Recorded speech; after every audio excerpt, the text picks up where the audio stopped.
But I hope you're doing really well. We're actually going to be doing some D&D stuff today, which is neat. Trying out something new. I've been using ChatGPT to help me write for and Worldbuild for a campaign that we're doing.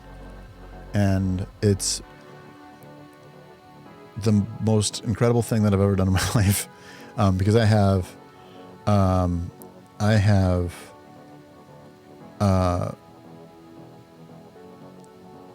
pretty severe writing anxiety, but what I'm able to do with ChatGPT is just like feed it ideas, and then it takes my ideas. I don't have to worry about offending it.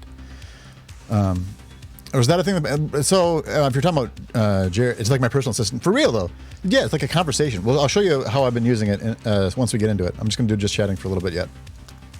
But it's a conversation, and I don't have to worry about ever offending it. And then it can be like, that was not at all what I was asking for, or that was a stupid idea. Don't do that, or whatever. And then it'll be like, oh, sorry, I didn't mean to. Whatever. It'll like apologize to me. But no, we haven't played in quite some time.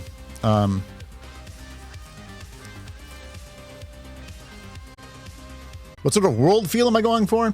It's relatively generic. And that's one thing that I keep on fighting against, is that I'm trying to be not cliche.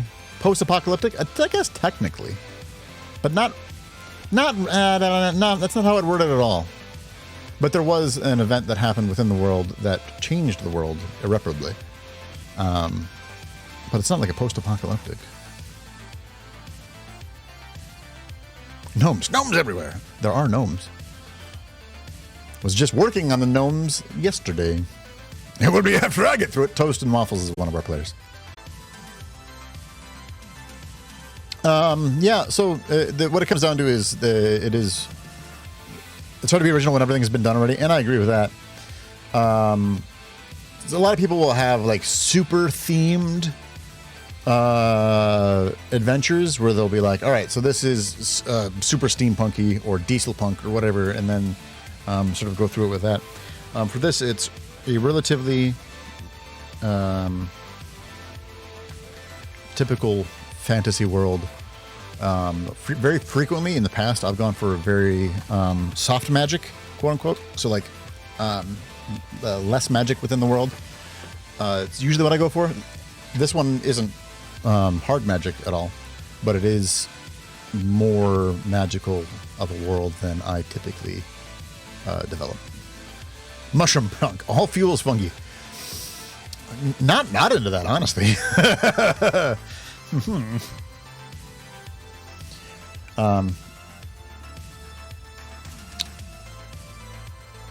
Yeah.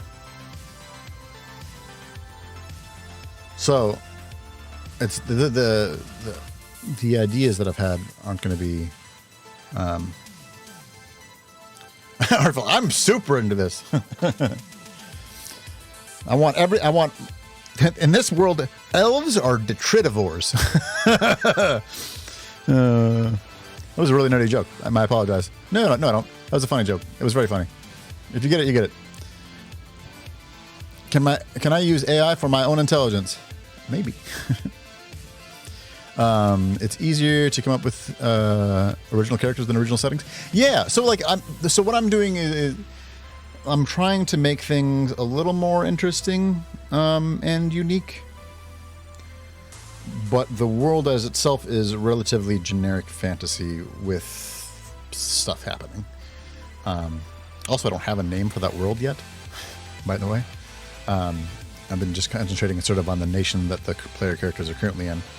I tend to be a little bit harder on the world building. There's also like hard world building and soft world building, where soft world building is like just kind of make it up as you go and write things down and only come up with things as you need them.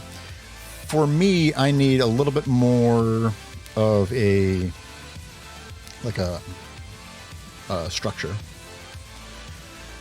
Also, hold on, Mels. You said that you came across my stuff like 8 or 9 years ago. How'd you find me now?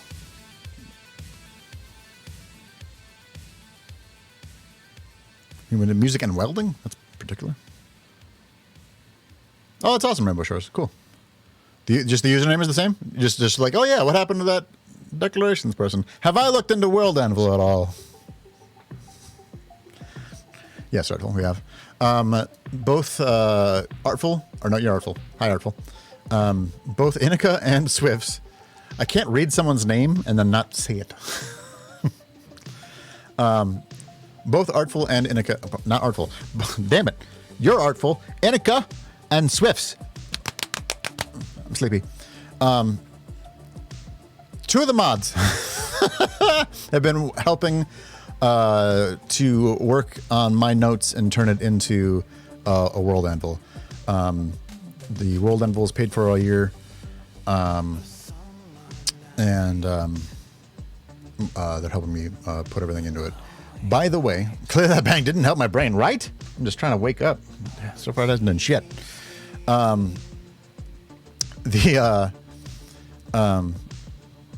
lot of my notes are like here. I can show you. So, whoops, boy, I just fucked up this whole fucking thing. Holy shit! 1 second. Yeah, so World Anvil, seems like a very powerful tool, and I'm glad that we're going to be using it. Also, it does not come without a learning curve, I feel. Also, Toast, if you're still bopping about, anything that we're showing on stream right now is not going to be spoilers at all, so don't be worried about them.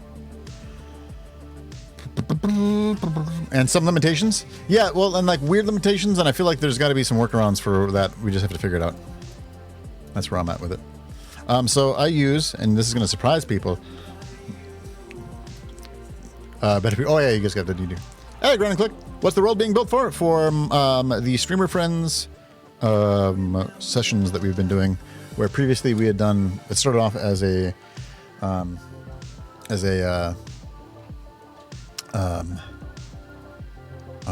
canned, boxed adventures, and now we're building that world up because we're actually gonna have it happen. So like my notes are like this, where it's just like little bitty snippets, and then they're helping me put it all together and make it more easily writable. But this is what I have for the call, or the callish people from call. This was the seafaring people. After we worked on it last time, I realized that they were super generic, and how I ended up making them particularly. Oh no, that's the wrong person. The caller. No, the Higher. Excuse me. I know what I'm doing. The Higher or the seafaring peoples. So this is your overtime D&D creation sort of thing, essentially, yeah. So, but the Higher, it's a group of humans. They have very heavily armored ships. Their ships are oh yeah, this is Millinote. Millinote works how my brain works. We're like, if I want to take something out, I can put it and like move it in, put it back in. If I write something, and I can put that back in, and I can export the whole thing in like a bunch of different file formats, and it's great, and I love it. But it works how my my brain works. Other things are too restrictive. Like Trello, yeah, Trello isn't working. And for me, Trello, I've tried TickTick. I've tried, what are some other fucking productivity things that I've tried? Notion, Notion seems so fucking powerful, and I can't do it, and I hate it because I want to do it very much. Yeah, Swifts and Enika are helping move this information over to a World Anvil. Also, I think we have at least one other spot. If anybody else wants to help as well, send me a DM if you're interested. I definitely think that there was probably 6 or 7 people that were interested, but I could not remember who. But I love Millinote so much, and for like if here, so like I'm able to like click and drag and put images on. This is just like a random bit of images that I found on the internet to sort of give me an idea of what they might look like and take little notes. And like this is me having questions about how I wanted the name to be spelled. Celtic Glossies. There's more to them than that, and it's off screen, luckily. But got heavy into Monster Hunter? Right on. I have not gotten into Monster Hunter ever, and I don't super know why. I'm not big on like little person fights the big person type of gameplay.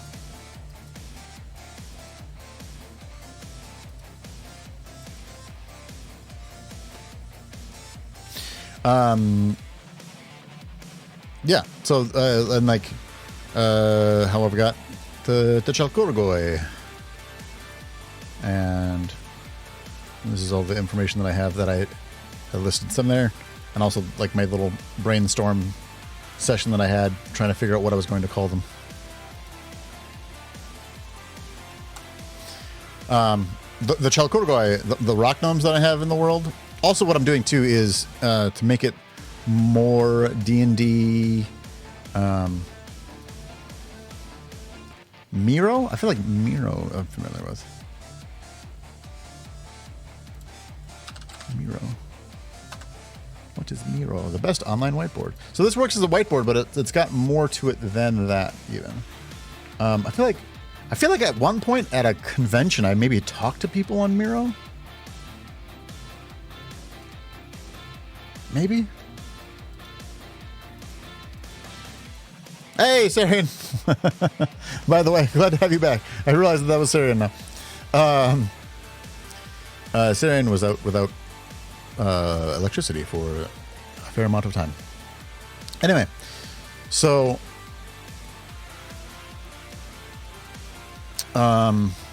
also, John just gave me. Yeah, this is the ethnicity that his character is, and he wanted to sort of help develop them, and he sent me a big, huge list of stuff that I then have to go through. I went on an ADHD tangent a little bit. I forgot what I was talking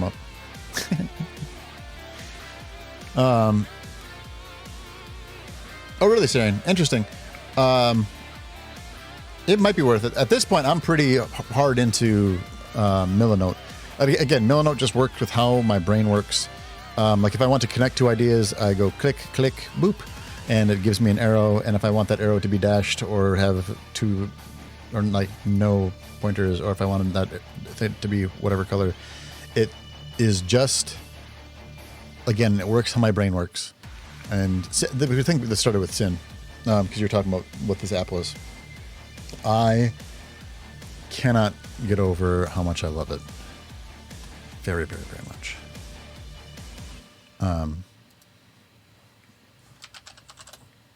But like boats. But if I'm trying to like mood board or whatever, or like put down ideas, if I want, here's some boats, and I can just go boop, and then that is as easy as it is to put an image into the Milanote, and that functionality I find to be delicious.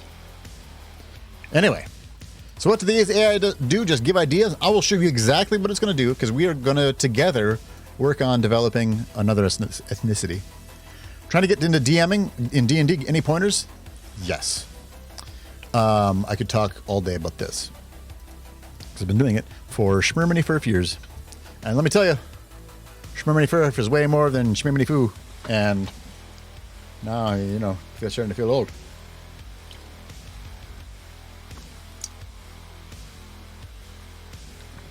Gross. It's not good when it gets warm. So, one of the things that is really easy to... 26 is pretty old. I know, right? I've been DMing for 5 years. That's not true.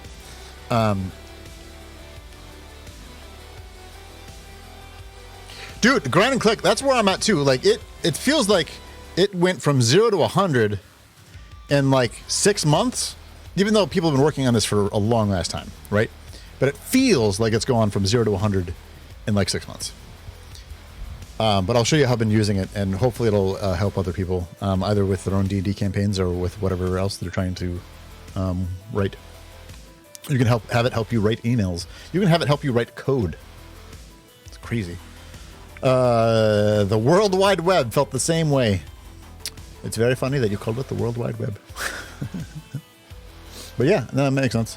For me, that came around at the same time as like everything else that I was experiencing was new. So like Connects, like the toys, were sort of new for me at the same time. Oh, really artful. That's awesome. Okay, so DMing. First thing that I would do is do a boxed adventure and just get used to it that way. I'm so young. Annika, bless your heart.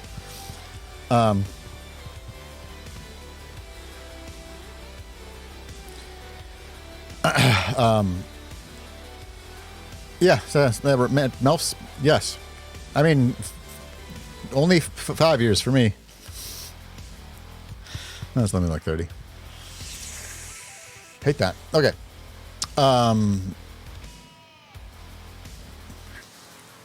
That drink has not helped my ADHD at all, huh? DMing. I still have not said my first point.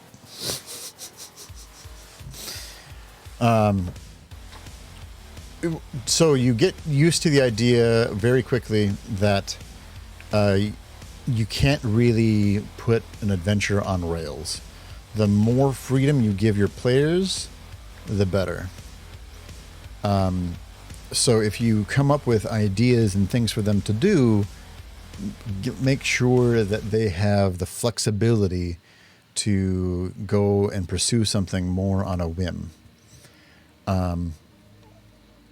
Now you can have that be prepared as much as you want, and that's where how I'm working right now. I'm making a lot of that scaffolding so that if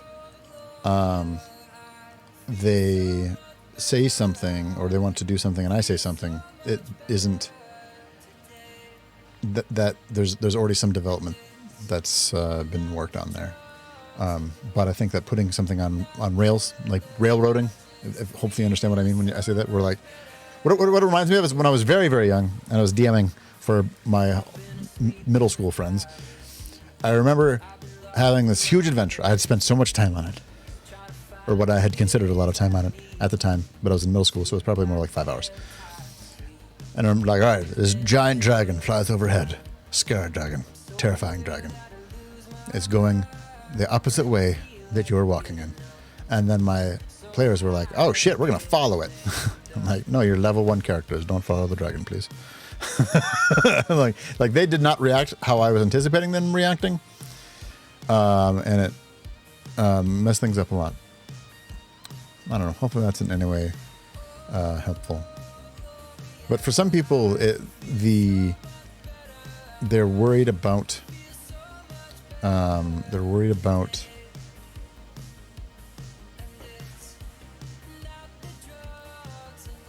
like making it the most enjoyable, I guess. Have a direction for the stories, have contingencies, and then when in doubt, throw an encounter. Yeah. To keep him busy until the end of the session. I've never done that. Or I'm like, oh yeah, there's an ogre and you have to fight now.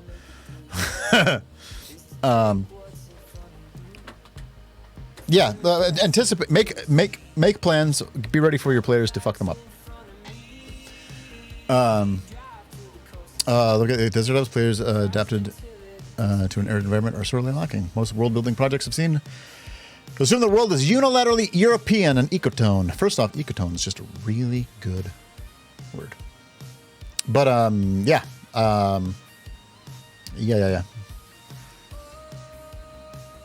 I agree.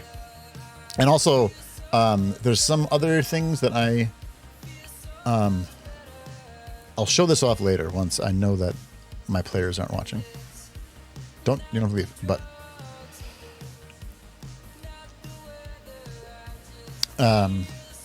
so have I in any way answered your question? What was the question? Do you have any tips for DMing? I don't know. Sound effects are cool.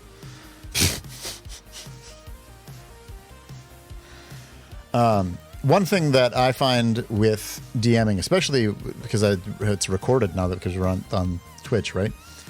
Listening back to myself, I only hear every single pause that I make. And I am a person who tends to pause often. And I hate that about myself. It's just something that's part of my speech pattern. And people talk to me about how I sound like Obama because of my sudden pauses. And they're in weird spots. Ogre's hit points. Keep on going up. Shatner made it a career, so roll with it. Yeah. Well, I don't do that when I'm like actually performing, but when I'm making stuff up on the spot, I tend to, you know. But no, but when I listen back to myself, it's all that I can hear, and then I'm super insecure about it. But then I talk to my actual players, and they're like, no, what are you talking about? I literally didn't notice it at all. Yeah. But what I will say is actually through Discord also, I need to turn down my gate when I'm DMing because it'll clip off the beginning of my sentences.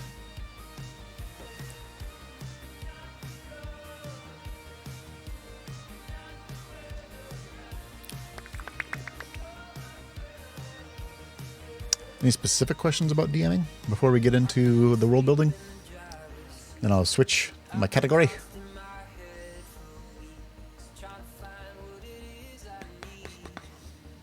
And called it very considered and measured, which I took as a compliment. That's what I'm hoping for, and not because I lost track of what I was saying midway through because I have ADHD. It is because I want my reply to appear thoughtful and measured. Not because I was like, shit, what was I talking about?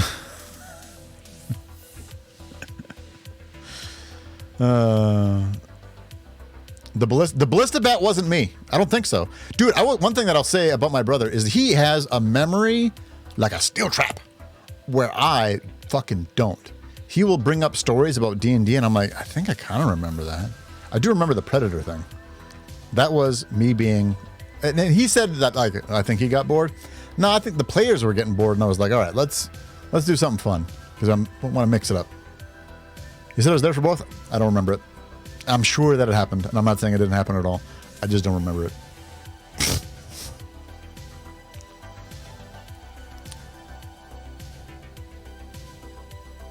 Yeah. But keep in mind that when at the time, we were like 14 or 15 at the oldest. Between the breakdown of combat, exploration, achievement, and interaction, what is my favorite aspect of the game? Interaction, and it's not even close. If I played it in a D&D campaign and all of my players were cool with it and there was never any combat ever, I would be very happy. Yep. I don't really care about combat. I know that players care about combat. I like it, making combat feel cinematic in describing it. But in terms of what I value the most from the game, for me, it's just the storytelling, the interactions that the players will have with their environment and with the other players.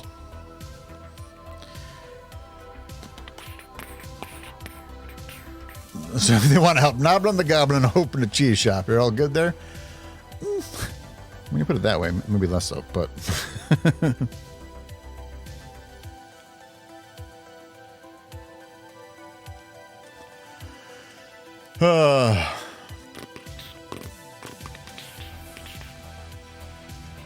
But so one thing that here's a good DM tip. You'll have players that value different things at your table, always. Some people will want to do hack and slash, and that is what they wish that they could do the whole time. Some people will be like me; they'll be really into the story, and that's what they want to do the whole time. Some people will be more into the exploration. Some people just want to do cool things. They want the achievement part of it, right? And one of the tricks with DMing is making sure that when you have a mix, which you probably will have a mix, that everyone at that table is satisfied. So as much fun as as much fun as it would be to have a session where there's no combat, some people are going to be like, we didn't fight today? That was weird. I've got this fucking sword that I spent all my gold on. I don't know what the hell for. You know?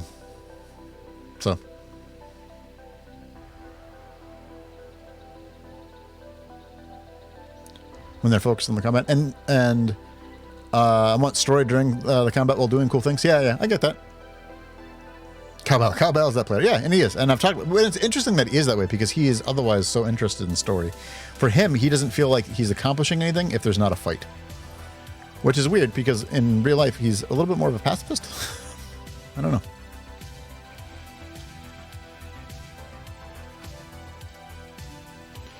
All right. Anyway.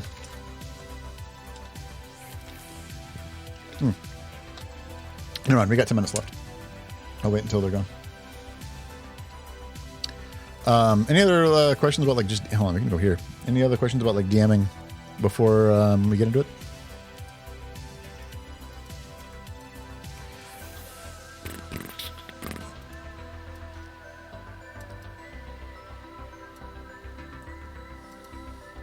He is also a loot goblin, where he is just like, if he sees something, he's like, well, that's mine now.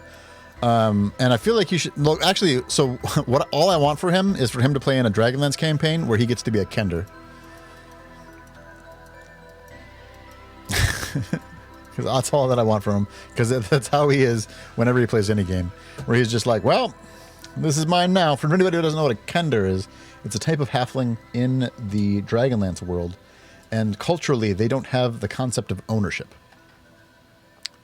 of anything. So they tend to just like take stuff. Really be like, hey, has anybody seen my bow? You mean my bow? Like that. All I want is for John to be a Kender sometime. What should I do with my players if they aren't very descriptive and are number of goblins to get... Hold on 1 second. I'm going to do this so I can read a little bit easier. There.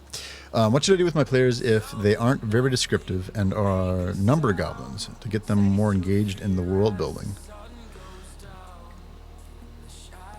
My take on that is you're not going to be able to get them to get interested in world building if they're not interested in the world. Get them boozed. I don't know if that'll help, actually. They have to be engaged in what they are doing. Something that I think now is an actual rule, and used to be like a house rule, is the inspiration point, and making it so that you give that out as a reward for players when they are... engaging, or they do some really good role playing, or what have you.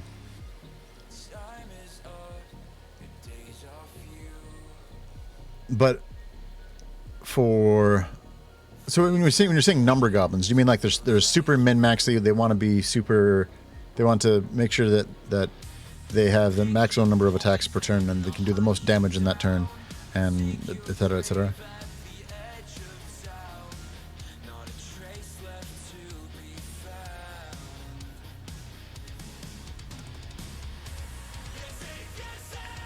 Metagaming, min-maxing, yeah. And that's something that I try to have my players shy away from, because I find it to be uninteresting.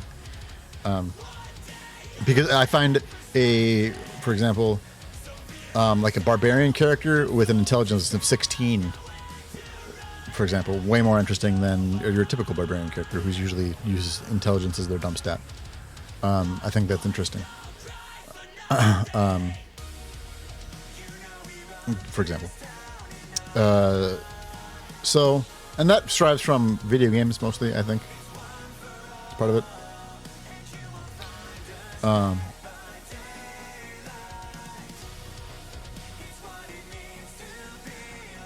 What I've found with my players, both in this campaign that we're working on today, and but do you think like Candy Trail? Yeah. There's an art to it, really. I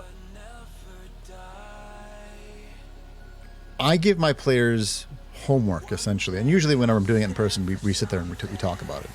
I can send you the list. Actually, I can show you the list. I've got it just here. I'm gonna hold on. It's in Milanote.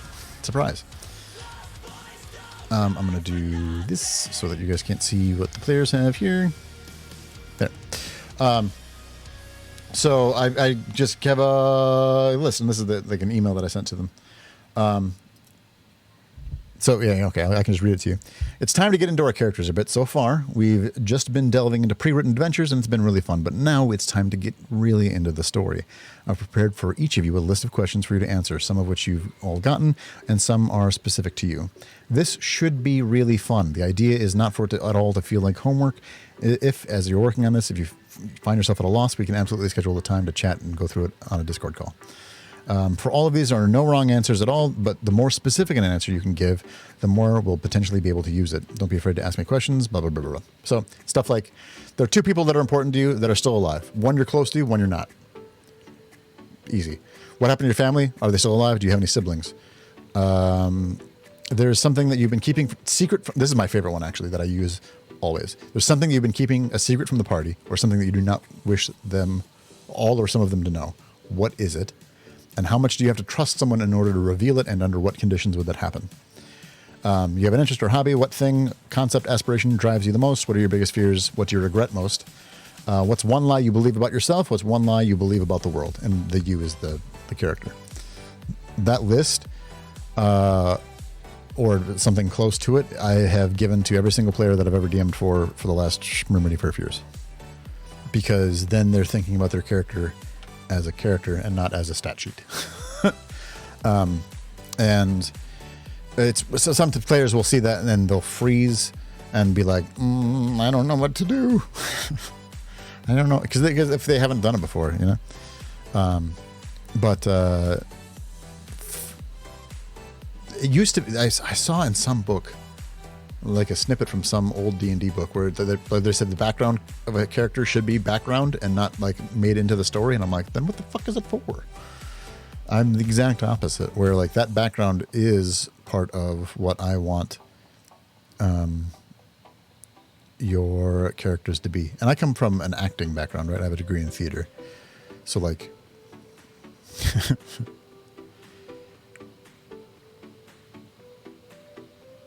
It's sometimes hard when you don't min-max and the rest of the party's dealing out 20 attacks and you end up chasing up in combat. Yeah, I get that. Handing off the dog after dog sitting all weekend. That's fun. I didn't know your dog's in. That's cool. Yeah, I get that too, Necklimble. And that's another thing where like everybody kind of has to be on the same page in that regard. And that's sort of up to your DM.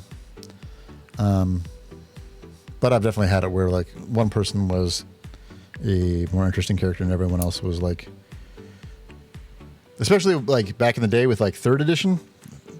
Third edition was super crunchy and people would just like, God, I hated prestige classes. I come from second edition where like, or actually not even, I come from the AD&D basic where elf was a class and dwarf was a class. And everyone leveled up at different rates. All the different classes had different experience point, like deviation. Ugh. Oh man, yeah. So that's how I personally sort of develop the story more and make it so that they are for sure making characters and not stat sheets. Because then the thing that makes their character interesting is because they left home because or their parents died or they were seeking adventure in some kind of way, and that's how they found themselves now in the group that they're in.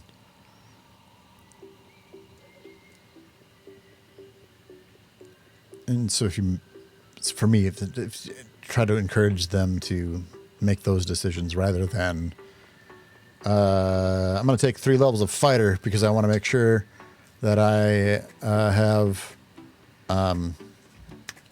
shit, what's the fucking ability? Oh my gosh.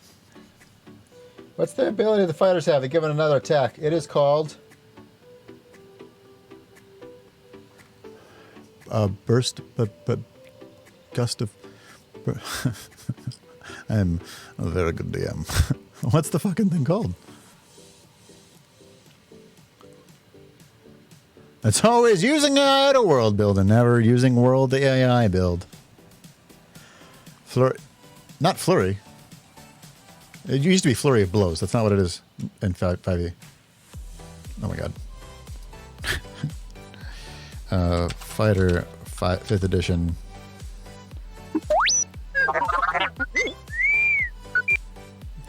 Hey R2. R2, I'm glad you're here. Nope, nothing. Action surge. Fuck. Gosh. I could not remember the damn name. Anyway, I need to go check to see what actually.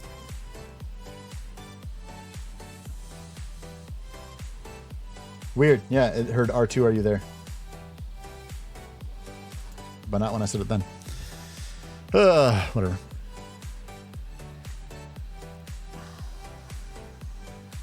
Happy, well-adjusted people with fulfilling lives don't set out to fight dragons. Something like that, yeah. Hey, Wolfie, welcome on in. Anyway. Boy. All right, so let's get into it, actually. Oh, my back. Hey, look at am I that serious? Yeah, I'm serious. bitties. First time it wasn't even cheap. It was expensive. Circle K Polar Sausage is like above average.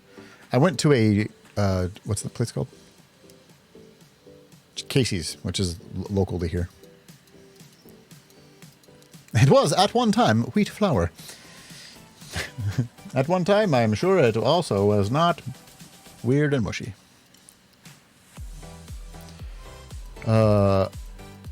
Industrial sized freezers? What? It's the Casey's? It's pretty Midwest. Yeah.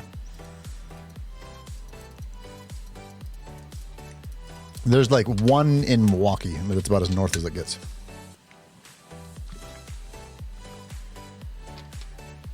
Okay.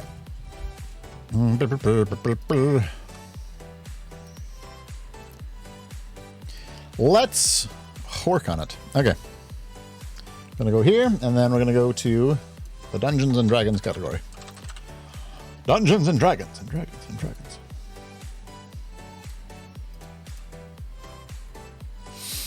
The Italian bread pudding. Yep. What Hey, great Niffler. news, you have subscribed again. Wunderbar. Thank you, subscriber. I want to Niffler Niffler, thank you gifted for a giving tier a sub 1 to sub Wolfie. to East Wolfie. They have given 413 gift subs in the channel. Thank you, Niffler. All right. ChatGPT. I am working on developing a human ethnicity for my Dungeons and Dragons game. They are called the Bondanians and are from Bondania. Is that What? a new subscriber I see? Anonymous, thank you for Hello, gifts and a sub to Melfs. Melfs, you And now have Nicholas access gifted a to... tier 1 Oh yeah, sub Roanoke, to Virginia. That's where Wolfie is. _acid_ We used to live in the same flashback. city. Brain.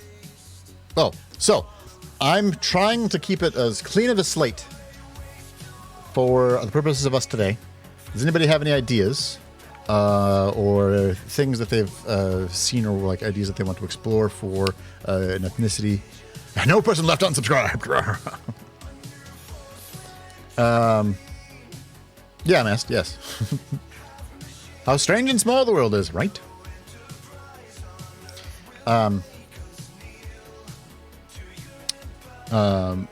So I've got the Vonden, or the Vondenites from Vonden, and they are super scholarly. They have their culturally, the like less hair that they have, the more higher standing that they are. They tend to shave their heads. They are fastidiously cleanly. They tend to wear their fingernails very, very short because of that. They're very big into eating with utensils and have like super specific rules on how the utensils are. One second.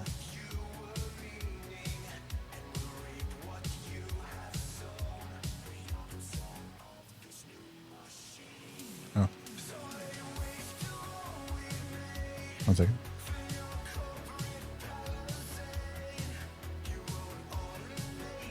Oh.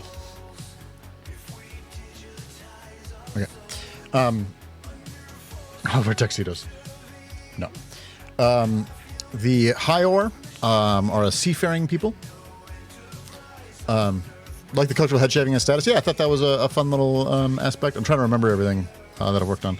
I'm just going to go through what I have so far. The Hyor, the Hyoran from Hyor are a seafaring peoples. They are super into very heavily armored ships. In naval combat, they tend to ram and board rather than try to sink a ship.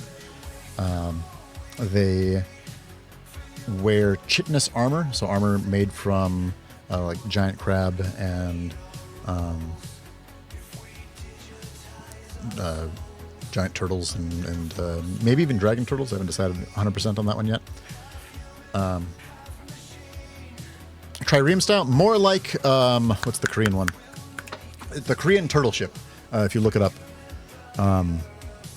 would be something along those lines. No worries, Rainbow Shores. Get some rest. Thank you for hanging out. Appreciate it. Hopefully see you back. I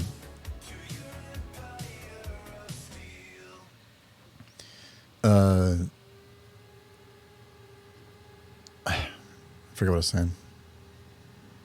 Anyway, so they tend to ram and board. I was playing around with the idea of them using a corvus, which is a mechanical thing that would sort of slap onto a ship, and it would just be a bridge that you'd then be able to cross. But I think that I want to have them have a different mechanical means. Gobuxion is my very anglicized pronunciation, but it would be something along those lines. Corvus Lestrange, no. The corvus is Latin for crow or raven. Wait, Artful, was it crow or raven? I know you know. Raven? Corvus is a crow, or is it a raven? Corvus is a crow. Thank you. Fuck. They're large blackbirds, whatever. Anyway. But it's called a corvus. That's what it is. Where it's a bridge with like a spike on it, and then they would slam it onto a ship and board it that way. Anyway, so they wear chitinous armor, dyed a very dark, deep blue-green color that's almost black. It almost looks sort of maybe even a little iridescent itself. They tend to be sort of brutish and large and very much about close-in combat. They have a signature weapon that I'm still kind of working the name. It's basically a Tetsubo that is made out of whalebone rather than iron. So that's them. The Call are like if the Ferengi, instead of being about acquisition and profit, were about balance and fairness, where they are merchants, but they culturally value that balance and fairness more than anything, and they tend to be often put in sort of political positions in the nation that we're now in because of that.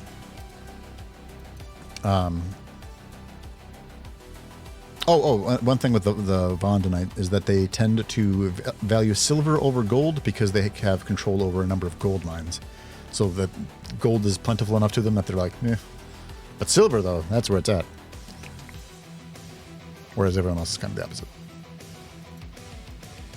And then the Cordal are a nomadic peoples that I'm still workshopping, and I'll be finishing that myself. So that's what I have for anybody who's paying attention. And I was curious if anybody had any ideas for the Bondanians. Otherwise, I will continue to develop them myself.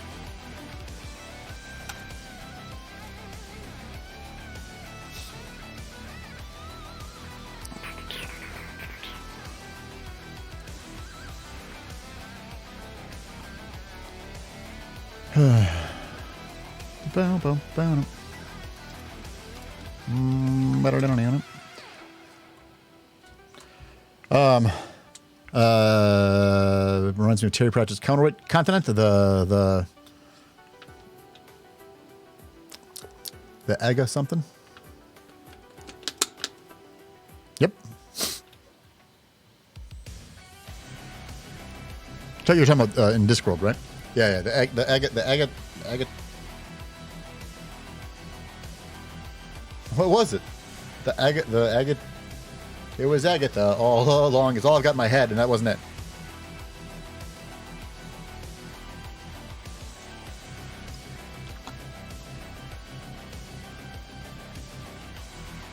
Agathian Empire. I would never have gotten that. It's been a couple of decades. All right. What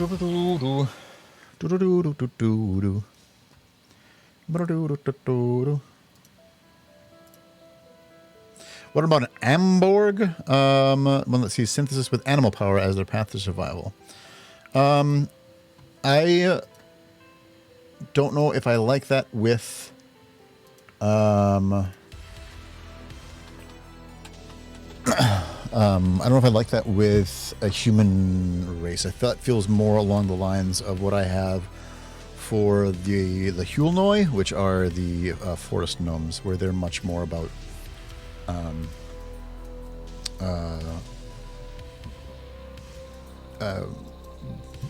existing within nature and sort of developing nature itself. But I like the idea. And obviously, I'm using it, just not for this people. I think extreme leaning lawful good and evil societies are fun. Sure, where I try to differ in that is that I think that so often lawful good versus chaotic evil is like a value judgment on a society a little bit. You said lawful, and I heard waffle. Waffle good. Perhaps a culture with very different perspectives on necromancy and zombie labor. That gets into a little bit more hard magic than... I also heard waffle. Great. That gets a little bit into hard magic than I would prefer. I think to the waffle shop. Wait. But anyway, you're talking about the lawful good and evil stuff. Yeah, I tend to. It's a little bit softer. That just gets just a little bit too much in that direction to me. For example, in the city that my players are going to, magical weapons are illegal. For example, and there's history and cultural reasons behind that. But here's what I found. No, that's... Yep. History and cultural reasons behind that. That's exactly what I wanted to search. Thanks, Watch. I need to talk with my hands.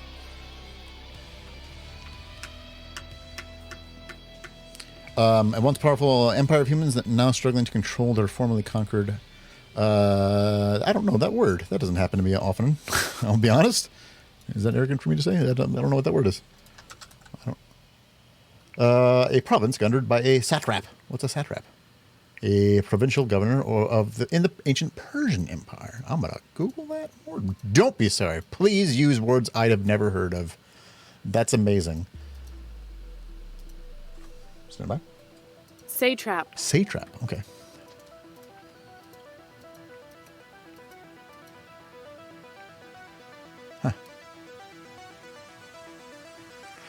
One thing that I try to do is take influence from non-European everything.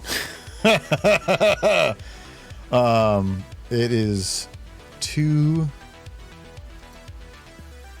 it's really easy, particularly in a Dungeons and Dragons world where you've been reading in lots of Lord of the Rings to make things way European.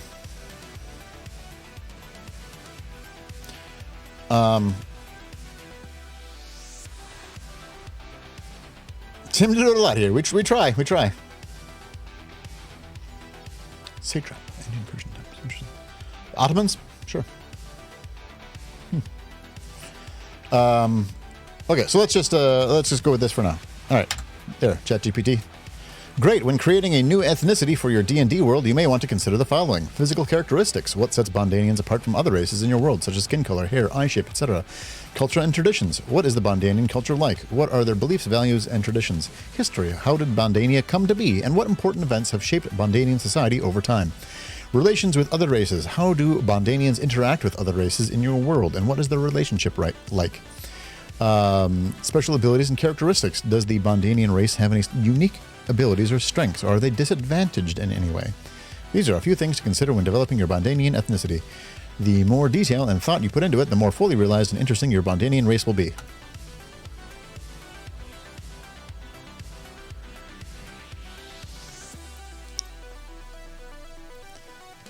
It's ridiculous.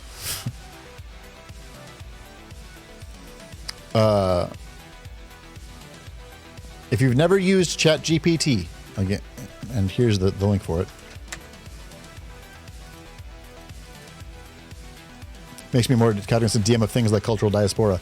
100%, dude, 100%. I mean, I'm super into just cultures and language, and I feel like that is because of D&D and like growing up with it. Okay, so, and in that respect, maybe we sort of take influence from other cultures a little bit, maybe a little bit.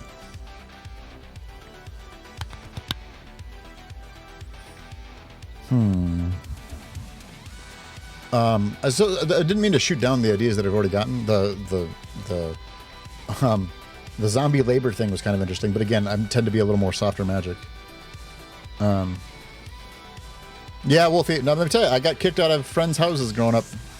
Yeah.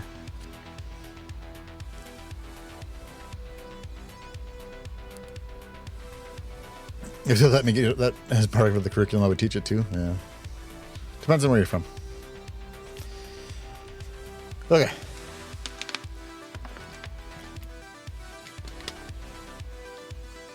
Some more because, like, Game of Thrones, it was softer on the magic. Game of Thrones is way soft on magic. This world is gonna be a little bit harder on it. But Game of Thrones was particularly a magic soft environment.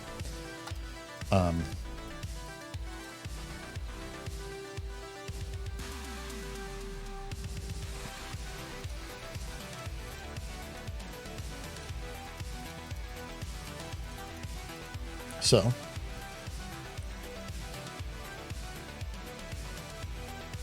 I'm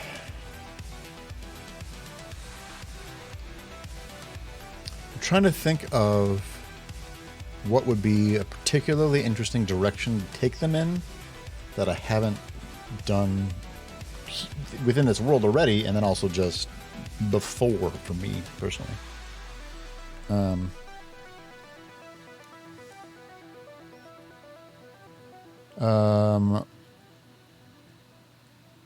I am trying to decide on how warlike I want them to be.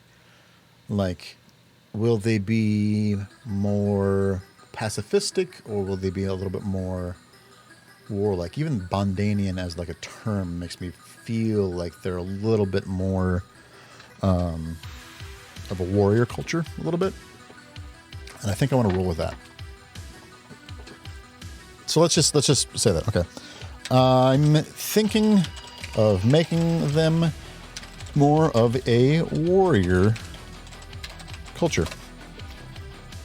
A warrior culture can add an interesting twist to your Bondanian ethnicity. Here's some things to consider when developing the warrior aspect of Bondanian culture. Weapon proficiency. What weapons do Bondanians specialize in, and what is their level of skill in these weapons? Military structure. How is the Bondanian military organized, and what is the role of the Bondanian warriors within it? Warrior tradition and beliefs. What are the cultural beliefs and values that drive Bondanian warriors, and how do they influence Bondanian society as a whole? Relations with other warrior cultures. Are there other warrior cultures in your world, and if so, how do the Bondanians interact with them? Are they allies, enemies, or something between? Warrior training and initiation. How do Bondanians become warriors, and what is their training process like? Are there any important rituals or traditions associated with becoming a Bondanian warrior? By answering these questions and others related to Bondanian warrior culture, you can create a... This engine's pretty damn fast. Dude, let me tell you, if you're coming up with anything, like if you want to write an email to your mom, try it. Like, yeah. So let's think of other either real or fictional warrior cultures that we could sort of try to take little snippets from and see if we could combine it to make our own thing. One of the first things that came to mind for me, and I don't know why, was Lion Clan from Legend of the Five Rings, where they tend to be very sort of proud.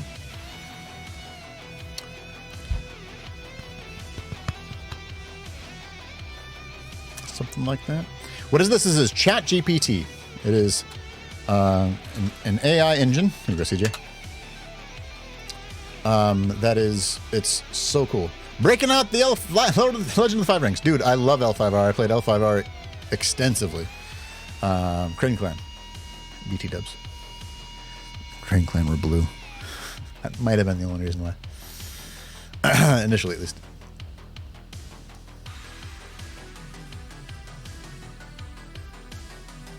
Otherwise, I'd probably have gone Scorpion. Or Lion.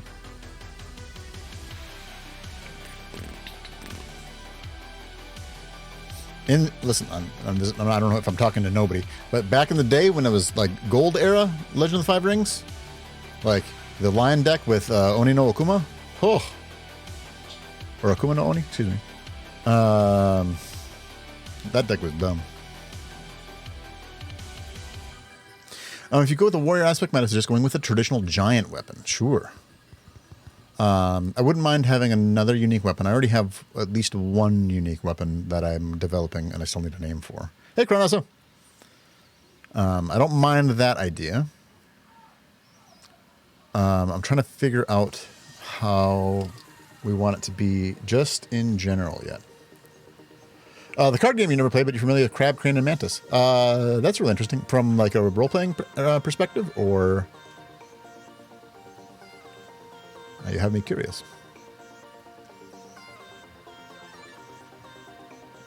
But I love the world, and I like anything Japanesey, really. But they combined all sorts of... The pen and paper left out, right on. They combined all sorts of East Asian cultures and mashed them together.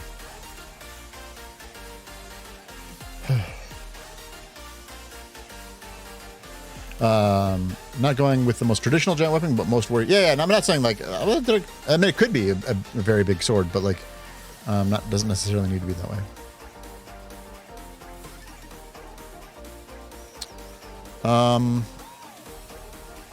Let's just get a list of warrior cultures. Let's just get a list of warrior cultures.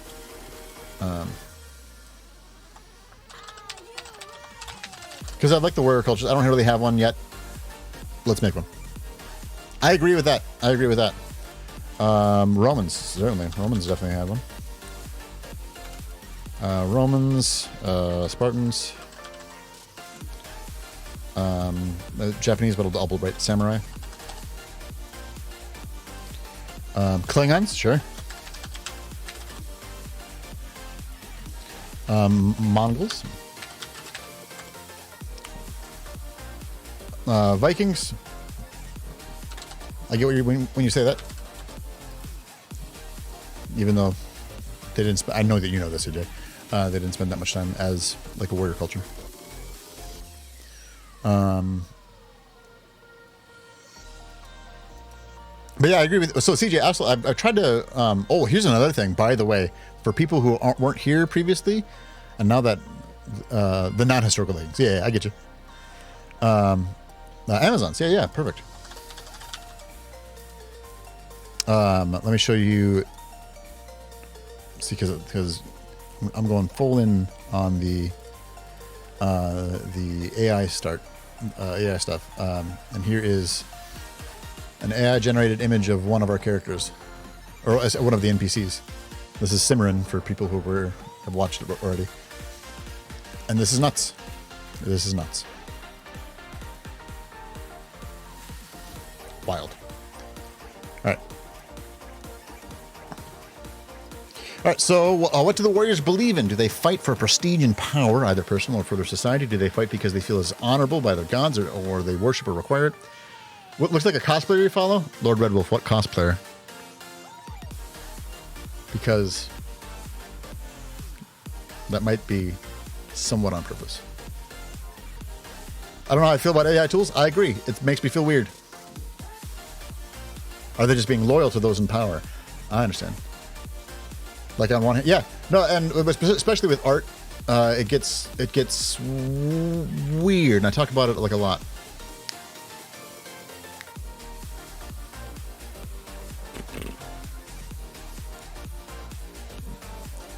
Lord Red Wolf, Bucket is literally the visual inspiration for that character.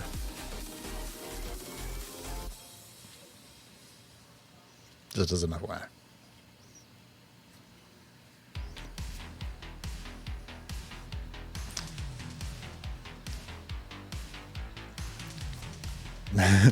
But yeah, no, I followed Bucket for a long time. Basically since they've been doing stuff.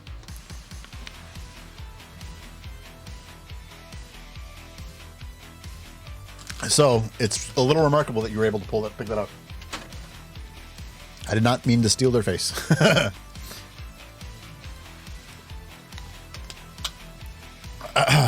But yeah, no, AI tools are interesting.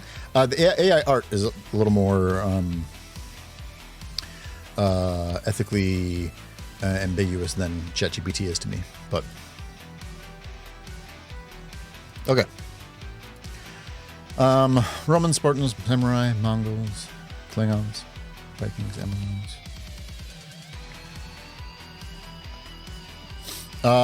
Is an Alexander the Great Greek warrior is different than normal Greeks? I mean, to a degree. I mean, he was Macedonian. But, I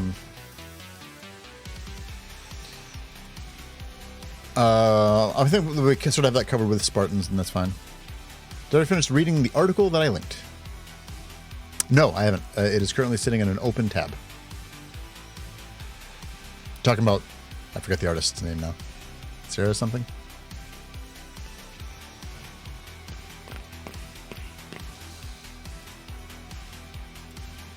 It's so funny that you caught Bucket. That's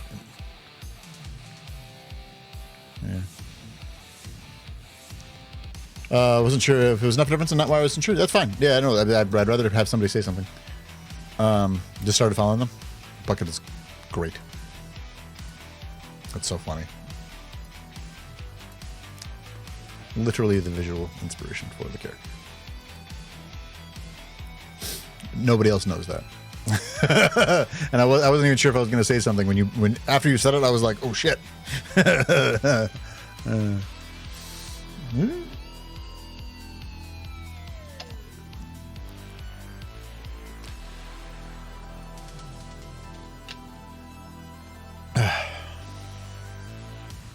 Okay.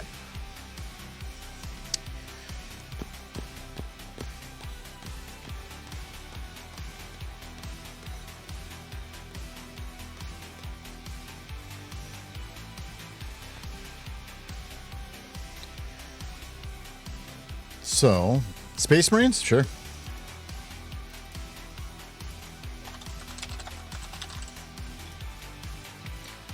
So I don't want them to be conquerors.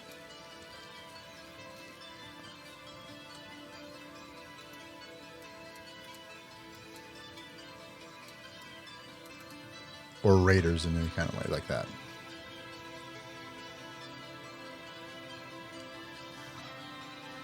Going as far as like approaching into colonizers maybe? The Maori Zulu, sure.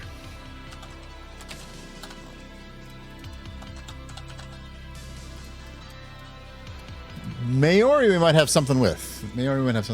Zerg, Borg. I don't know if I consider Borg that way, but I guess they are, definitionally. The British. Man. Thinking of tactics and honor. Yeah, I feel like honor. I feel like having them be honorific. So let's add that. They tend to highly value honor, and I'll just add that in there, and then ChatGPT will have that then.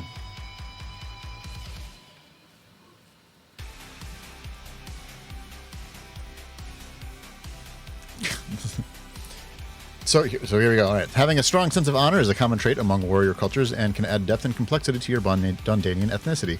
Here are some ways you can incorporate a focus on honor into the Bondanian culture.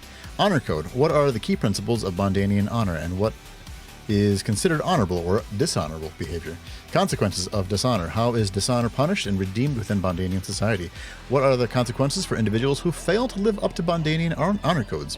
Role of duels and challenges. That's maybe something to consider. Are duels or other forms of single combat used to resolve disputes or defend honor among Bondanians? And if so, what are the rules and customs surrounding these challenges? Significance of oaths and promises. How are oaths and promises treated within the culture? And influence on politics and diplomacy. How does Bondanian focus on honor influence their interactions with other culture and their political decisions? By considering how to focus on honor fits into the you think, to create a more nuanced and believable ethnicity. The Celts, the Gauls, the Thracians, all like mandatory military service term for all. Let me think. I think I might be into that. What if instead of for, well, okay, do I want to have it be for all or do I want to have it be more, let me think.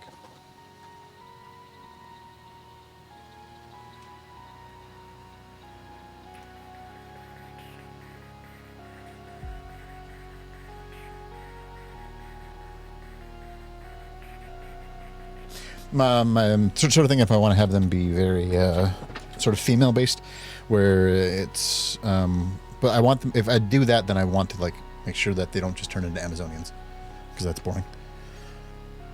All able-bodied, sure, yeah. Or even not necessarily. Hold on, let's do. All not even all able-bodied, because I feel like if they weren't able to contribute as a. Oh. Battle tech clans. yeah. Put that in there. It's like our Independence Day. Oh, no shit. I didn't realize that.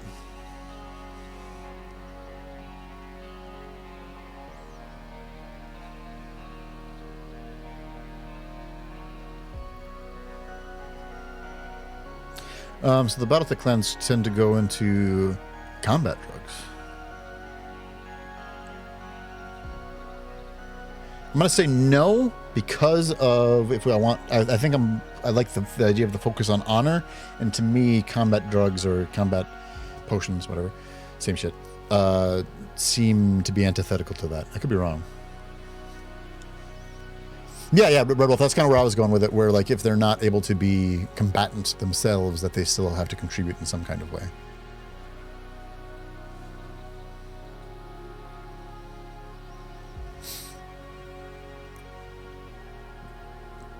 So what if there is for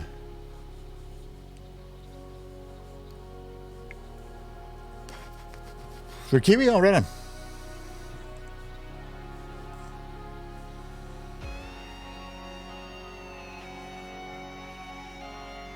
Yeah, Spartan Marines from Halo. Shit, totally. No, as well.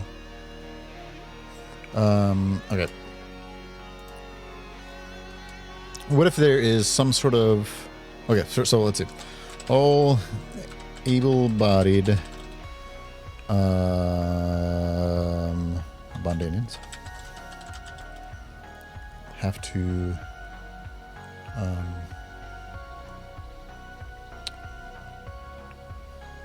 let's see, I'm trying to figure out how do I want to word this. Like, have to go through trials, or they have to go through some sort of testing to perhaps become one of their warriors, maybe, and that's sort of an honorific that then.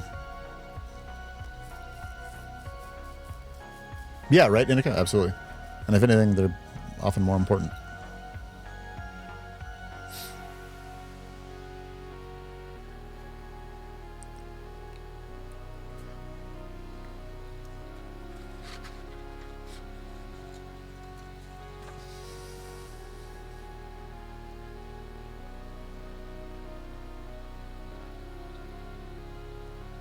I don't want a caste system because that makes me feel icky. But I do want... I guess that kind of breaks into a caste system, huh? Nah, not really. Yeah, just Kimbit. I'm like it's nuts. Like for me again, I have extreme writing anxiety. Like it's held me back from so much in my life. I'm more free flowing. Okay, yeah. The Nora. Yeah, there you go. A very warrior tribe without being aggressive. I'm sure I can put that in there. The Nora. These are pretty aggressive.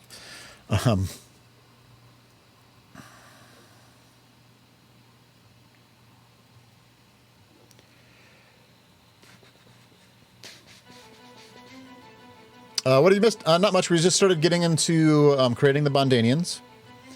We started to think of them as kind of a warrior culture, and we're listing warrior cultures and sort of seeing what we can pull out from the different types of warrior cultures. So far, we've got that. I feel like I like the idea that they'd be really into honor in the same way that like sort of samurai culture was, but I want them to be explicitly different in some kind of way. Had the idea right this moment that trying to figure out how they maybe become in that warrior category, or if like there's different strata. You know what I mean? Yeah, you're not trying to like write it for you, but like for me, I can show you some of the interactions that I had in some of the other races that I was working on. Oops, I can delete this one. This one doesn't have anything in it. Yeah, there we go. Boop.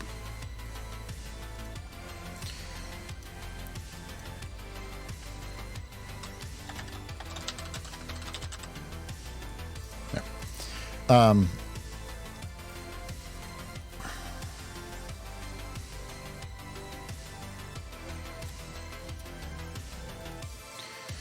So strong sense of honor, warrior culture.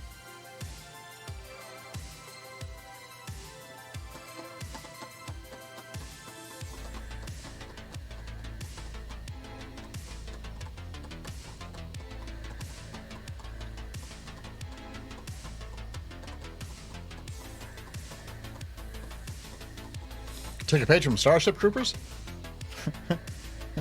Your country needs you. Would you like to learn more?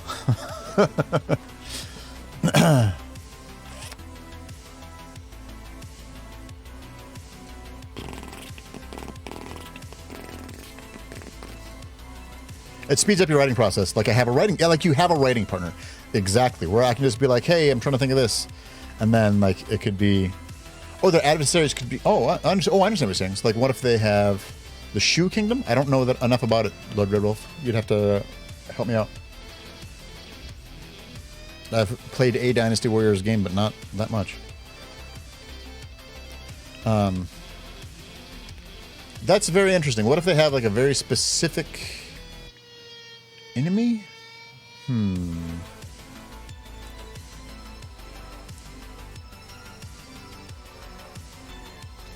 Maybe something like that. Or like what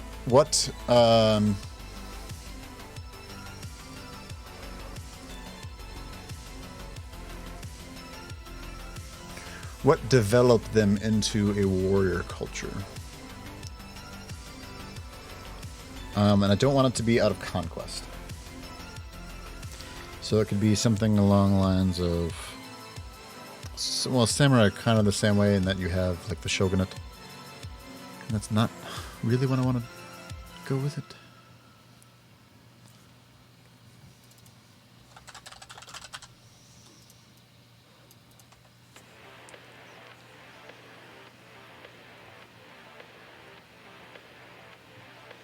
Lack of resources? That sort of goes into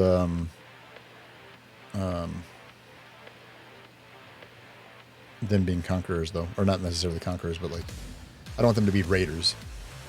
I want them to be sort of highly civilized but warrior-like. An attack from the sky?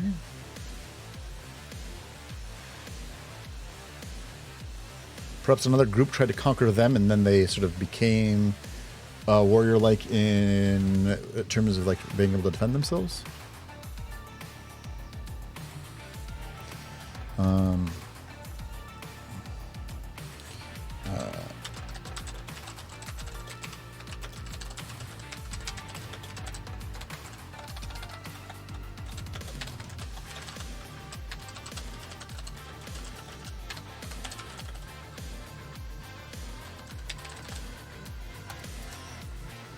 Okay.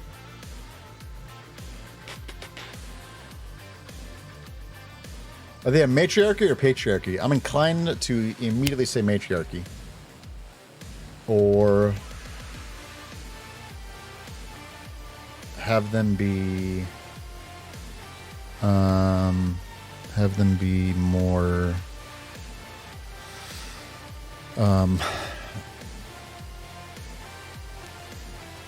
I don't want them to be samurai. And so, but if not having them have one. Oh, one thing that I don't think I said. Now that my players are busy, and I know that they are. One thing that I'd been playing around with the idea of is this nation that they're in. There was previously, a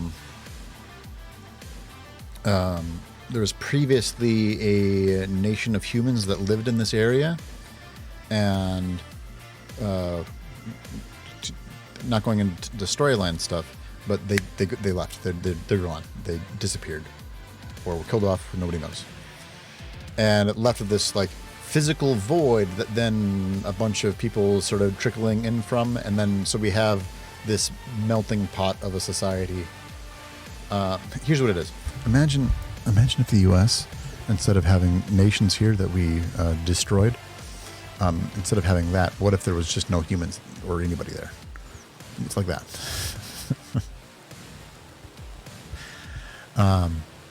So it's a very melting pot, and like there's a bunch of different peoples all in this this nation, and the nation itself is ruled by a septemvirate. For anybody who knows Roman history, it's the triumvirate, only with 7 instead of 3.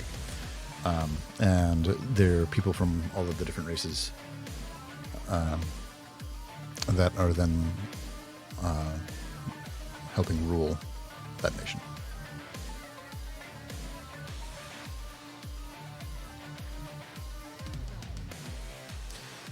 So, in that regard, the history of it being attacked by certain peoples, it could be from those peoples that then vanished.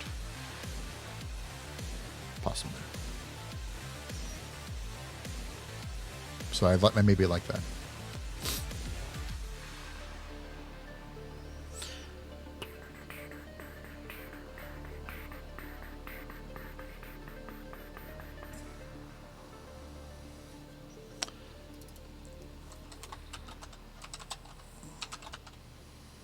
Oops.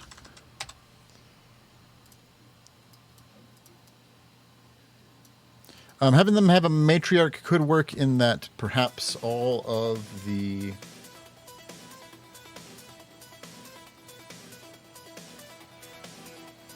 or frequently. Nope, never mind. I lied.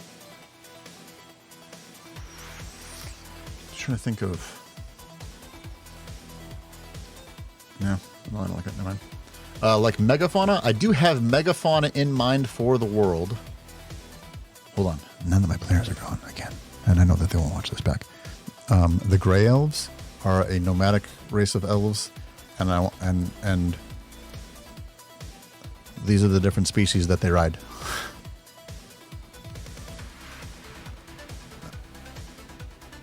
So they have some beasts of burden that are unique to them. I'm still trying to figure out names for them specifically. This thing ended up being maybe bigger than what I really wanted it to be on, but somewhere between a bird and a dinosaur, like chamomile elephant. So this is an actual prehistoric beast. It's actually related to rhinoceros. Yeah, it's the Paraceratherium. I want to be an elf. Yeah, and these are the same ones that paint their faces and are a little more nomadic. I'm still working on them as well, but yeah, they're related to rhinos. Well, and their name even means like Paraceratherium. So that would be it would be like fake rhino, essentially. But they're gigantic. They're one of the largest land mammals ever to exist. Did I see Leia and her hut outfit in those pictures? No. I do know which photo you're... Now I gotta show you. It was not that, but it was... you're looking at this. Dino Rider? They're not dinosaurs, though.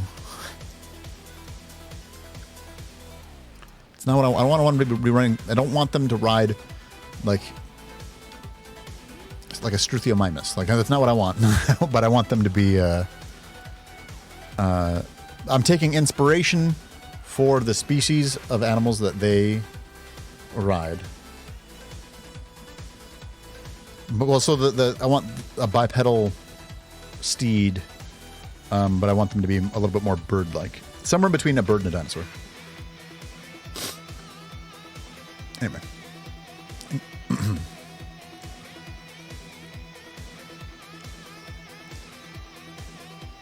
Kangaroo a bit bigger. Yes, but not hoppier. Chocobo's akimbo? I also don't want it to be a chocobo. Fuck. I didn't even think of that. A little more lizard-like than a chocobo. Grom? I don't even know what that is. An ostrich? An ostrich, but more lizard-like, right? Like, you know, somewhere between. Just like a brief mention. If we get it so that the campaign is happening on a more regular basis, then maybe yes. A pterodactyl? Maybe, but I don't want them to be the Na'vi from Avatar.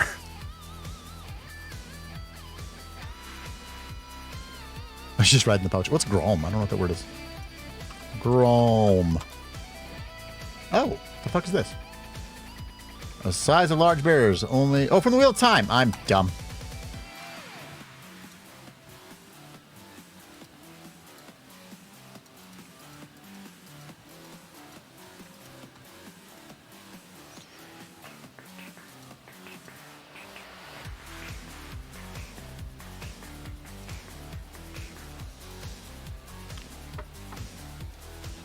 It'll be a little bit more like Grom, yeah. There are no original ideas.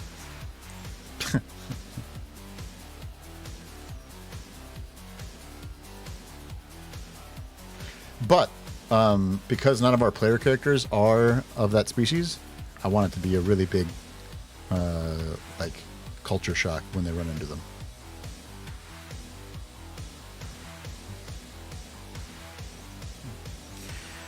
Yeah. I would certainly apply there too, huh? Something like this with this. Boop.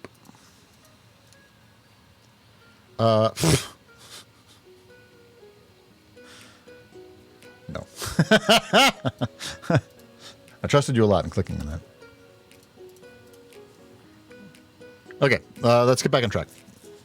So, I have to make some decisions, which is the hardest part of writing.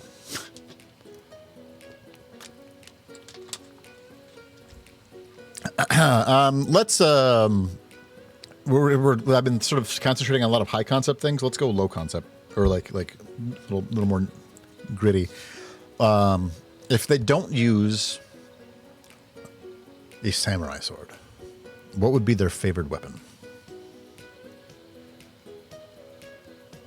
I kind of want them...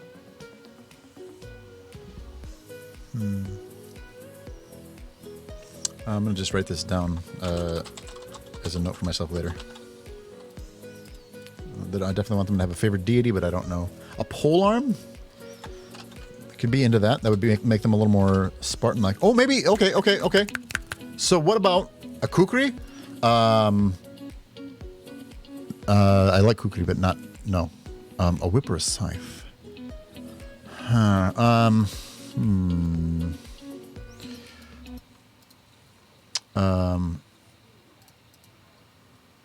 The polearm idea is maybe interesting to me. And maybe that the warrior culture, instead of being individualistic, is a little more Spartan in that it's about the group together. The Onobugeisha, the female samurai. It's not really what the word, but yeah. Yeah, Melfs, would love to see you around.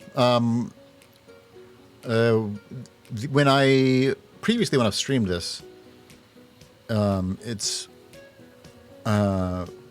say like look behind the DM screen.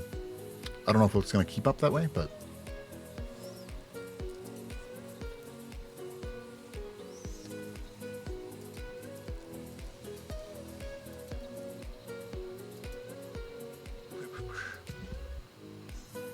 Yeah, young whippersnapper. Ninja stars? Like a throwing weapon? Shuriken?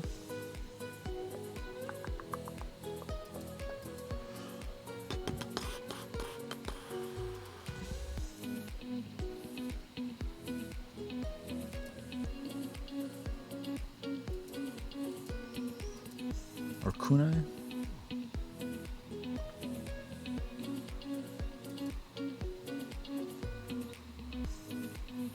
Polearms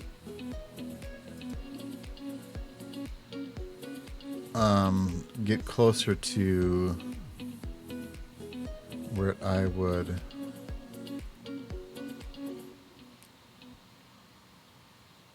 consider. Because polearm, if like a polearm is their sort of cultural weapon, that sort of streams to me how they might fight in war, because polearms are so much more frequently listed historically. But Naruto isn't real.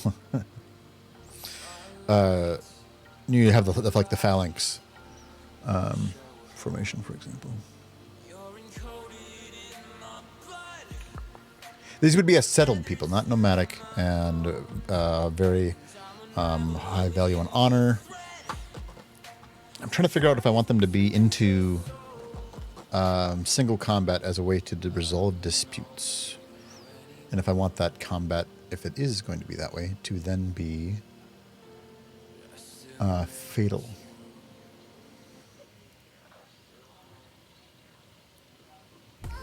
Cavalry all mounted forces. I wasn't thinking cavalry, but we could think about that maybe. I'm sure that they would have an amount of cavalry, but like they're not the Rohirrim, for example, right? Ugh. Is it a focus? Yeah, no, I don't think it'd be a focus. It's not in my mind. It's a good point. Good idea, though. I'm going to run to the bathroom right quick. I'll be right back, guys. I'll play a vidya. Be right back. Maybe. I hit the button. I love it when it's hard and difficult and makes me cry in my sleep. I love it. No. Come on! I don't know how this works. I beg your pardon? What? I died to a manatee? So close! It's so close! No! Just one very tight butthole. No, let me... Oh my God, I made it! What's about... Oops, my tail. It's so cute, I wanna die. I don't wanna die. Are you dead? No, I got shot at though. It was very scary. Jimmy, I'm here for you, Jimmy. I know you've been dreaming about me, Jimmy. Tell me about how I sound. Do I sound manly, masculine? Does my voice shiver your loins?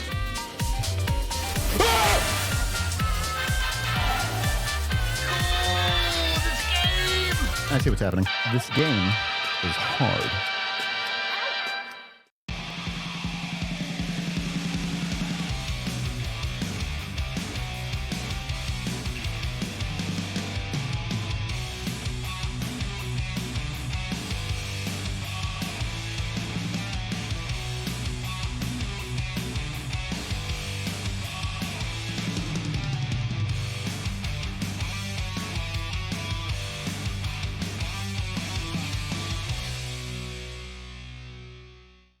Oh, that's me.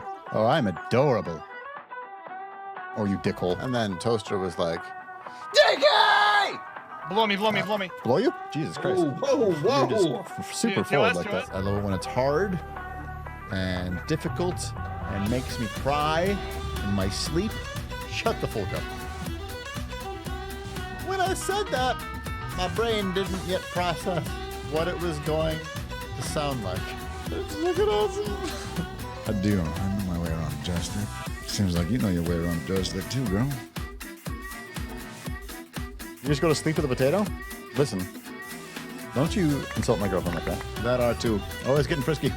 He's real handsy. You should see him in person. Goodness. I'm still a little sore. How many times do you think Sean Connery has asked his wife to sit on his face? Just once?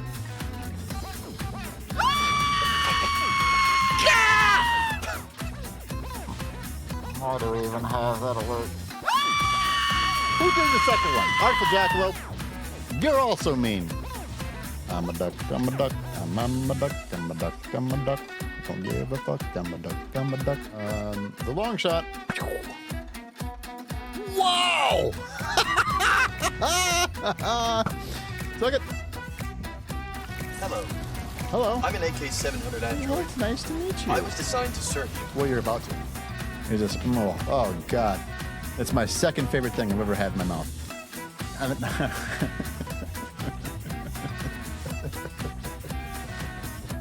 I just realized I was going to say something.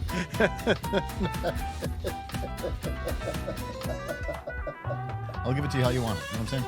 It's diction. Oh, okay, great. Choice number 1, the choice and use of words and phrases in speech or writing. Choice number 2, the style of enunciation in speaking or singing. I have all kinds of diction. You know what coconut oil is good for? Camera angle changes. I see. I see what's happening. This game is hard. This is hilarious to me. Balls. Oh, everything's awful. Not now, not now, not now. Nope, not today. Not today, Satan. Maybe tomorrow. But I can win. With your 74U? Got him. Wow. Wow. I play games sometimes. How far did I fall this time? Oh, you know how I like to do. Just like the first date. All the way. Yeah. Your 30s are rough.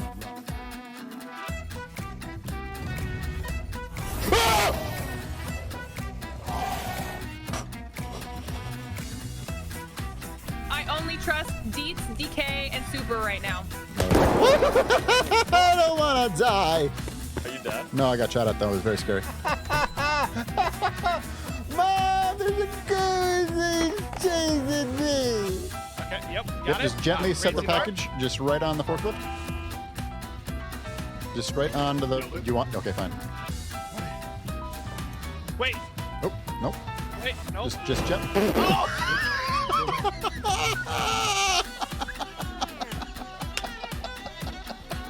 How's it going over there? We gotta go, dude. Yeah, you're talking to the choir. You say I'm talking to the choir? Speak. No. I believe it's preaching. Just like talking to the choir doesn't do much. Like people talk to the choir all the time. The thing is that if you're preaching to the choir, see the choir is always there. I'm gonna put And a because choir in your. Hurrah! Let's start there. All right. Oh man. Okay, so we've been at it for like an hour. Haven't gotten anywhere. Cool. Cool. So it is. That's it. We have gotten somewhere. We just haven't. All right. So let's show off ChatGPT a little bit more. Let's just ask it some questions, as I have been when I've been working on this. So, I don't want them to be raiders or colonizers. Just see what happens there.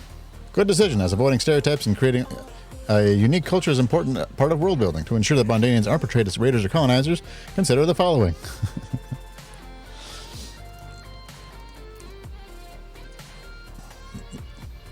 It's ridiculous.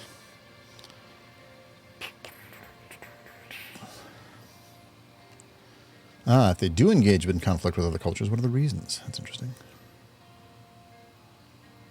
Bex, it's mind-boggling and terrifying, and I have just decided to lean really hard into it. Yep. Hold on. Check this out.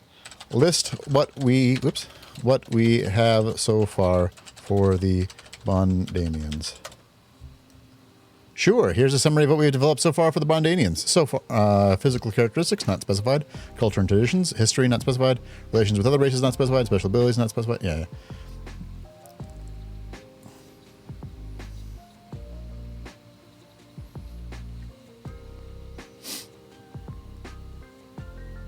You can continue to build on these by adding more details and fleshing out the culture, history, and relationships of the Bondanians in your D&D world. Isn't that ridiculous? So hold on. I'm going to show you. So when I was first doing the Hyorians, I want to race a seafaring race of humans and Dungeons and Dragons, but make it not cliche. And it's like, all right, the aquatic humans. They have sleek, streamlined bodies, webbed feet and hands, and gills. And I'm like, whoa, hey, hold on, make them more human. Regular hands, regular feet, not webbed hands. And it's like, the ocean nomads are a race of humans, blah, blah, blah, blah, blah. What if they weren't nomads? The seafaring humans are whatever. And, like, it's just ridiculous. And, again, just leaning fully into it. So.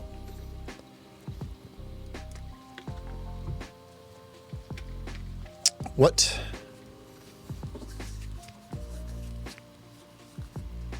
I want them to be matriarchal. Matriarchal? That's about right? Sure. Matriarchal society is an interesting and unique choice for your Bondanian ethnicity. Here are some aspects to consider when developing the matriarchal aspect of the Bondanian culture.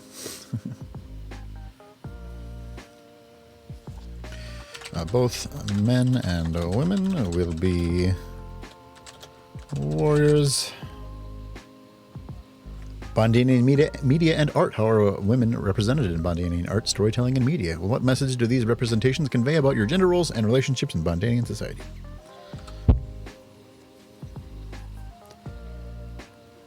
Having both men and women as warriors in a matriarchal society can add depth and complexity to your Bondanian culture. Here are some ways that they can incorporate both genders into a Bondanian warrior culture.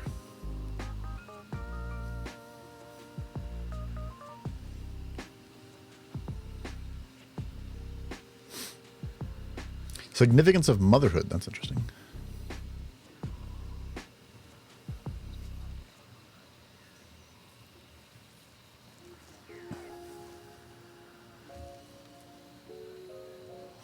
Isn't that wacky? Like, it's like, oh, yes, that is something that I should consider. You're right.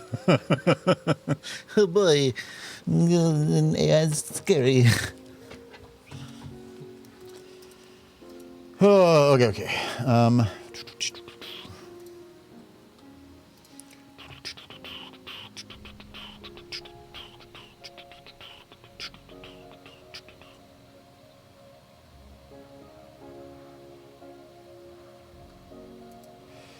Okay.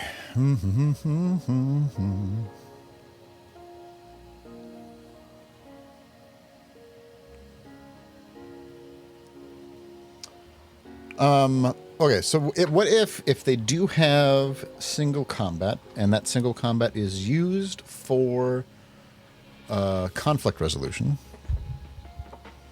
What if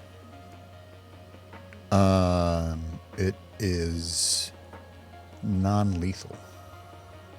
What weapon would they use? Maybe something not unlike a bowcan? Hey, JF Johnny. So far I've been using ChatGPT in my campaign to generate descriptions for locations and dungeon rooms. Dude, that's what I'm fucking saying to you. Perhaps if we're kind now, the future AI overlords will be more lenient with us. It's, again, The song gets loud. It is weird and scary, and I love it. I find it to be overwhelmingly helpful.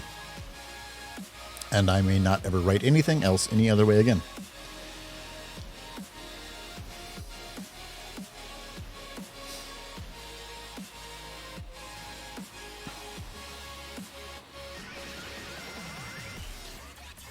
Okay, so let's I want them to be a combination of the Lion Clan from Legend of the Five Rings and the Nora from Horizon Zero Dawn. Actually, let's make it what if. What would that potentially look like?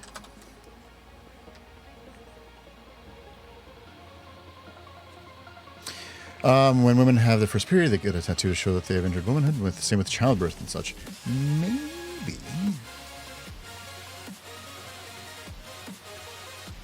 Maybe. The Hyorians already are a little bit into tattoos, so that would have to make them significantly different visually than that.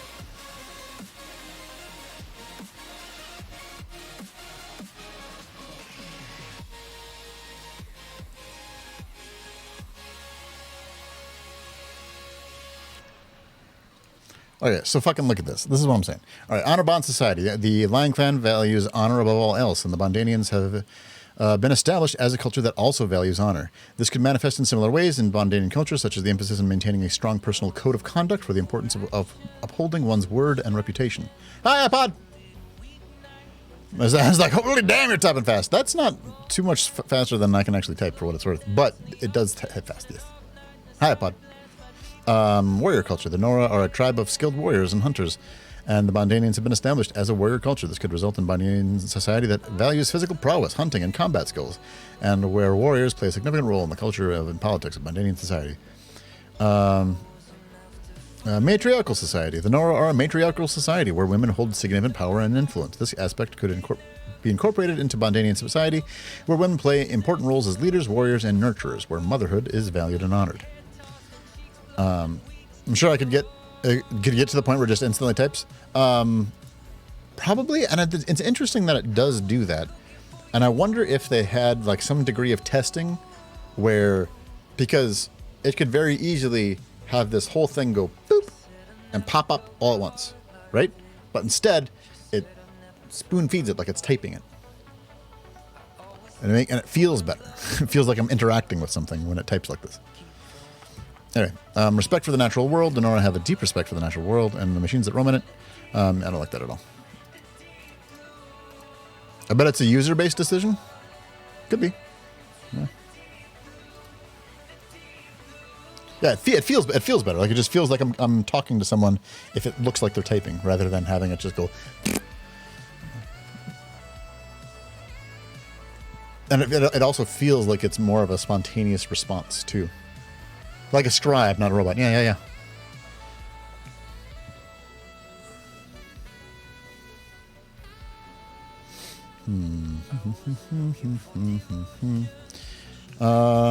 So I like the matriarchal thing, but I don't like the. I don't think I like the hunting aspect. I want them to be a little bit more.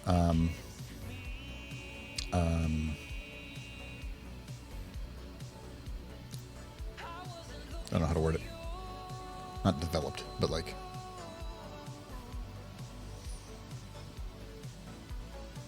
further along than the Nora.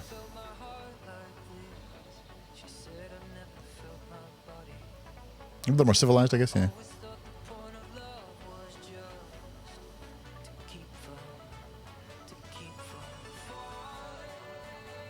Oh, let's check out this. I'm going to click on it because I trust you.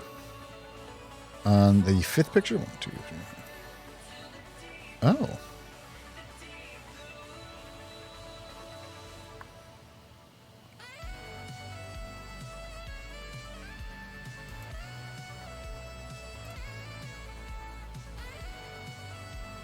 Interesting.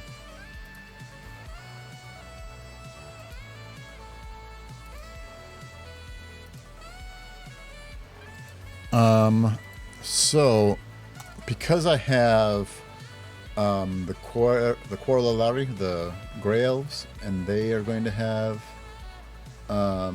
facial markings, but there is more like paint, like not a permanent thing. Having facial tattoos of like what their standing would be could be interesting. Facial tattoos, demarking achievements. Sure.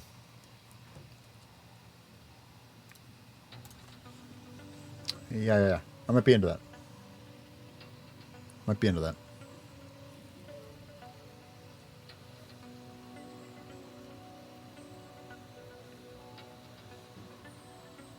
So then we could ask questions like, do those facial tattoos only apply to women, or do they apply to both or all?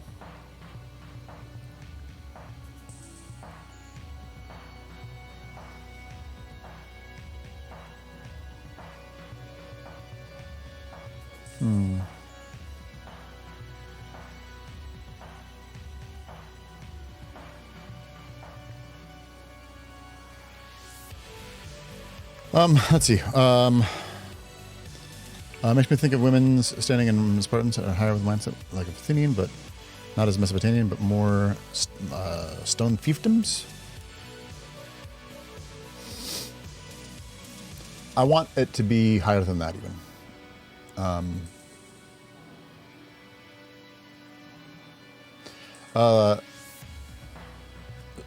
So, oh, gosh.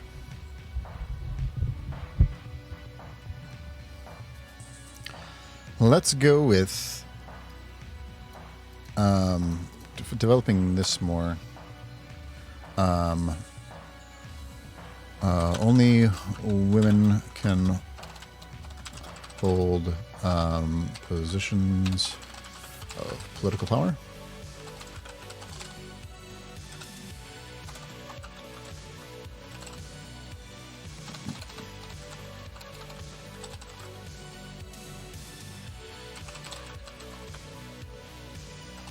Men's worth often ends in their how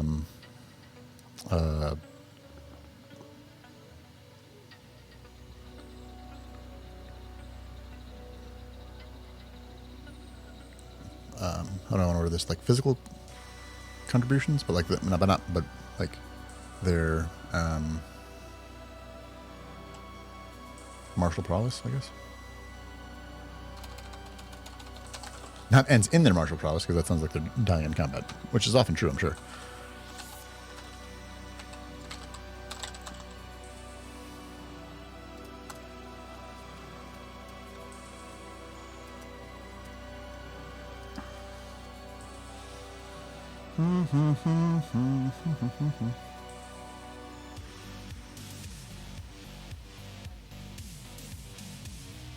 One of my favorite things about Spartan culture is they were actively encouraged to have sexual relationships with other soldiers.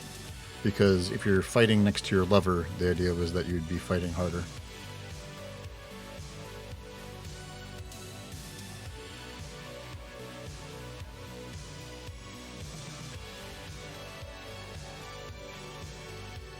Yeah, that sounds about right, Kimbit. I learned about it, and just an idea. No, I like it. I'm totally fine with just throwing out ideas and figuring things out. Yeah, Wolfie. Yeah. No, that's the thing.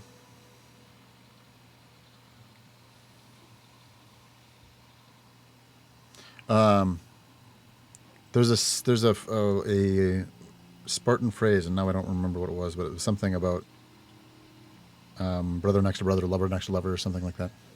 Common Greek thing too. I mean, sure. I mean, in that era, we did not view homosexuality as we do now, where it was encouraged. And usually, if anything, frequently, people were judged more on their role in sex than their than who they were having sex with.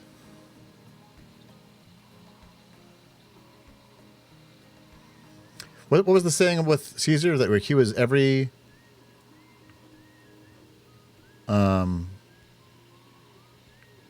woman's man and every man's woman? Something like that? We're like sort of insinuating that he was a receiver more than a giver. More of a power bottom.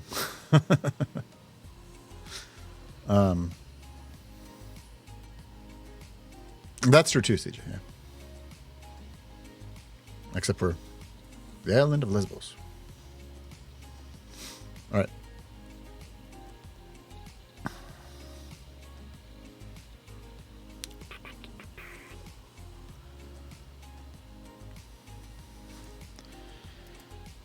Okay, so only women. Okay, to elaborate on the matriarchal. I can't spell that word. Society.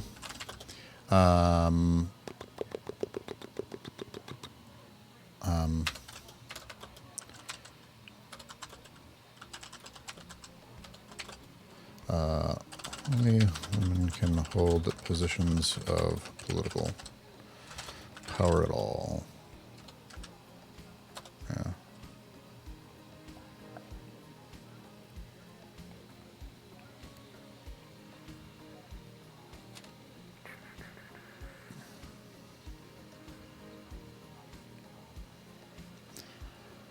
What if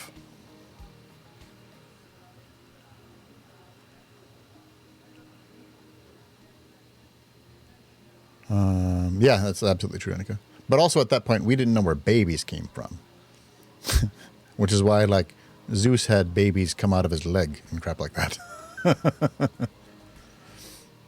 How far are they with, like, wood, stone weapons? Definitely, I want them to have access to the highest amount of technology for your typical D&D campaign. So I want them to have access to metal weapons. I was thinking that... That's true, Annika. I was thinking that... if they do have their, like I was saying before, their sort of conflicts potentially end in single combat, that it would be through non-lethal means. I feel like I like that. So it's not like they would duel with swords or other weapons. Maybe it's more like a bowkin, like a wooden sword, or like a...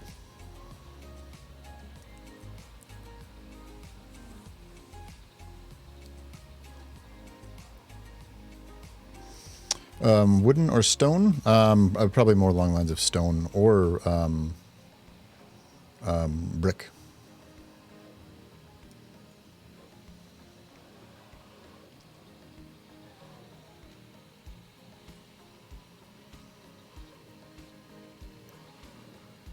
Okay, let's just add some details things. Or they could wrestle or some kind of martial. Okay. So, I think I like the idea of it being a weapon.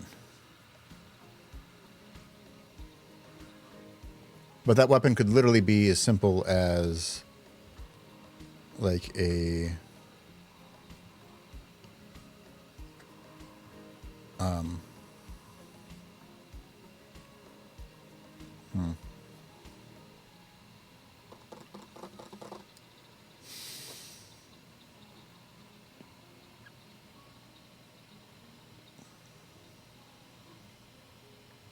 Yeah, sorry, I get lost in thought there. It could be as simple as like an eskrima stick or a kali stick or whatever you want to call it, which is it's just a stick, as opposed to like that instead of like a knife, for example. I like that. The more we're talking about that, I sort of like that as like a concept, and it could lead to some interesting role-playing things where like one of our player characters gets challenged and they have to fight somebody. Resolve conflict in single combat, but this combat is non-lethal, and they use staves and I don't want to say clubs, but like a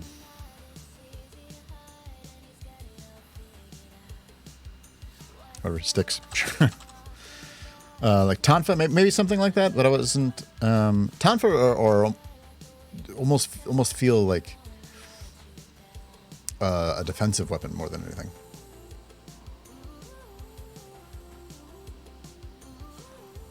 Whoever draws first blood but cannot use lethal strikes. That sounds more brutal. So what is someone who? Hold on. I think having it end in submission or unconsciousness is fine. Don't kill if you cannot wound. Don't wound if you cannot subdue. Don't subdue if you cannot pacify. Don't raise your hand at all until you first extended it. I love that quote a lot. Can add and take off some blades on some Tonfa? That's true too. Yeah. Like the duel in the Wakanda. Yeah. Well, now that you say that, now I'm like, oh shit. Yep, exactly like that. Fuck. Although that ends in, that should be a police motto, you'd think, right? It's a very good quote. I'm gonna write it down just because I might.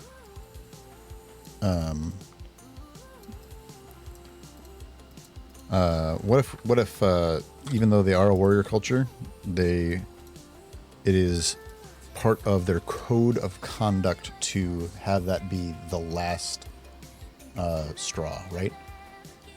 That I might be very into on like a personal level. Maybe I'm Bandanian.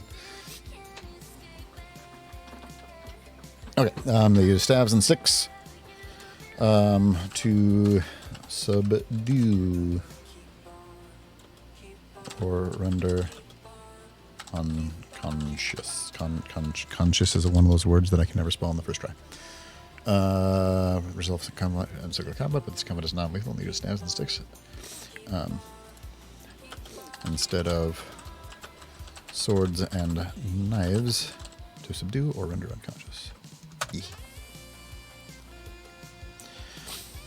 Having a tradition of resolving conflict through non-lethal single combat using staves and sticks can add a unique aspect to the Bandanian culture and their approach to resolving disputes. Here are some aspects to consider when developing this aspect of Bandanian culture. Significance of single combat. How important is single combat in resolving the Bandanian conflicts within the Bandanian society, and what role does it play in political and cultural landscape?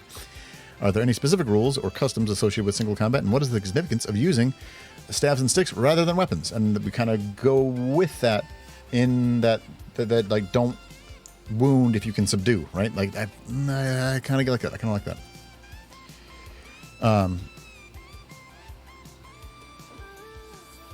Like you said, made up weapon.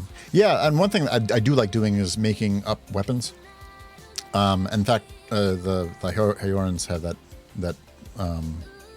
sort of weird whalebone mace that I like a lot. Actually, I'm not. Hold on. Where's Artful? How strong are whalebones?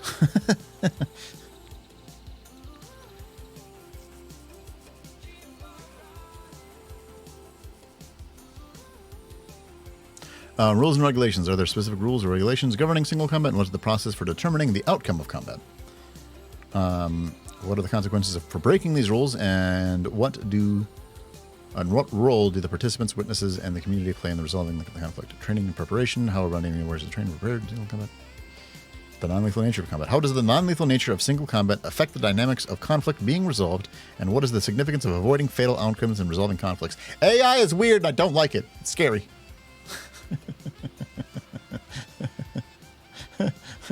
That's like, well, am I interacting with you like you have a brain? All right.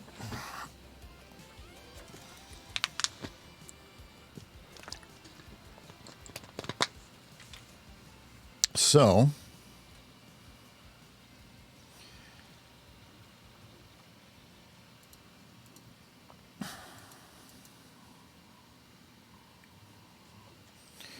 Let's go with yet. Tez's brain doesn't have emotions. Okay.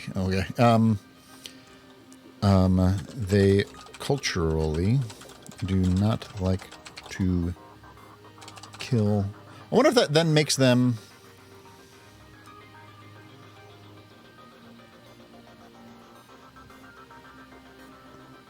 Yeah, whalebones are comparable to land mammals, if not stronger. Yeah, so I guess what comes down to the idea that I had, where it is a whalebone basis for it's like a tetsubo with whalebone, essentially. If you hold on, not pacifist. Yeah. So hold on.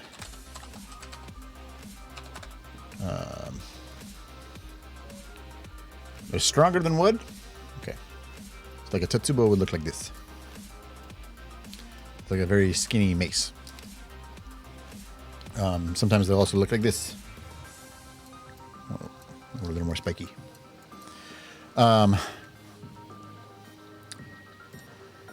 So the idea would be to have that be the basis for the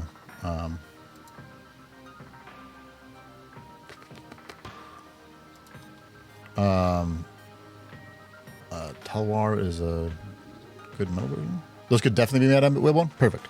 That's the only question.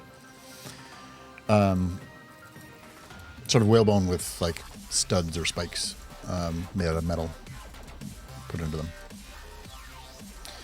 Talking about a Talwar, like the sword?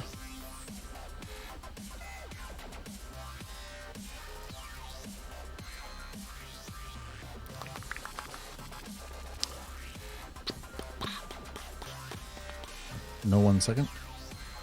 What? Oh, no, 1 second. Counts. Like, Talwar. Like this. This is a Talwar. From the Indian subcontinent. Like a saber.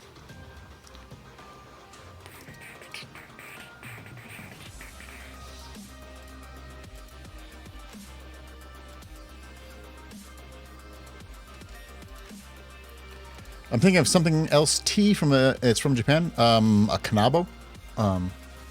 Kanabo. Just said it like it was my name. A kanabo is another. It looks basically identical to a tetsubo, only with wood instead of iron. Tetsu literally means iron, so it's an iron stick. as in bow staff. Tetsu as in iron. It's an iron stick.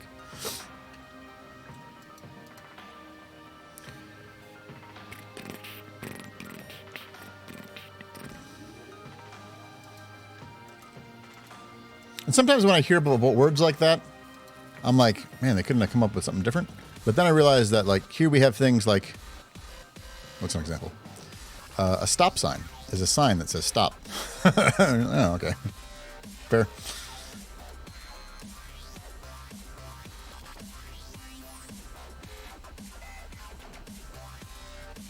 All right, so they culturally do not like to kill.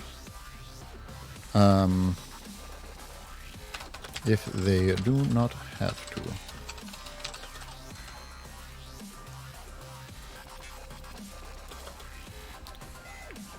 It is within their honor code as warriors to subdue if they can before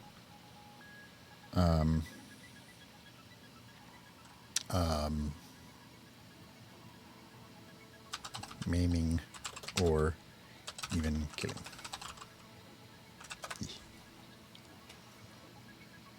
Having a cultural aversion to killing and a belief that it is honorable to subdue rather than kill can further add to the depth of Indian culture. And there, one thing that when I am a kanabo, yeah, it's like literally what I said. Yeah, it's so a kanabo is it's a tetsubo that's just made of wood, in addition to the metal studs or spikes to it. And that's, by the way, if you have any good names for it, that's what I I'm trying to name for the Hyoran culture. The name that I have right now sucks, but I just have it as like a working filler. One thing that I will say about ChatGPT, it's really bad at naming things, like really bad. Where I was trying to ask it to like help me come up with things, and they were like, "All right, so it's this thing that the seafaring people do. All right, great. How about the Sea Smasher, the Sea Club, the Sea Breaker, the Ocean Bang Bang, or whatever?" Like it was just absolutely awful. Yeah, so Oni often wielded them in folklore. They did. The Hyoran are very like Japanesey inspired.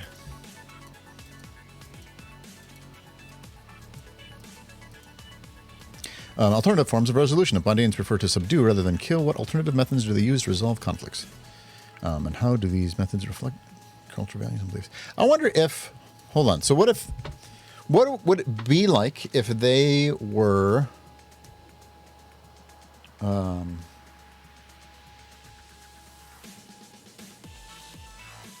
OG Oni being pigs? Oni just means like spirit. We sort of tend to... like there's Oni and Kami, like we kind of equate them to like spirits and demons a little bit, but like it's a little bit different than what Western civilizations sort of have them as, and we tend to equate them, and it's not quite a 1-for-1.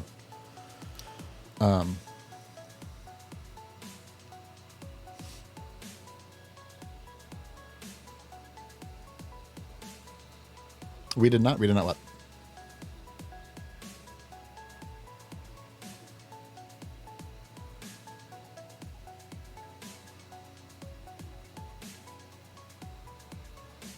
The escalation of force is centered around refraining from harm and fighting when possible.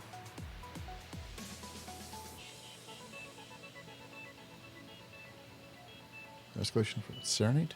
Based on Serenity? What do you mean, Swifts?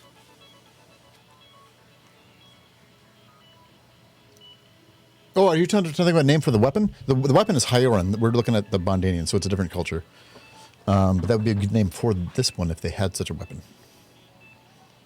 Also, I don't know if I'd call it a Serenade because that word means something else.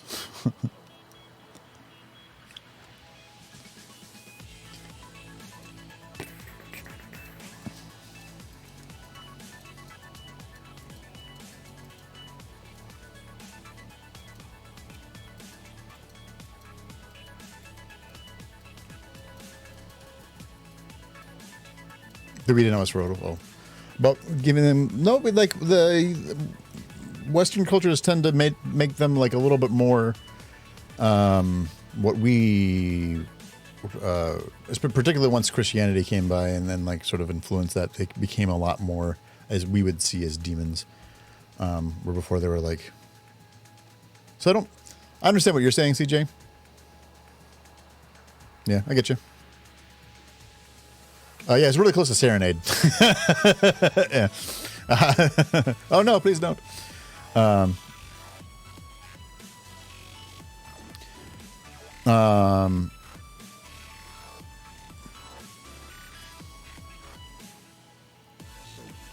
Okay, so I like this idea. So we're starting to develop ideas, and I like where it's going. So we've got this warrior culture.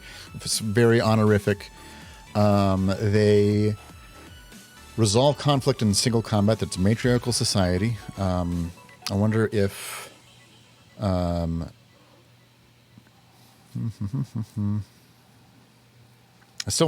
kind of want to figure out... I'm going to just write stuff down here. Favored weapons? Question mark. And because I want to have like a list of what they might use. And because of... man. So, was the only of the spirits you don't want to meet? The evil, malicious, mischievous ones? Certainly malicious or mischievous. I agree with. Yeah.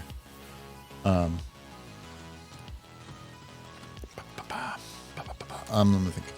So, Gosh, I love this quest. I love it. It's from Wonder Woman. It's very funny, but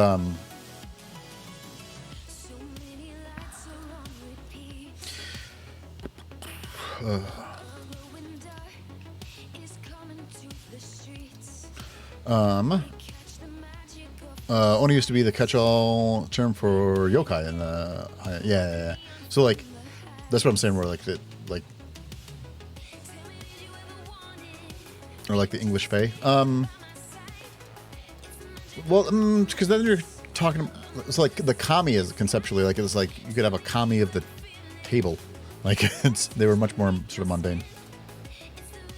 Yeah, they didn't come to associate with it like trolls or ogres. Oh, like very frequently visually like ogre-like. Yeah.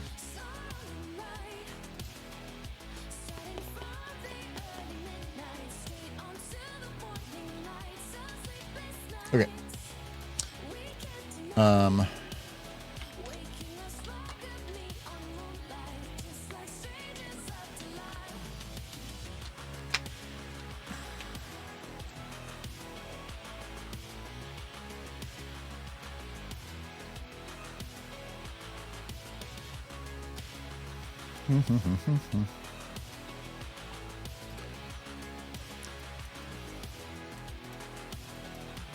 So okay, so here's where my brain's at right now, and with sort of thinking the idea that they would much rather subdue rather than kill. Boy, I wonder if some whale jaw bones can be weapons without much work. Oh, what the fuck whale is that? So I guess that, but like with a handle. Weird. Yep. Oh, I guess that like a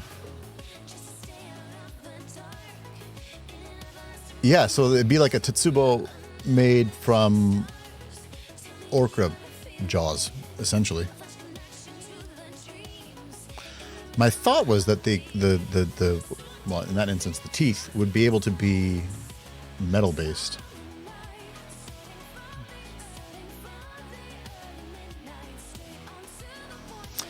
Bolas could be interesting. So that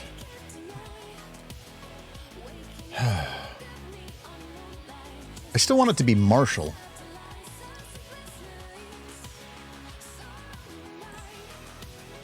Northern and Southern Water Tribe from Avatar: The Last Airbender. Okay, here's a secret.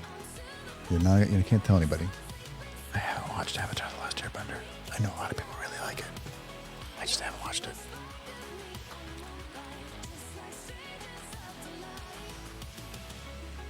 Sorry. And at this point, I'm probably not going to.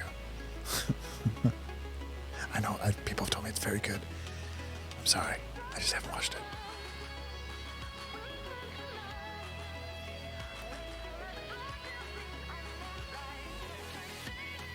So you'll have to tell me about what the Northern and Southern Water Tribe are like. I know. I've heard Kimbit. I just haven't happened. Sorry.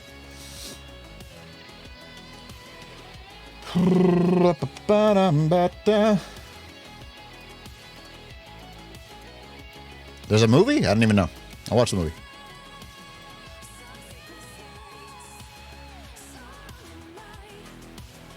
To look the Inuit? Oh, interesting. Okay. I'm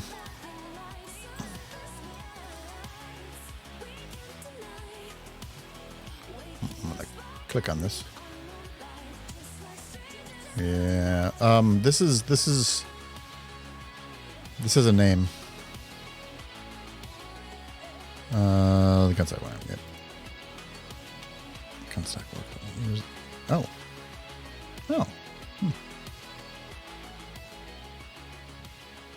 Okay. Well, interesting. Don't watch the movie that doesn't exist? Ah. Now I'm going to watch the movie. I'm just kidding. Probably still won't watch it. Oh, I have seen... Oh, that movie! You know what's funny? I did watch the movie. It wasn't good. I don't remember anything about it, really. But I did go to see it. Yeah, the live-action movie was not good.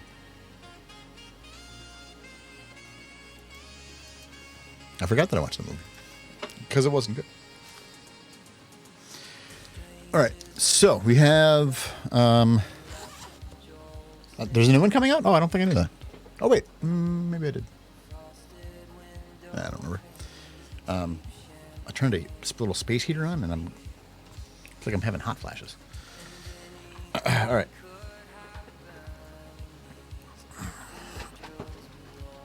Let's keep working on it. So, okay. Oh, so this where I was at. I was thinking about their favorite weapons, right? So if they prefer to subdue rather than kill, even if that's like their main basis for their like conflict resolution and single combat, then it strikes me that they would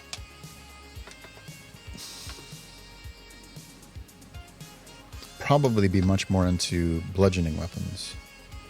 A whalebone club's called Patu? Patu club. Is a club or pounder used by the Maori. It means to hit, strike, beat, kill, or subdue. Oh, it's like a flat little... Interesting.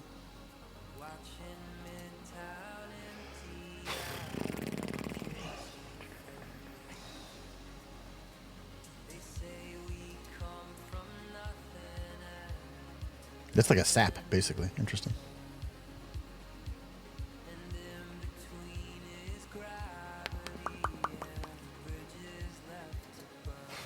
Okay.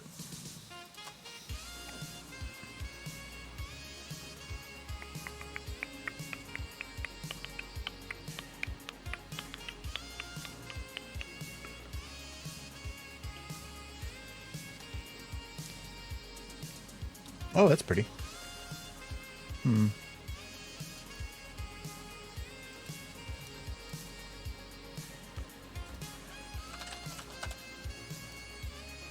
Short spear called Ataya, huh?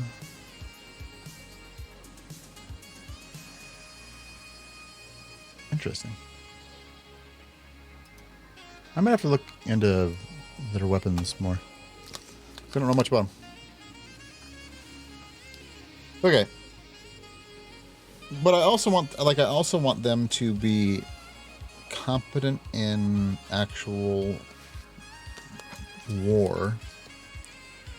So okay, so I guess I'm looking for opinions on how they might utilize that. Like, is that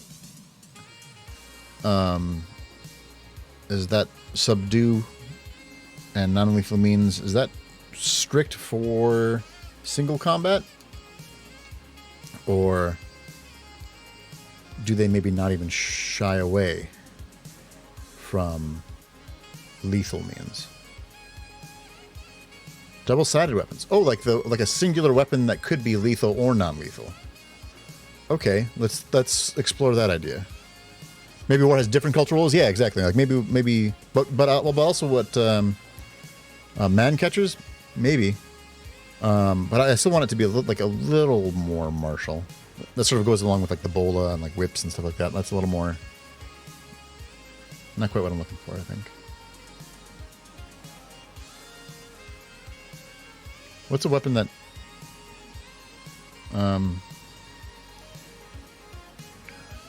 Yeah, they don't generally instigate. If you see the point of their X, they're already dead. It could be like maybe they like a halberd.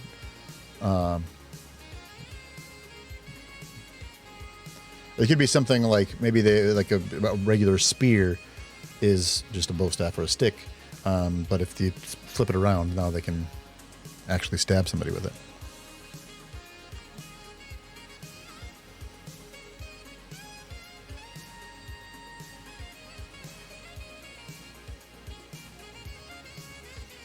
Can you use the using the other to make a weapon?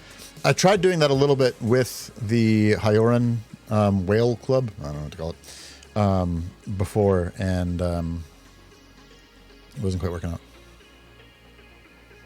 I might play around with it more, but I do intend on using AI art to try to make, at the very least, what these typical peoples look like. Yeah, like if you see the blunt side of it, then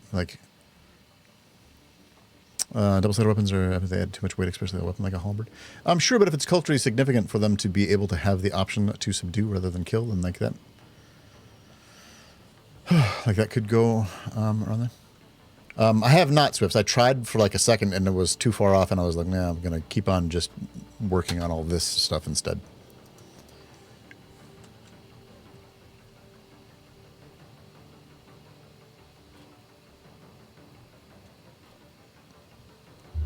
One is carved like a spear. One is carved like a spear. The other one is for striking blows. Interesting. I was just gonna look something up, and I don't remember what.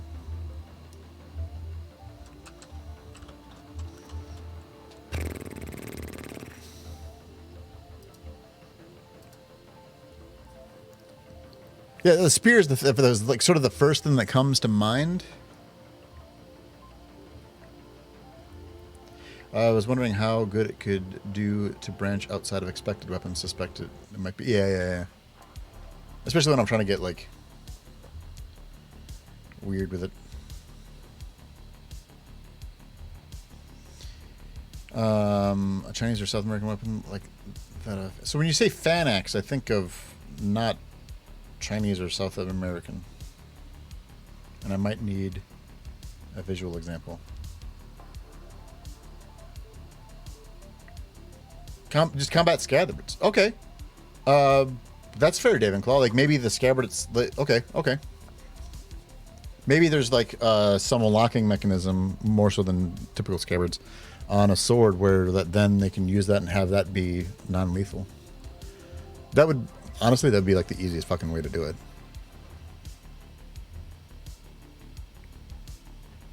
And that could be interesting in, like, a...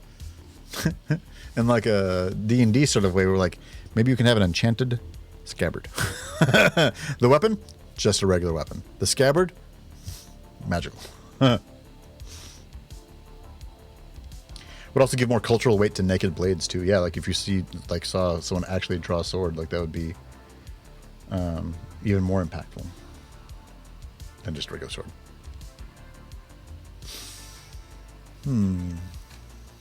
Yeah, the cultural weight of a decision to remove the scabbard, yeah. Totally. In Aragon, he had them use magic to blunt the edge of the weapon for practice sessions. Yeah.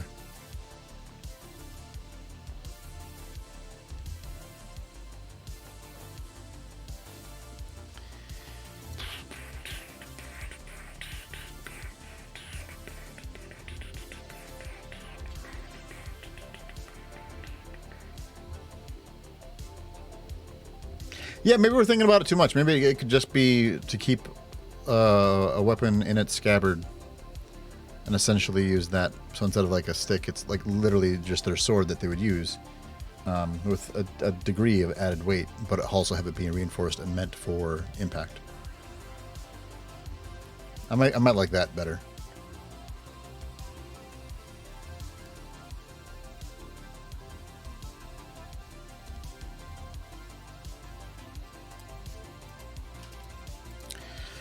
All right, so let's say,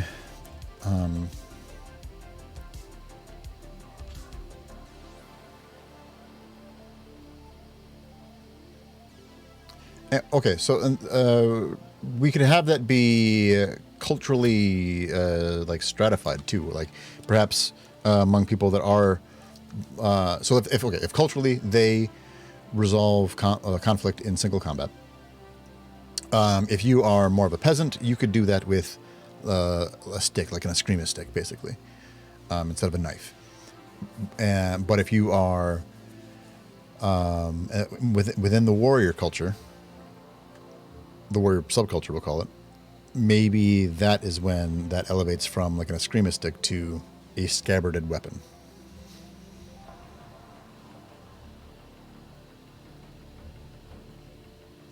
It could even be that becomes culturally a signifier. Like, what if being scabbed would be to be beaten with a scabbard?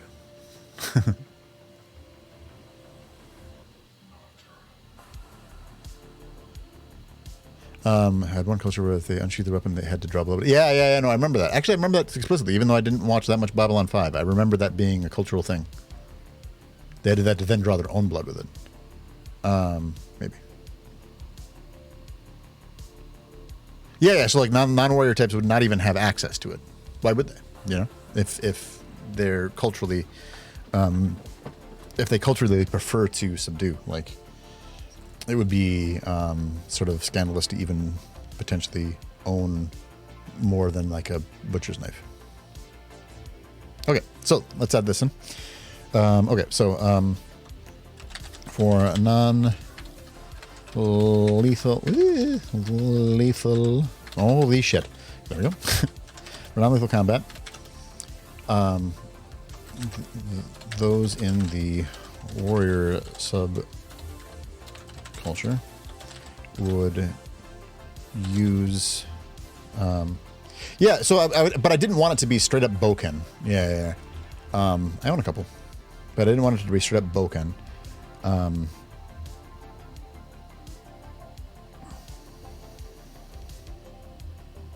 But I like the idea of using a reinforced scabbard. Like the scabbards of their weapons are made to be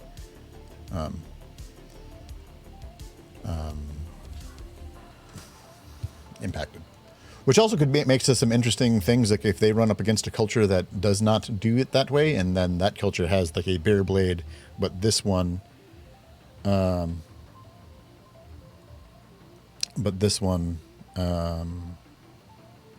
would keep their scabbard, that reinforced scabbard on, and like be able to try to subdue them, even though they're trying to. It's not going the same way both ways. Those in the warrior culture would use their sword with the scabbard still attached. This scabbard would be reinforced to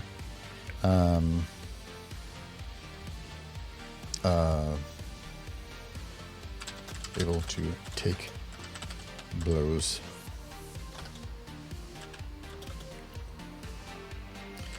Those of quote-unquote lesser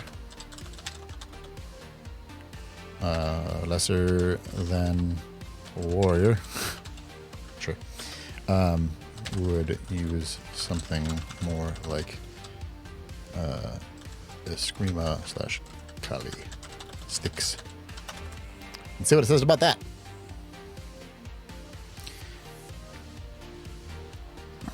Having a distinction between the weapons used by warriors and other bonding in society can... Yeah.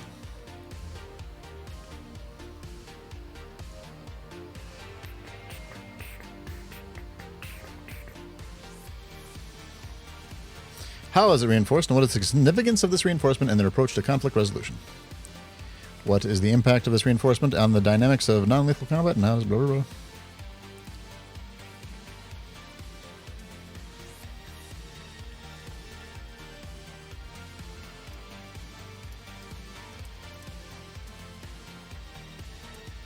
And this is something that I think that I can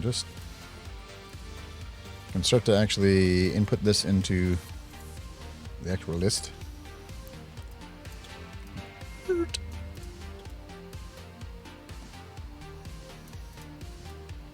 That's from me later. Okay. Neat.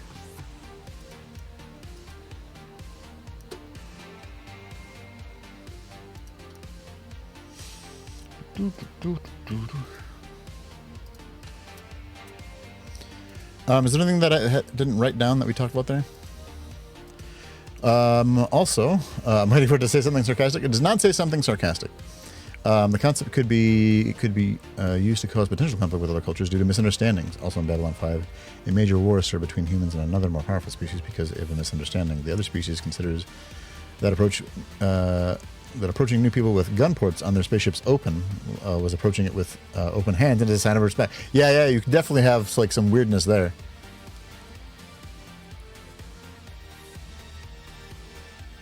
I like maybe playing with that idea.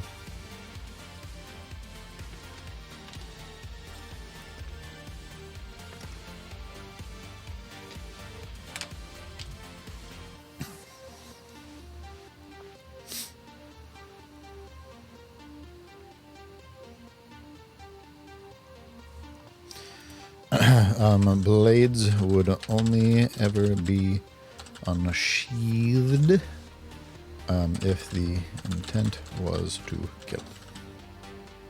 I mean, that kind of goes without saying, but... Making the act of unsheathing a blade a significant cultural symbol can add an extra layer of meaning and significance to the Bondanian society. Ah!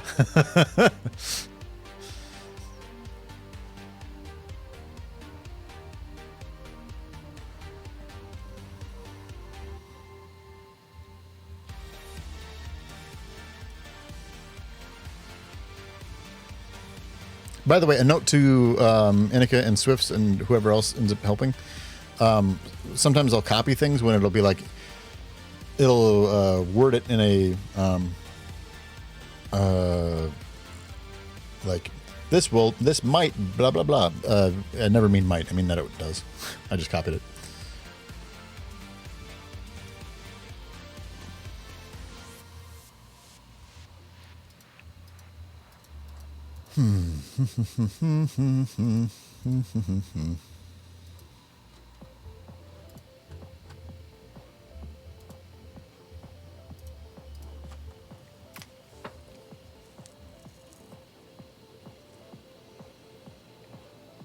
You change might in the maze? Yeah, thank you.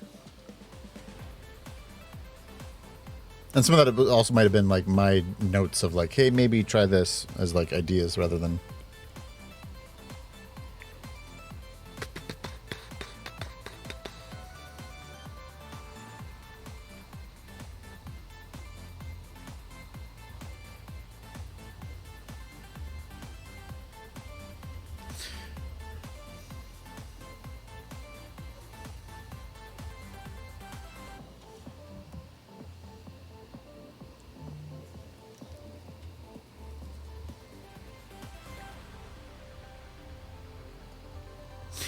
What if, so, okay, so those facial tattoos, I like that idea.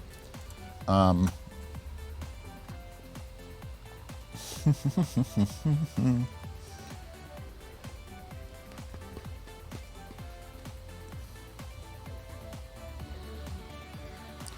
first thing I think of is, because of how that idea even came about, is, since they're a matriarchal society, do only the women potentially get facial tattoos?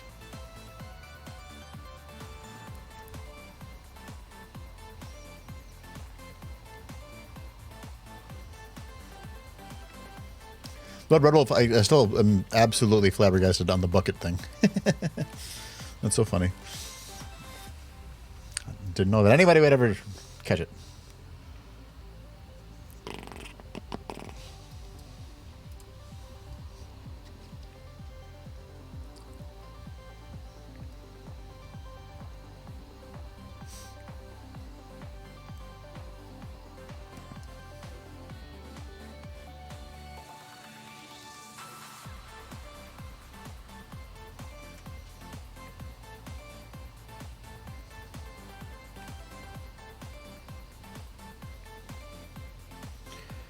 Found something I mean by weapon, and I'm good with faces. Found something. Oh, found, yeah, you're good with it. Yeah, fair enough. Like, whoa, I know that face. Yeah, fair. I hate that. For what it's worth. Hey, Switchblade, how you doing? Yeah, you're good. You missed most of it? I mean, I'll still be going for a little while. A lot of double-bladed weapons like that look cool, but are overwhelmingly, like, impractical. Unless it's a lightsaber. Those are just cool. Oh, like one-sided, not all. Oh, okay. Yeah, just like as an example of a pole arm.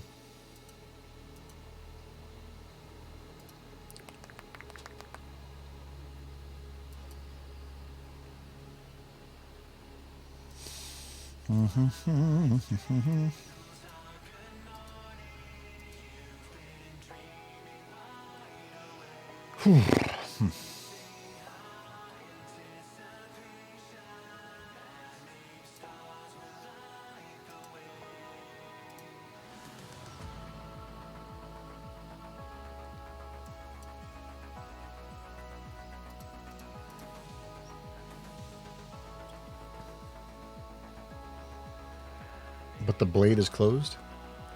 No, like the double-sided fan axe or whatever. Is that what you're talking about?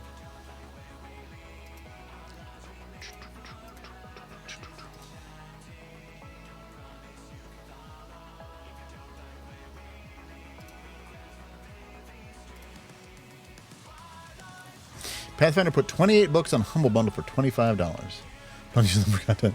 Not trying to start a Pathfinder versus D&D debate, just sharing the find. Yeah, that's pretty cool. You can share it in chat for anybody who might be interested in a cheap way to pick up a bunch of PDF books. All right. So. Clicky. Gear up on your Pathfinder.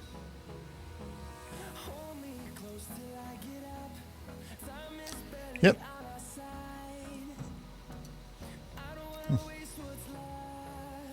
All right. So,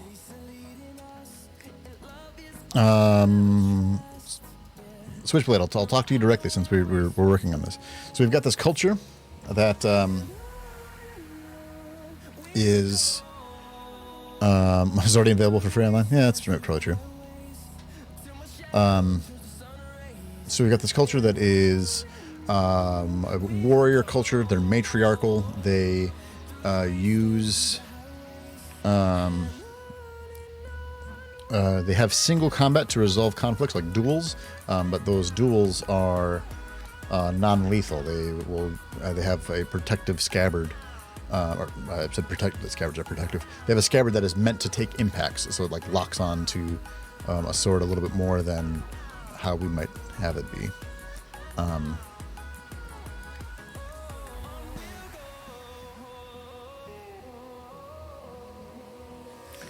What else could we add?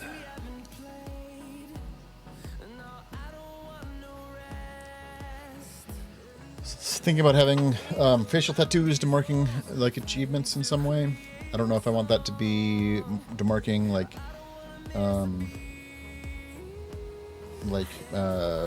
military achievements, or if I want it to be like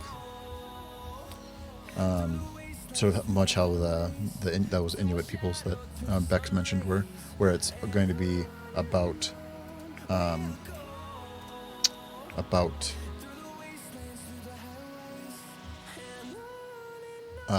like being a mother or how many children they have or whatever. Or was it Kimbit? I thought it was. Okay, sorry.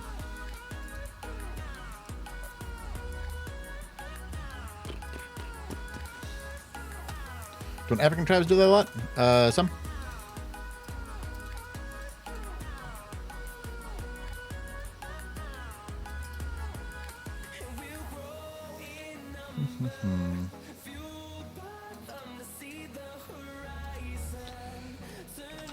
Well, I mean, the initial idea came from specifically this. We're looking at stuff like that.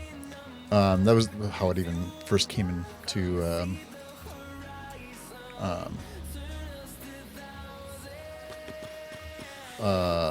Mary or Scythian. Good poll on this. Thank you. But more like this. It was sort of how the idea initially came about, and since it's a matriarchal society, maybe like having a heavily tattooed face would be like really like whatever I end up calling like their absolute matriarch. Have them be really tattooed. Maybe.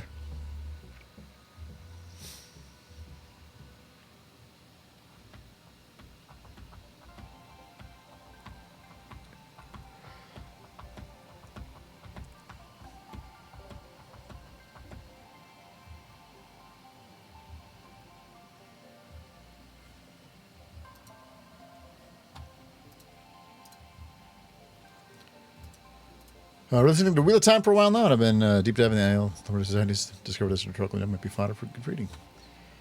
Click. Imagine saying the I'm on. Yep. Tattoos and trousers. That's funny. Yeah, that's very long. Yeah, I might have to read that later. Or forget about it and leave the tab up for months. You know, one of the two.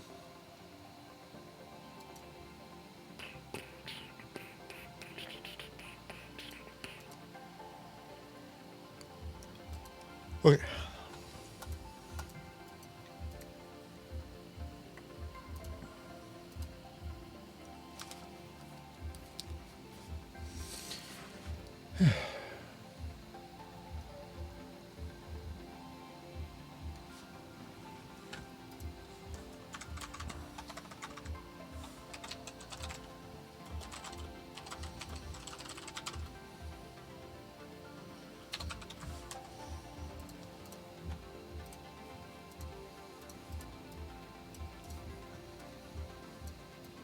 So on favorite weapons, then maybe a little more sword and board style.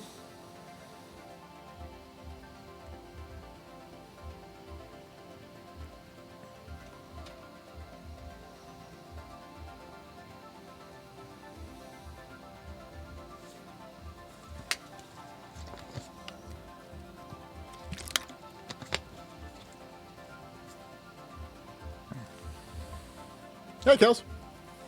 You do match your chair. I saw that. Also, it reminded me of Power Girl. You might have to look up Power Girl. Would something more exotic be appealing? Sword and shield and sword and spears?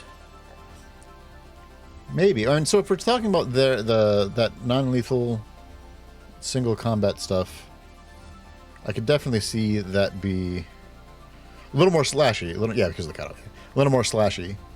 Not a stabby rapier. No, that's not what I was thinking at all. I was thinking of more like a longsword, like a traditional longsword. It could also be... I don't want it to be a katana because I don't want it to be too Japanesey. But, remember?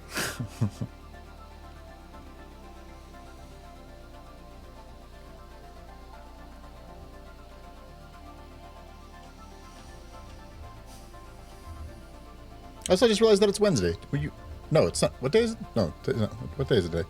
Today's Sunday. Never mind. I had softball today. That's all I knew. Shut up. All right. Never mind. Boy, I might not stream next Sunday, by the way. Super Bowl. Sorry. I might take that day off.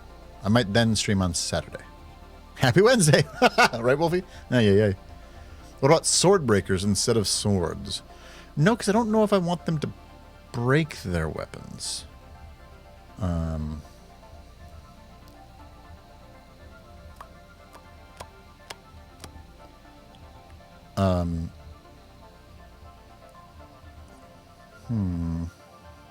But that would sort of play into them being like kind of more... No, because I don't want them to be like defensive necessarily. I just want them to be selective in how they use violence.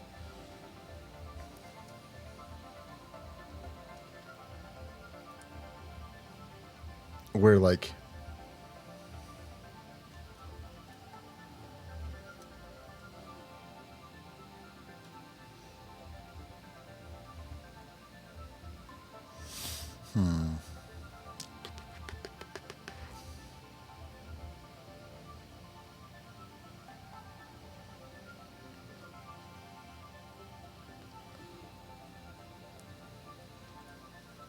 Sounds like a martial monk society, but I don't want it to be necessarily like a monk society. I want it to be a sort of much more civilized size, focus on disarmor and attack. But I don't want them to necessarily focus on... Yeah, I think that I like that they do use swords. They just are very selective as to when they do it.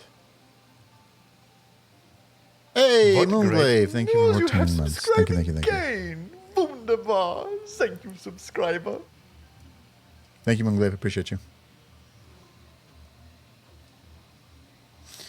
Not monks per se, but in the style.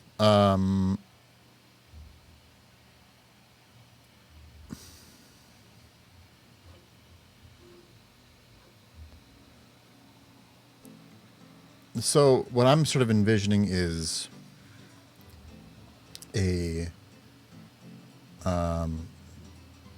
that single combat being a little more like Eijutsu. but with what about a Kopesh kind of weapon? A Kopesh is like meant for beheading, so like I do like a Kopesh just generally. Also, I think I've got one of the other cultures like being super into oh, I know what it is. One of the other cultures are super into Kopesh. The Kore Lalari, those nomadic elves that I was talking about, they have Kopesh because they're also would be doing it on the backs of their steeds. It's one of my favorite weapons, though. I think they're just fascinating. For people don't hold on. I love people play the home game, Kopesh.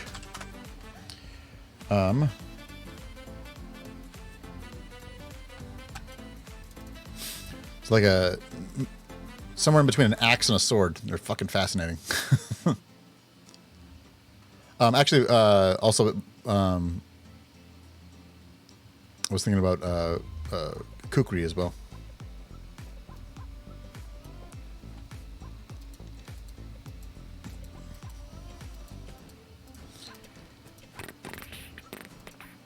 What exactly are we deciding on? So we're using ChatGPT to help us create a.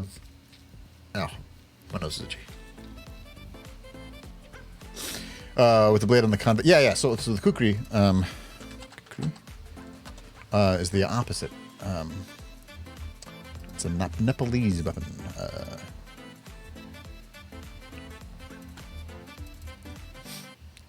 Again, a little bit like somewhere in between an axe and a knife.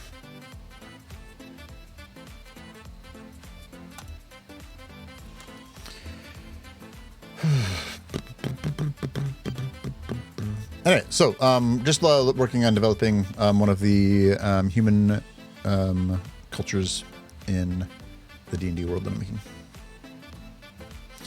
So far, we got some people popping in.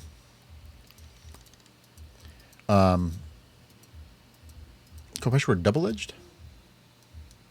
Are they? Well, okay, so talk to me about what you mean by that.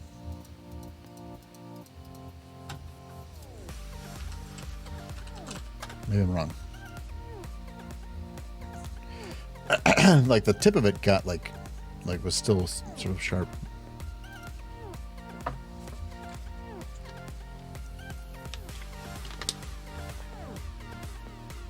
Can I find an actual Kopesh and not like a modern one? Both edges of the curve are sharp? Oh, okay. I want to try the word. Look at the Urumi. What's an Urumi? What? Is this like a cat of nine tails or something?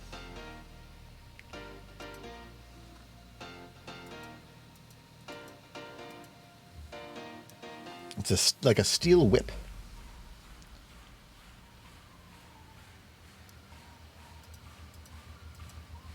It's like a flexible, an Indian whip sword thing. Yeah. Nope, not doing that. That's very interesting, though. I don't think I've ever seen that before.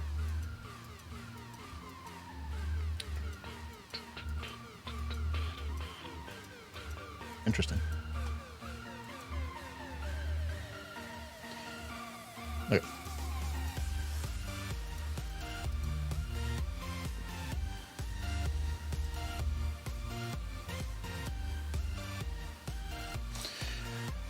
All right. So for people popping in, the culture that we're looking at, the ethnicity that we're looking at, traditionally are very matriarchal. They are very sort of they value honor very highly, and are relatively martial and warlike. However, they have a cultural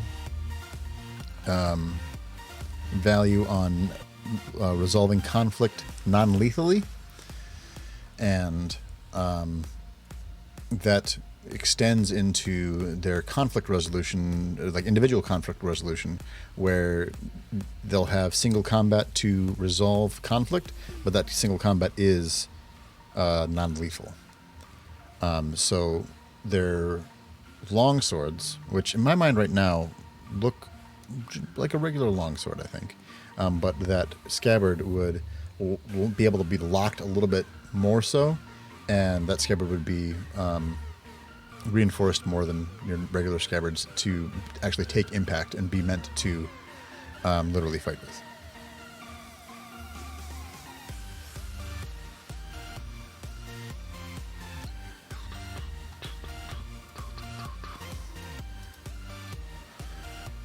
What if you go with the sword and board, but they'll have a one-day spare the dying cantrip? I don't want to. That's funny, first off, but I don't want to give them magical means. I could see them having sorcerers, even wizards, but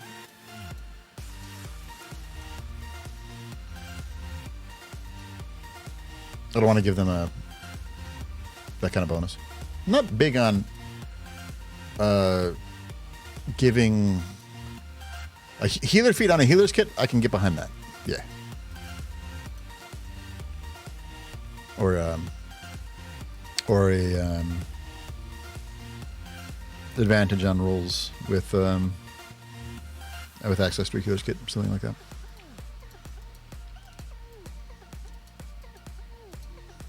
Okay.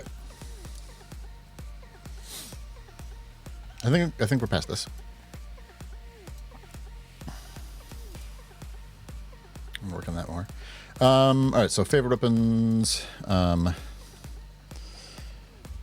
They use these. Let's go with longsword.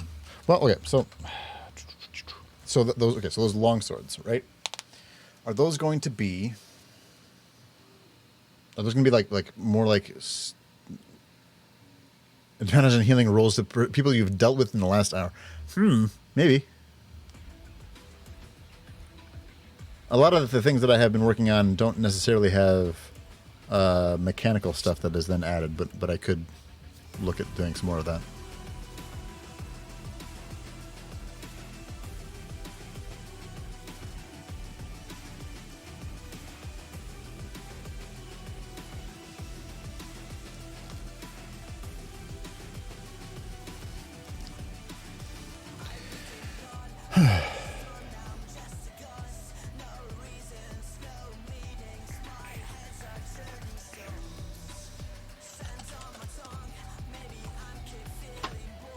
I wouldn't want it to be a Jean. I know what you're talking about, though, Red Wolf. I think I want it to be more of a, like, heavy...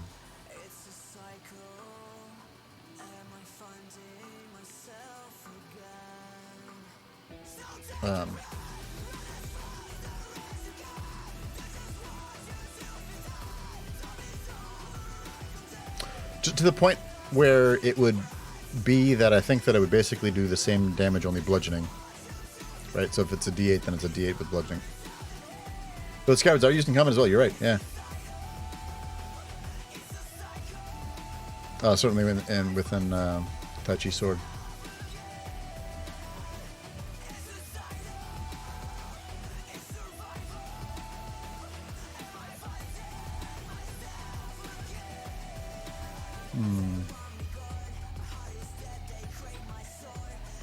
Like a claymore? Maybe. That gets to a little bit bigger than I was thinking. I wasn't thinking like a... I wasn't even thinking so much as like a hand and a half sword. I was thinking like a single... so the single edge so they can flip to two sides, or the blade flats for non-lethal. Yeah, no, so like the idea is... Oh, wait, hold on. I don't want them to I like the idea that the scabbard and then like actually unsheathing... unsheathing it has like a cultural significance in like a that itself is almost like a cultural taboo, unless it's like warranted, I guess, or like what about something along the lines of a sword cane? Not the idea of the hidden blade, but the idea that it can be designed to work completely separate from the blade. Yeah.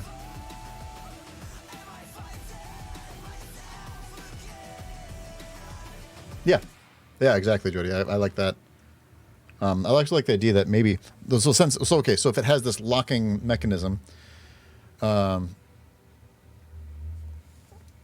the D&D longsword is in a yeah.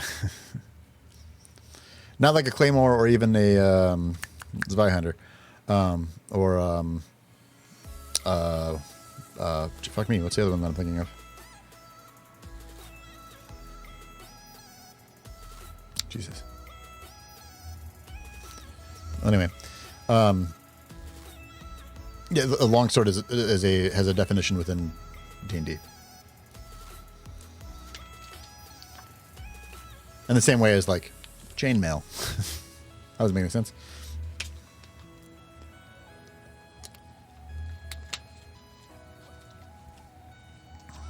Okay. So, okay. So to what Jody was saying, we're like, so if it has this locking mechanism beyond like a leather strap, you know, where it really does truly lock in, that whole weapon could be used. Could be used in that. You could use sort of hold it the other way, and it almost becomes like a shepherd's crook. Yeah, exactly. And that could be used to sort of disarm by itself too. That's kind of culturally fun.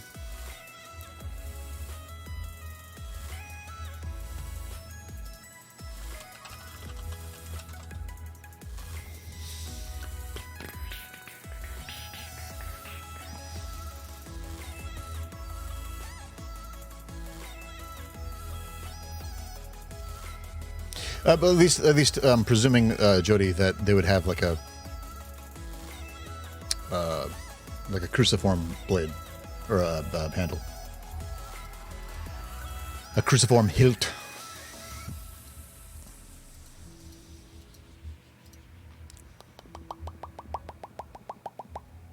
Okay.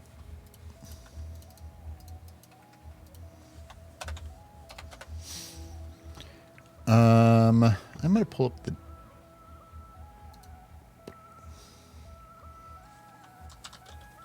Hold on. Hold on.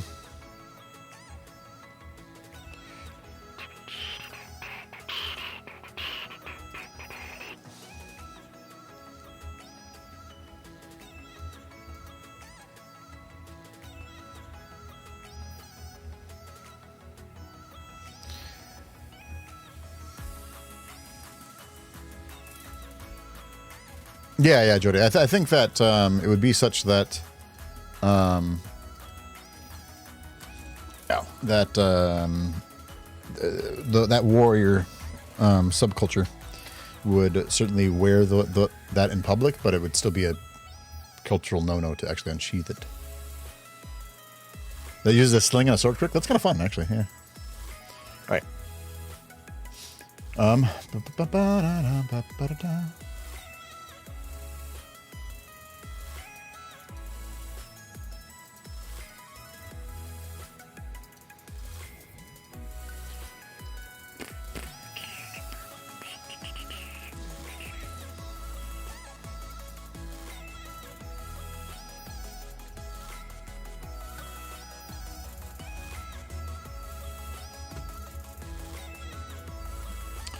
I'm pulling up my digital player's handbook. As soon as I remember where I put it. There we go. I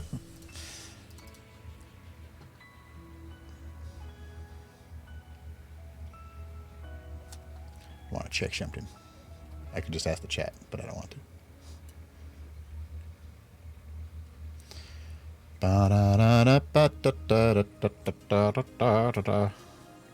Like a Tuscan gaffy stick where the rite to passage could be helping you build chores. I don't know if I'd like to go along those lines necessarily. The text is very small.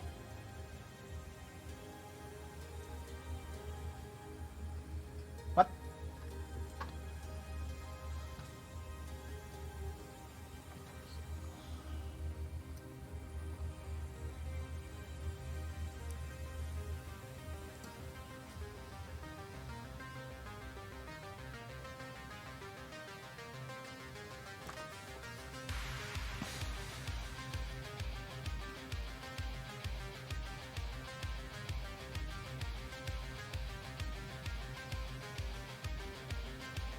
I like using the app note rather than tab. I feel like at one point I ended up just using the tab, and I don't remember why. It might have been because at the time there was some mechanical weirdness.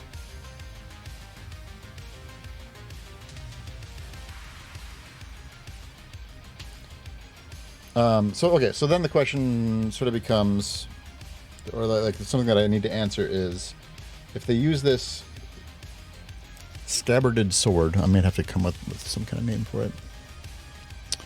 The special scabbarded sword. How big is it?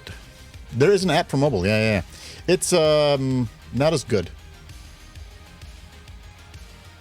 but there is an app for mobile. I have it on my phone so that if I'm in bed and I'm like, oh yeah, okay, great, I can do that.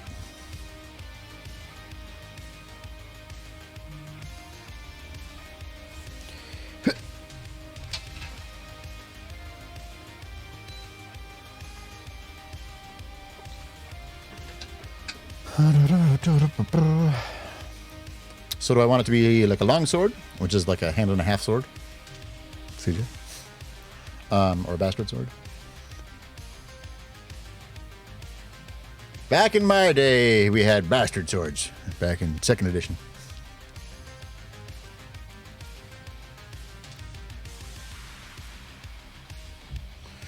Or it could be a short sword.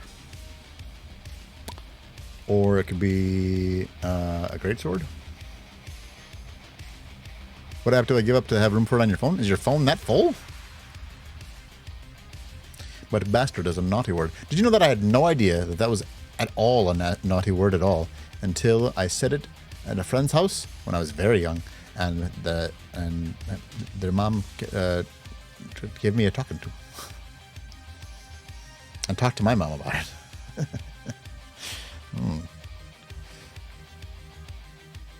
I had no idea that that was a taboo word at all. An esoteric version of two-handed version of a rapier? I don't want it to be. I think for some reason, I want it to be a slashing weapon rather than a piercing weapon.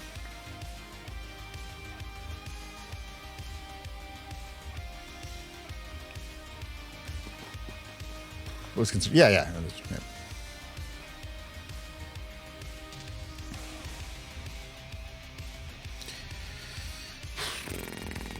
So, okay. So here's the thing, like mechanically for D&D, unless you're from Sunspear, if I make it a short sword, then it has the finesse trait, definitionally.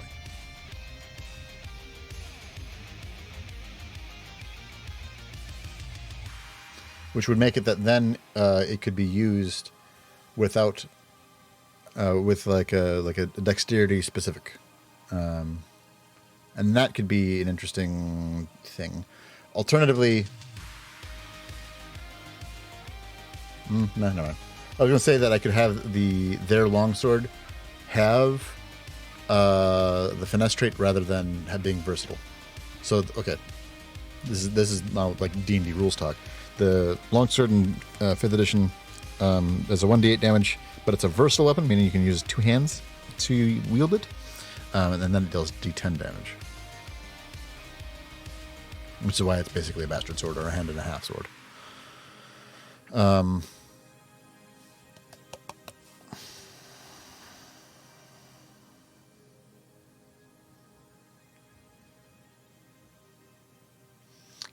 What's the result of like a chef's knife, but have the scabbard still be straight? Plausibly. And a scimitar would be no, scimitar is still 1d6 slashing, right?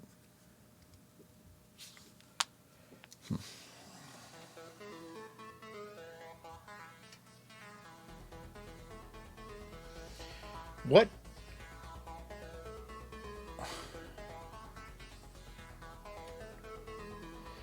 Kind of like how a katana is properly used with two hand, can be used one-handed. Yeah. It's essentially the same way. That's how the hand and a half sword is used. The slashing versus the short sword is piercing. Yep. You're right.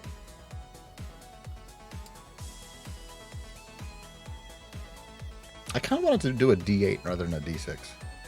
But also have the finesse trait. Or wait. I could have it have the finesse trait, but not the light trait.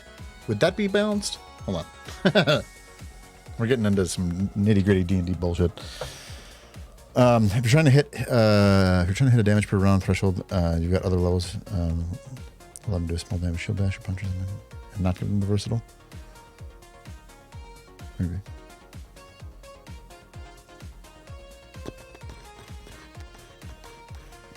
So I think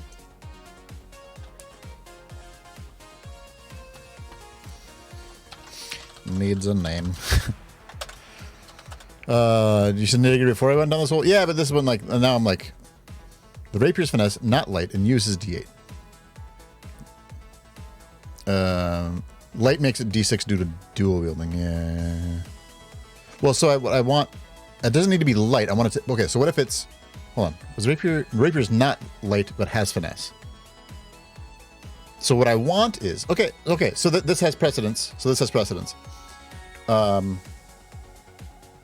what I want, gosh. So what I want is this weapon is going to be 1d8 damage, have finesse, not be light, and not be versatile. So it is actually, it's a slashing version of a rapier, essentially. So the question then goes to, because sabers do 1d6 damage, not 1d8. Yeah, no need for balancing, really. So the question then goes to, if it's scabbarded, does it still do the 1d8 or does it then go to 1d6? Because the 1d6 would be more like along the lines of like, what's a 1d6? Like a quarterstaff would be a 1d6, but maybe it would be heavier than that? Question mark. Oi. Yeah, so I mean, just when it switches to bludgeoning, would it then be 1d8? What does 1d8 bludgeoning? A warhammer does 1d8. This is not a warhammer. If a warhammer is 1d8, then, but a flail is also 1d8.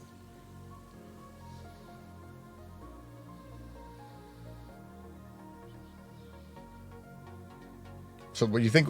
So if you think 1d8 would make sense, that's not like that much of a balance thing, but just a like this needs to have a rule to it. Quarterstaff is 1d6.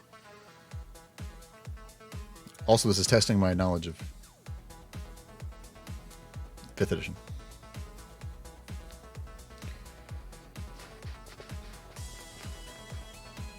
Talk about what damage, but it matters. And it matters more to players than it would to me, right?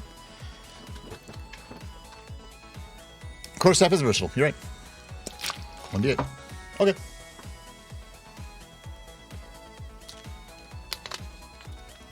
All right. All right.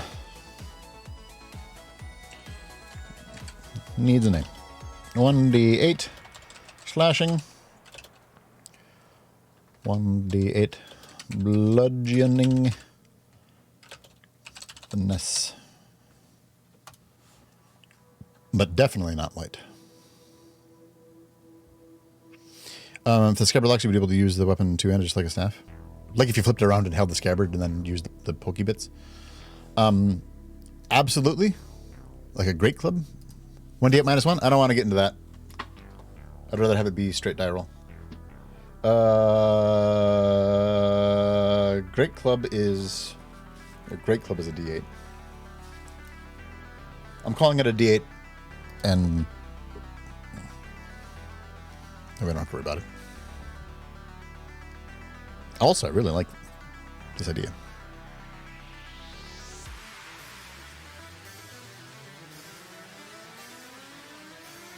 Yeah, flail is also bludgeoning and 1d8. Yeah.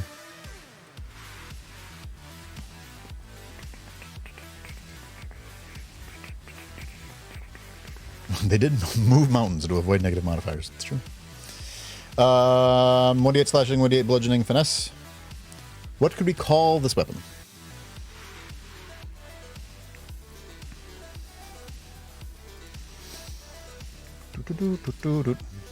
I'm writing down all ideas, even bad ones. Club sword. Scabbarded sword. Scab sword. I'm not going to call it a boken. Because it's also a sword. It's not just like a wooden stick.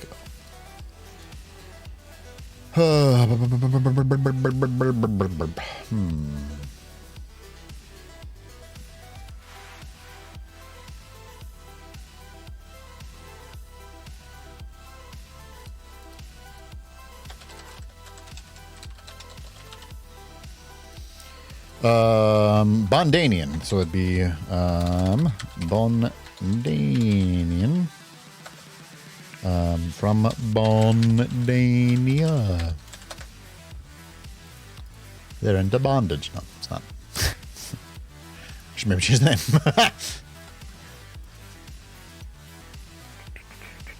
Sword bond?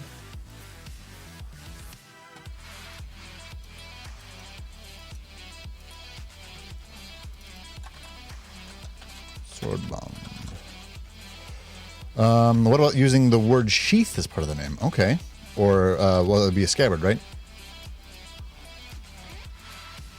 Or that mean that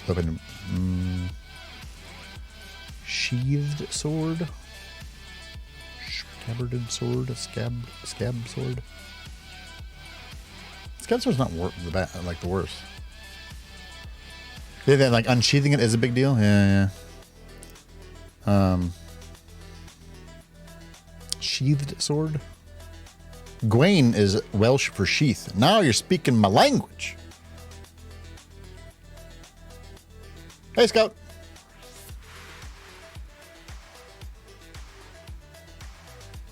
Scabbard in a bunch of different languages listed above. Click. Oh, now this is where I'm at. By the way, this is how I came up with every single name.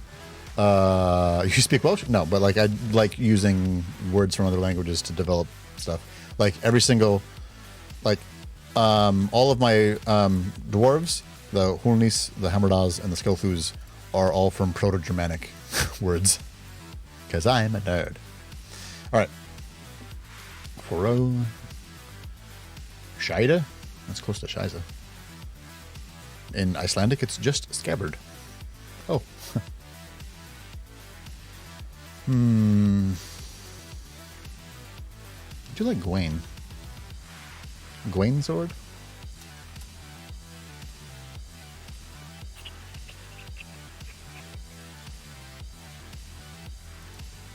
Boeing? So that one, too.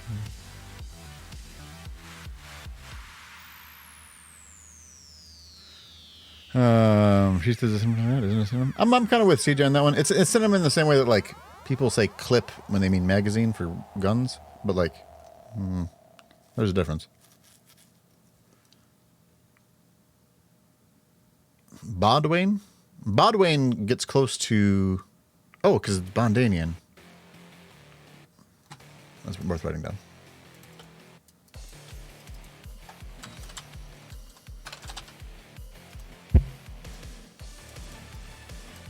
Like that. That's awesome, Scout. Congrats.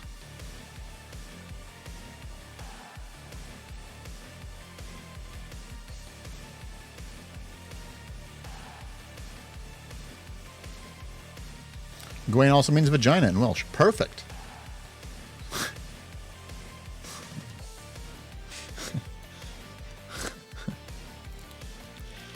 Naturally, the word scabbard would also mean vagina. That checks out.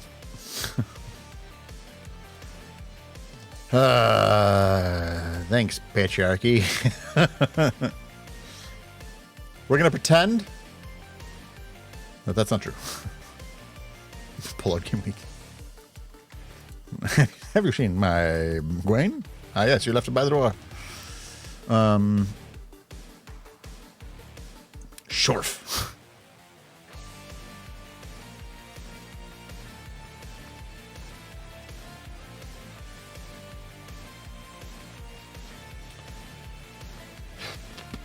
Sked. Bond-sked? Bond-sked? I like the idea of putting bond in there. What? No. I'm not trying to link it.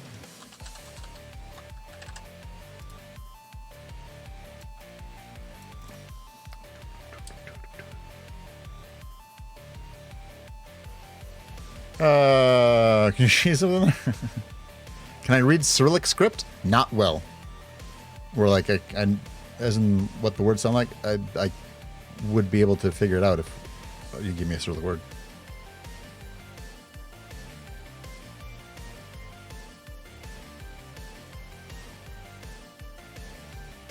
Yeah, switchblade. So I don't like the word at all, but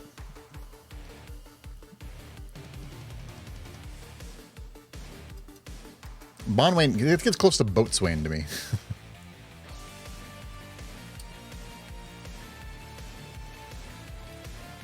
Also, like, what language we choose can sort of influence a lot of the cultural stuff for me.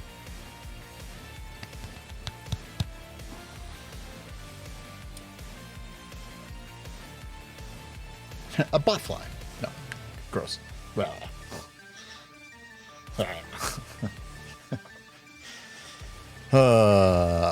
Butt flap. Finish for scabbard sword is Quatra Miaka. I like the EKKA. Bondeka.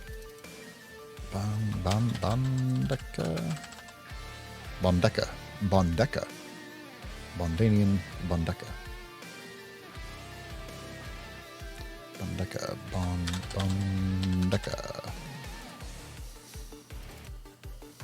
Bondoka.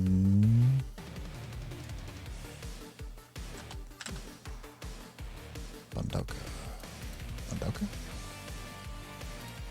This is how I name things, by the way. Just change vowel sounds. That's why I asked where they're located geographically, and so I can change a few things to determine the culture. Yeah, I haven't gotten that far in terms of like where they're located geographically.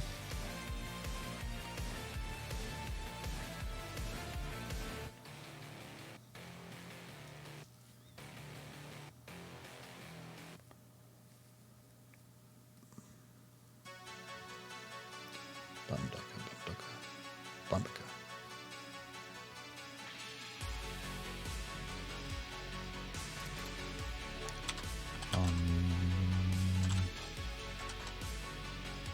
Bondanka.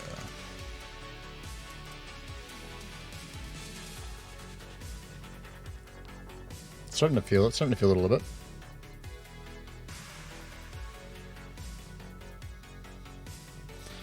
But Donkadonk.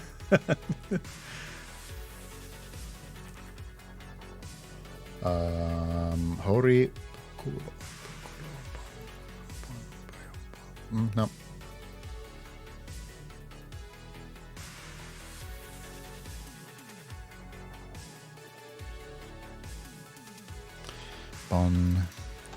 Bondanica? Oh, that sounds like a name, person's name. Bondaka. Daka.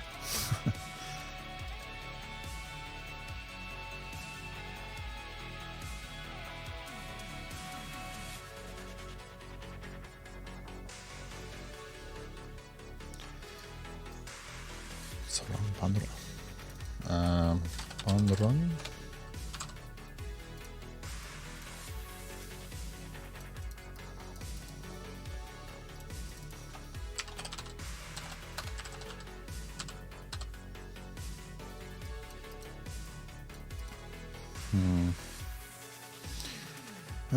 That's a machine.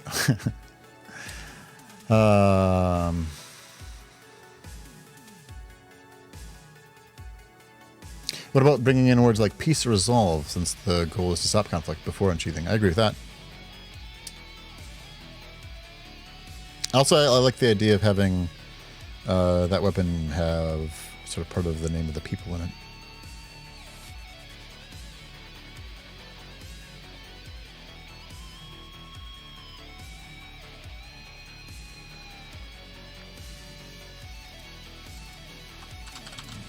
Okay. Nah. Why is this always the hardest damn part? You know?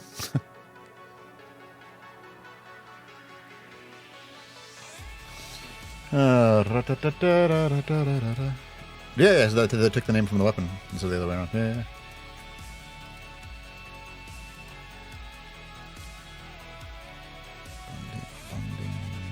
It seems we have a Jenna, new thank you very much for follower.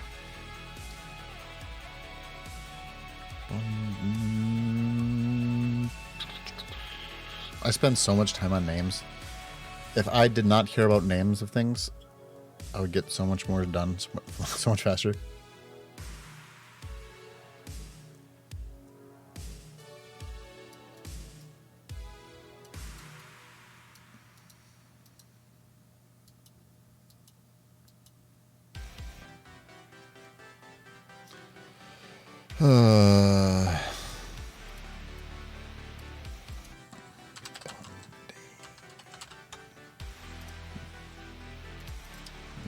Damien.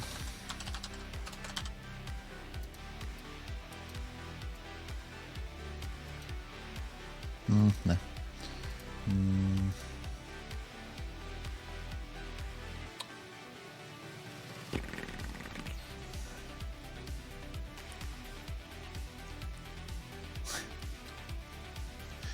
It says Thicky. Or actually, it's theta, so it's voiced, so it's Vicky. It sounds like I'm saying Vicky with an accent.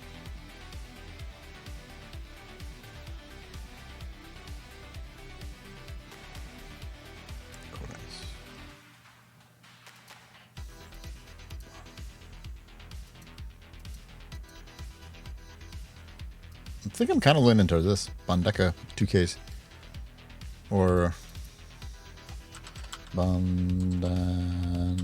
Bandanka? Do I already have it written?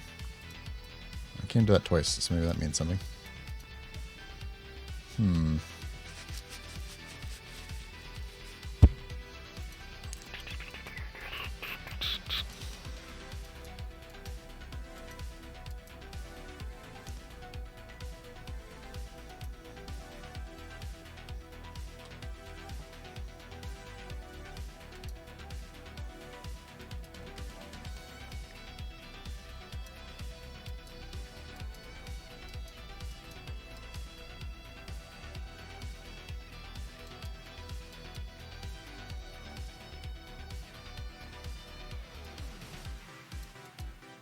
Bandeka.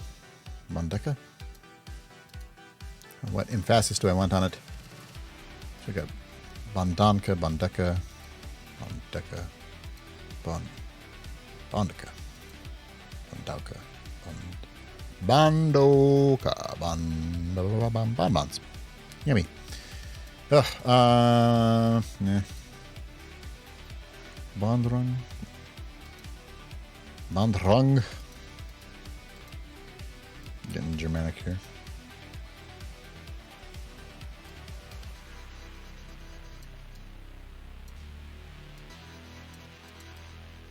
Bandeka, Bandanka.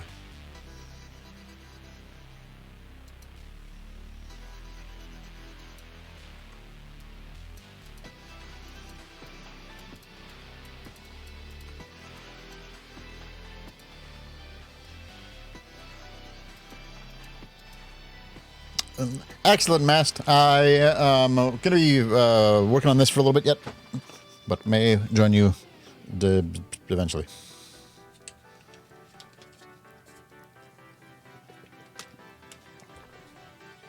I'm excited to see you play again.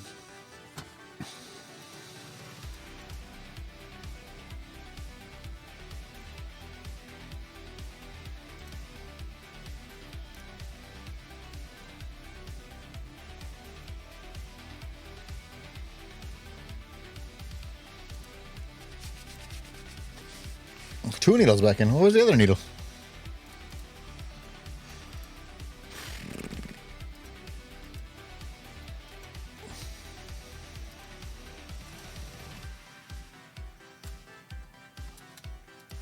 By the way, this website's awesome. So hard. Bonsvard. Could be Danish. Bonsvard. Bonspada?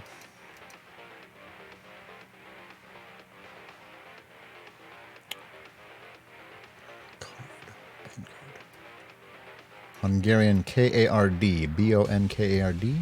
Bonkard? Or B-O-N... I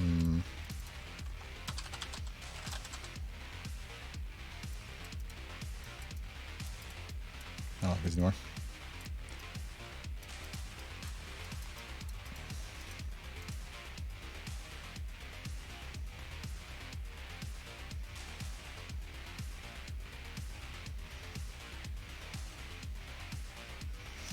Zvard.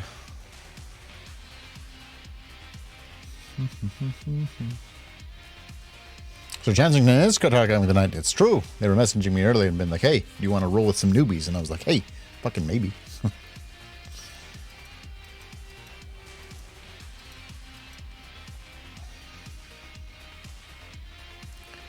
What is Latvian? What are you out here doing? Spada, Zverd, Spada, Sabi, Zabans.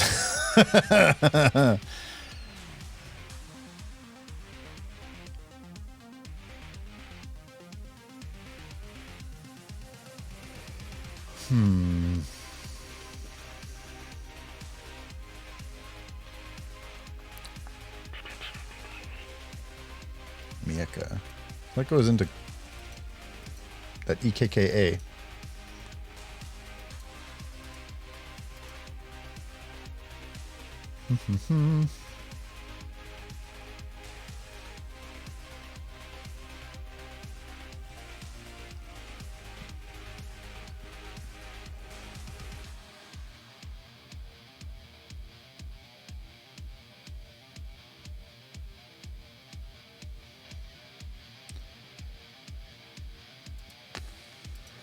Bond card, Bondeka, Bondeka. Bond card. Bondian, Bondeka, Bond card. Yeah, I think Bondeka, Bondeka.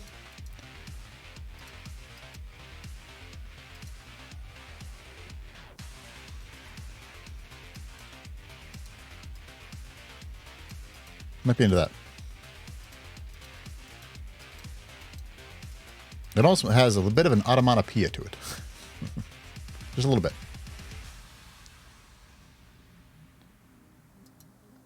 I think we can ship that, yeah.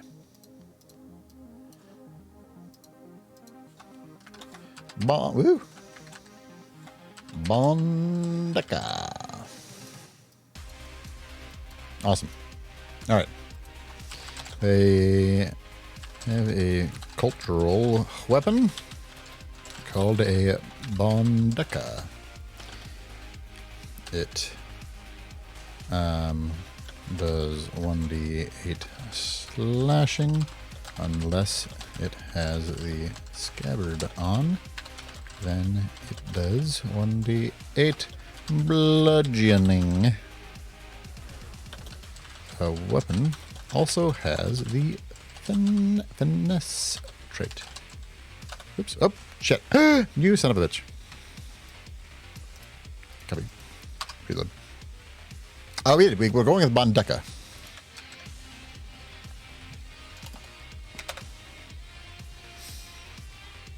Introducing a cultural weapon like the Bondeka can add a unique flavor to the Bondian culture in your Dungeons & Dragons game. Here are some aspects to consider. Weapon design. What is the weapon design of it, and how does it reflect the values and beliefs of the Bondian people? Blah, blah, blah, blah. Yeah.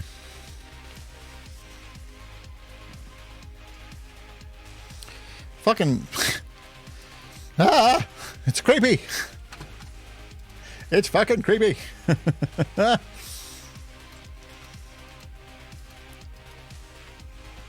The dual nature of the weapon. How does the ability to switch between slashing and bludgeoning damage reflect the Bondanian approach to conflict resolution? We kind of already talked about that. The Bondeka is used to resolve conflicts in single combat.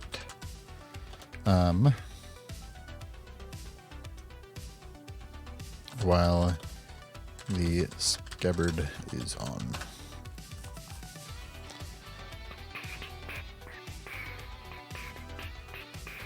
No worries, Lord Rove.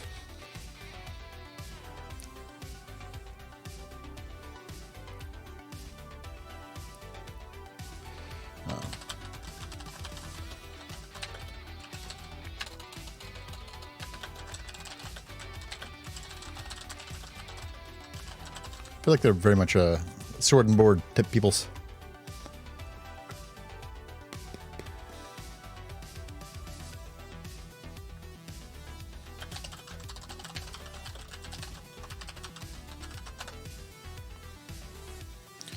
List all that we have for the Bondanian peoples.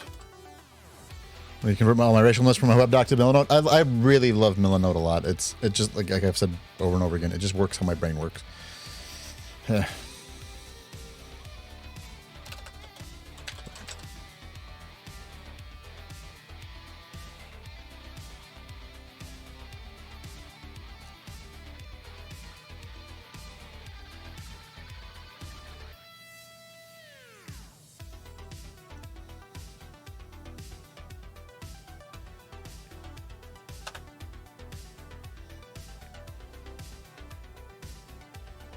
Here's a summary of the information you provided so far about the Bondanian people. They're a human ethnicity from Bondania. They have a warrior culture that values honor highly. The side is matriarchal, with women holding position to power. Both men and women are warriors and participate in non-lethal single combat to resolve conflicts. The weapon used in single combat is called the Bandeka, which has the finesse trait and can deal either slashing or bludgeoning damage depending on whether or not the scabbard is on or off. Blades are only unsheathed if the intent is skill. Warriors frequently use shields in addition to Bandeka.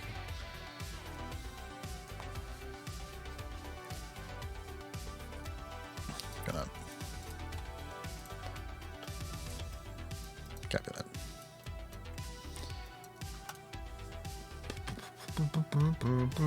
Started taking campaign notes in Obsidian, and it's really great. Highly recommend. I've not explored Obsidian much. I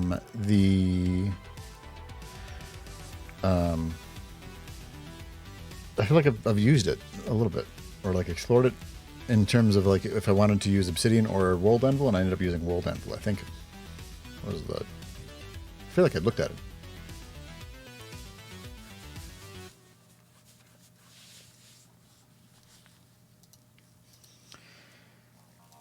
Anybody want to help me name that whalebone mace?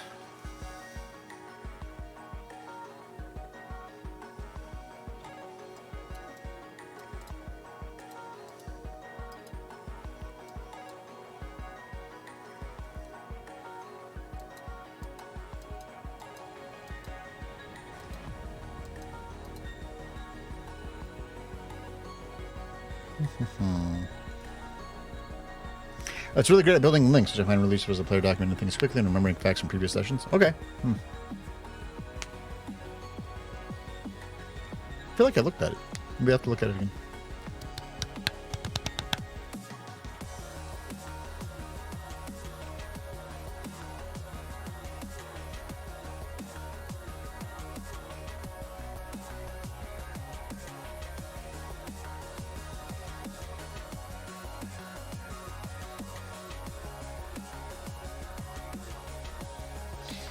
A Hoeroa. I don't know how to say that.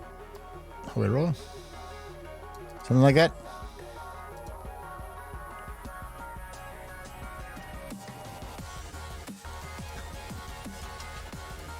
I'm gonna Google it.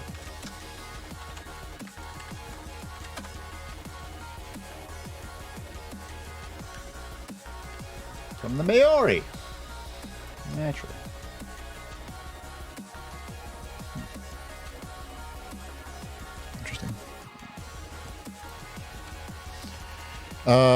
Yeah, let's actually work on that. So essentially, it would be a Tetsubo, but made from a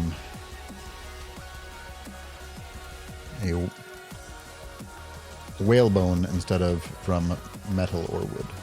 But it might plausibly have metal on it. It's wettle. It's metal from whales. Not like whales, but like whales.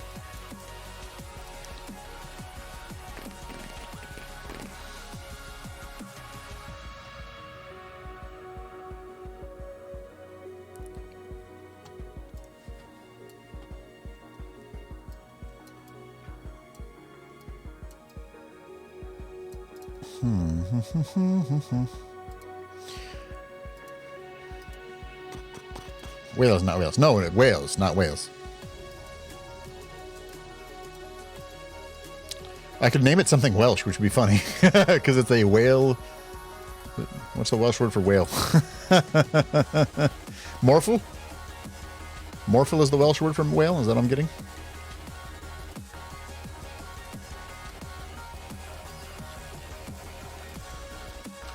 Morphle? It'd be very funny to name it something inspired by Welsh, because it's made it from Wales. I think it'd be funny. Looking for names, I found a promising link. It's called dkfindout.com. What? It wasn't actually useful? Oh, like D. That's very funny. DK the publisher, yeah. Oh, hey. Whale. Whoops. Hawaii was jail. Yeah, we're gonna get a lot of baleen. Walrus? Probably Volvus. Vol. V-A-A-L.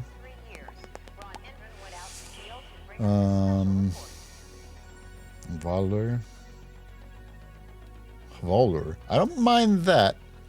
And using that, the HVA, the HV. Suggest dork for whale one. It's not a penis. Don't know, find out. That's very funny too.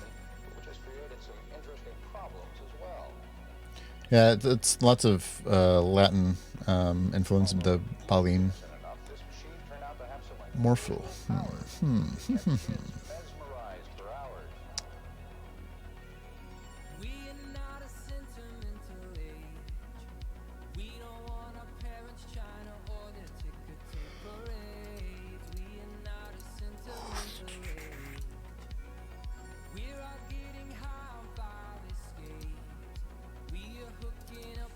I'm just gonna might have the word mace in there, might have the word club in there.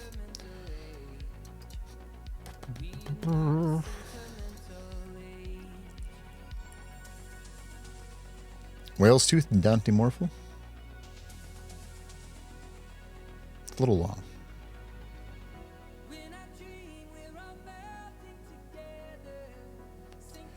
Morphle mace. Morph mace? Morph club? No. That sounds like it's... I think I'm very funny. I laugh at my own jokes often. It's the dork mace. The dork mace? Yeah, it's made from a whale's penis.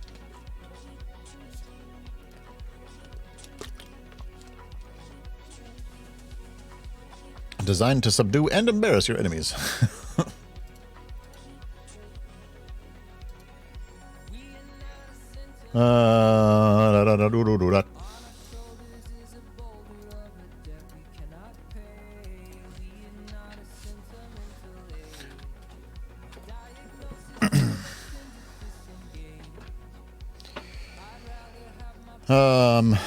Patu Paroa was a pre-European weapon made out of whalebone. Go on, Jonathan.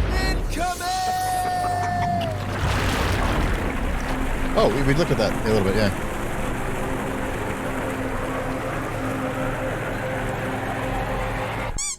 Hello. Hi, everybody.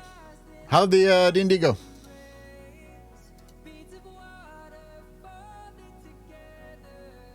Hi, Michelle. Ooh, we're back.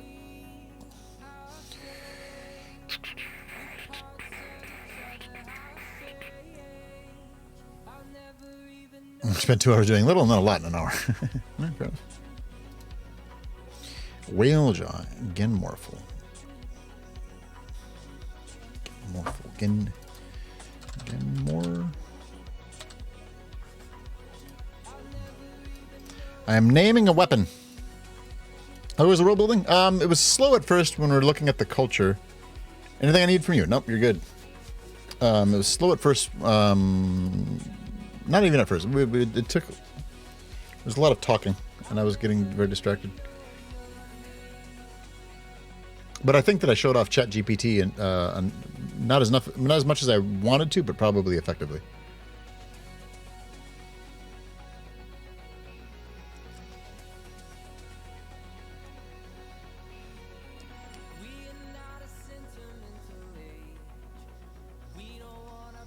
I don't think anything more until you said embarrass your enemies.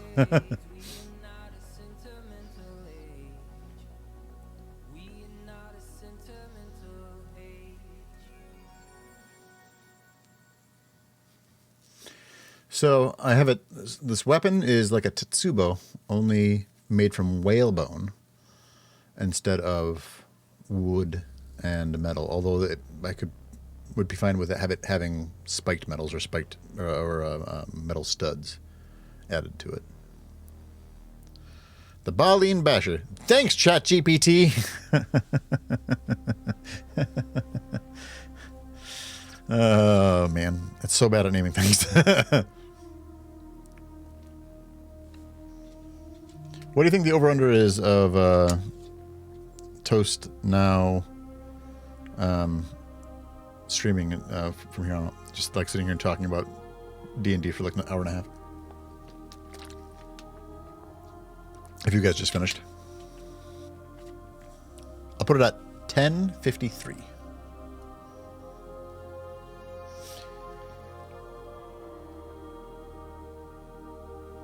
Okay.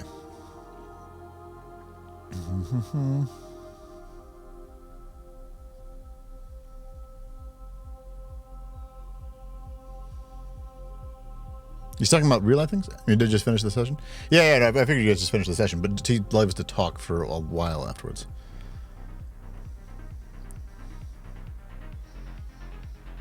I'm just making fun of Toast. Sunday, I hope it went well.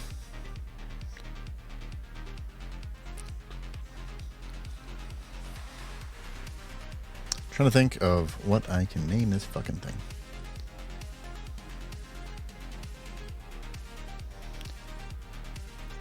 Since we already named another weapon today.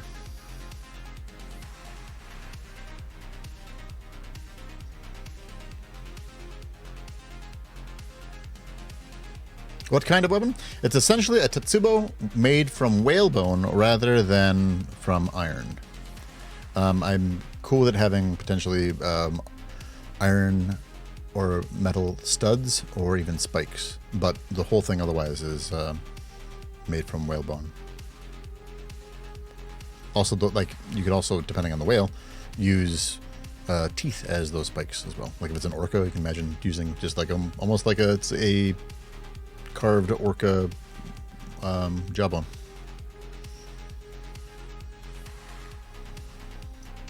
Made from a whale boner. It's not a... No, stop it.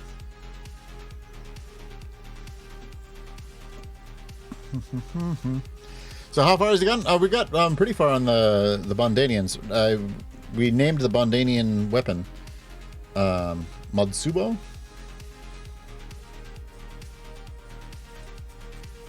gonna write it down at least.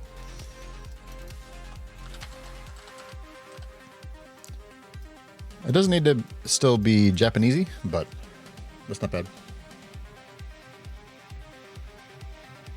But now I'm naming, we named one weapon, so then I was like, hey, I've got another thing that I want to name. And I thought perhaps it'd be interesting for chat to help name the thing.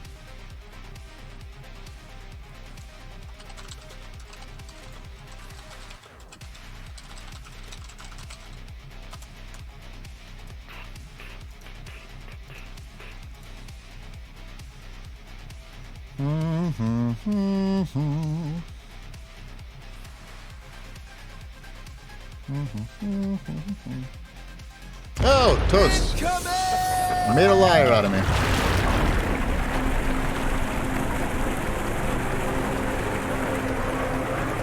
Toast, how'd the session go? I have appeared again.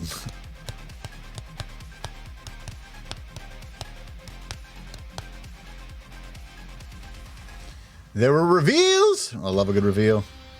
Love a good reveal. It's one of my favorite things about D&D. Is R2, I don't know. It depends on how well I can pronounce things. R2, are you there? Oh, okay. R2 Toast is here.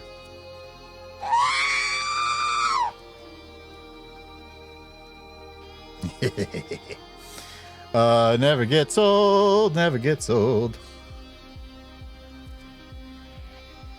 R2, I'm glad you're here. Don't worry, Toast. We're going to work on it even more tomorrow. Oh, fuck me. I almost forgot. Tomorrow we will have an evening stream.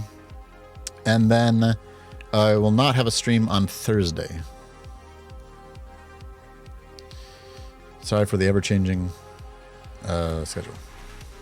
But that tomorrow's stream might be like 2 p.m. until 10 p.m. So.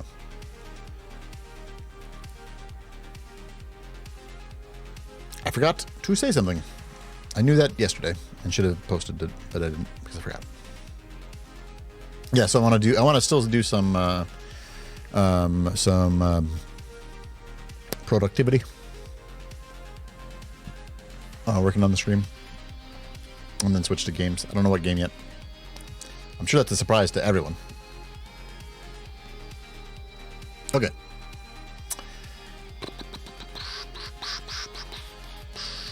Genmore Matsubo. What great. Hey! Sunday, thank you much for the sub, dude. I hope you're doing really well. Thank you, subscriber. Truly. Truly, truly. Also, if you guys didn't play on Sundays, then I'd be able to watch.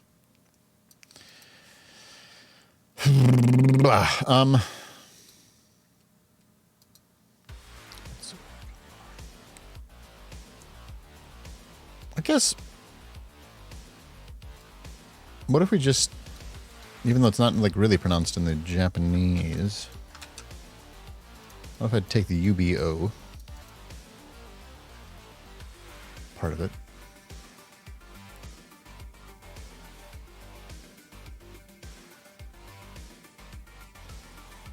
And take the morphal and make Morphubo. Fubo goes into fucked up beyond all reason, which isn't like the worst. That's what that reminds me of.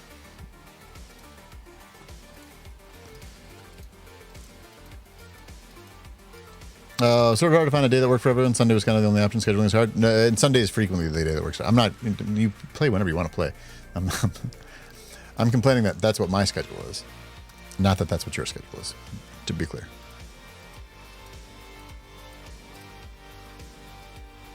But Sunday evenings I've found to typically work for D&D nights.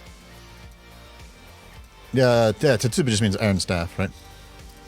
Hone no, I don't want it to be strictly Japanese, but it's a good thought. I don't mind Honubo.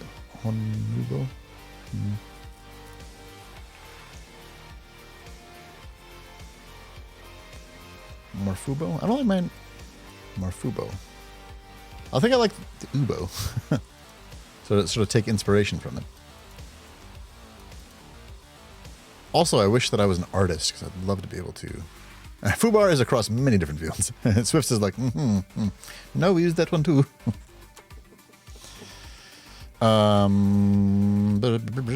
Naming things is hard. Naming things is hard.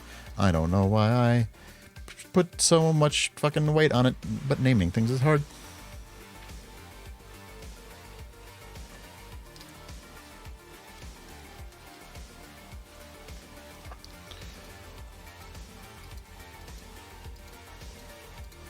What if it actually has Morpho bar? Nah.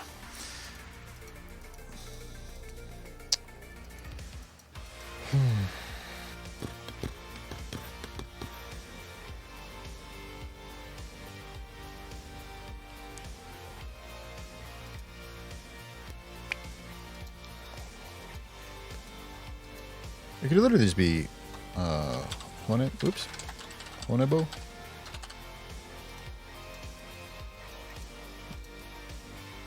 And that might add some accents or something.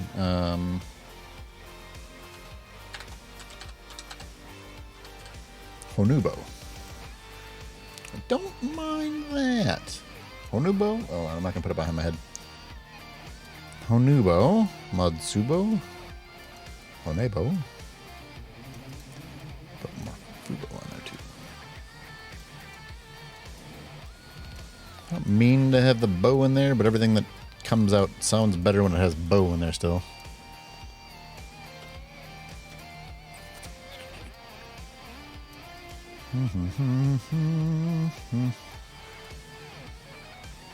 Naming things is hard. Naming things is hard. Why do I put so much shit on it? Naming things is hard.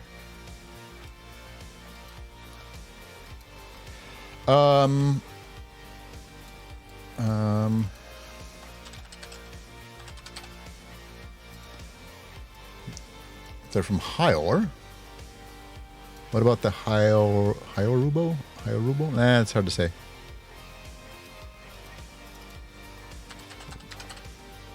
Horubo. Bone Book? Well, Hone is bone. Bow would be like a bow staff. Interesting how this translates to book.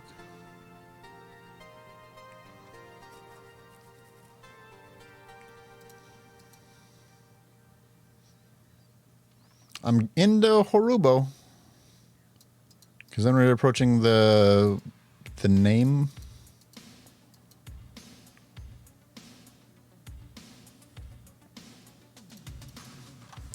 Could also just be higher bow. Nah, I hate that. Never mind.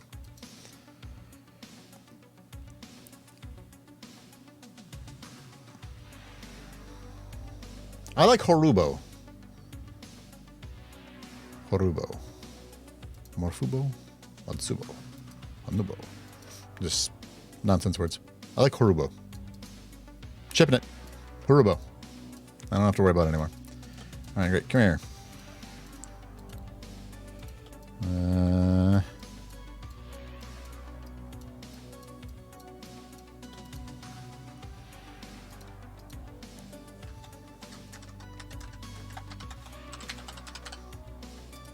Horubo.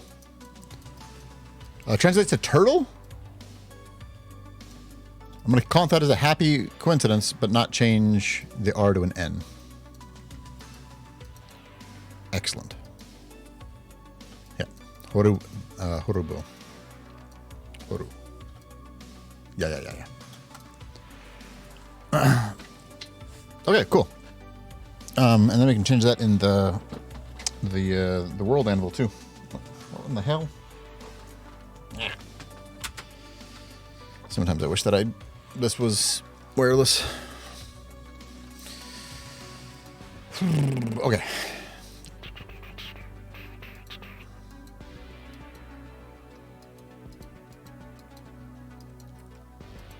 All right, back to the Bondanians.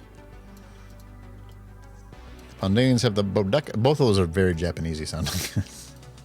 Can't get away from it. I like Horubo though.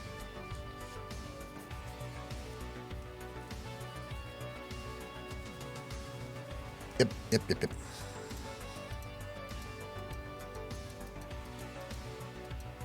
Horubo.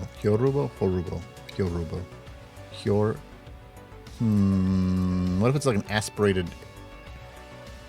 No. Horubo.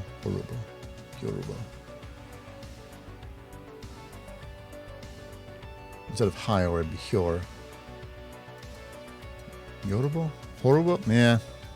Yeah, Horubo is what is that what I put? Yeah, Horubo. Not Horobo, Horubo. So Horu. Yeah. That's what we went with. I like it. I'm gonna ship it. Call it there. Excellent.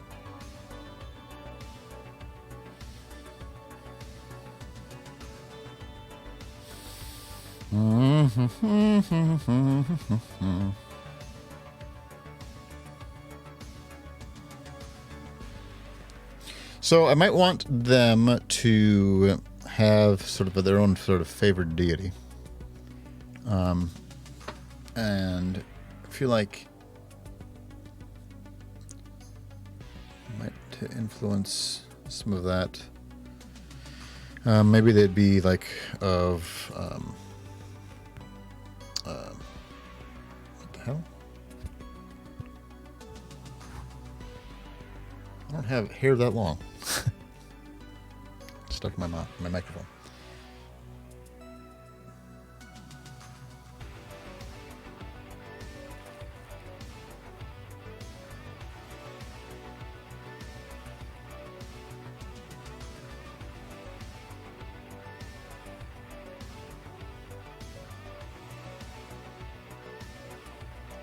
Custom Pantheon. Yep. Always, because then I get to do more work.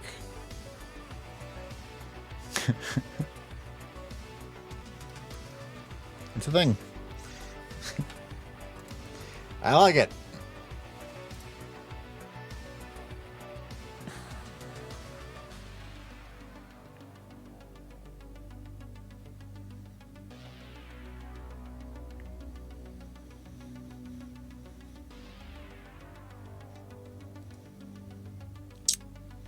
Wrong quote. Yeah, quote 156.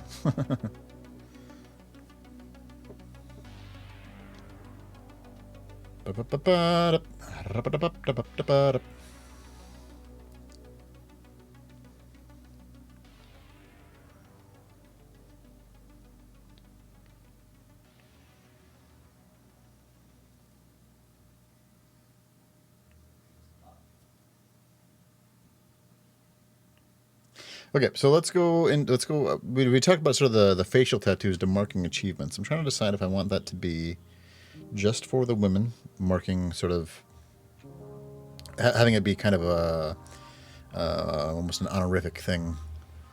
You do have the first badge, right? Wah wah. One of the fucking first 10. Well, thereabouts.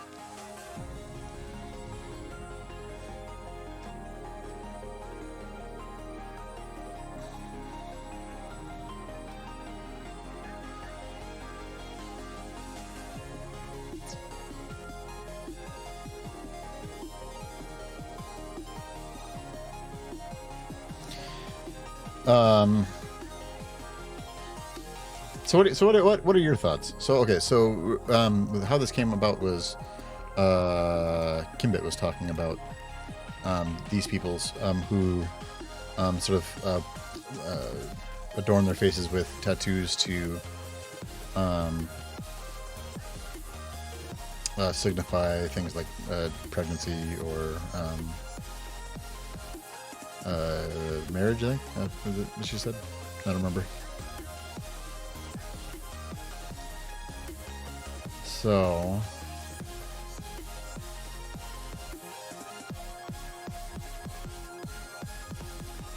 I'm back to the Bondanians.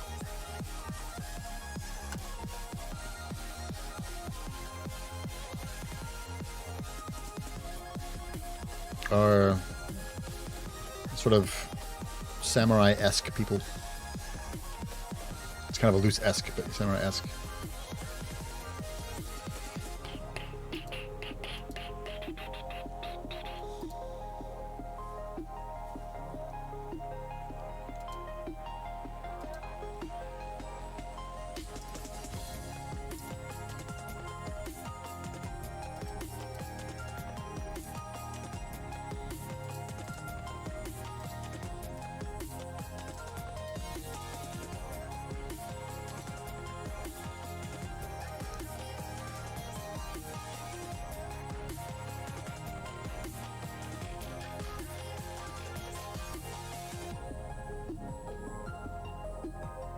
I can't decide, bro, how I want the tattoos to work.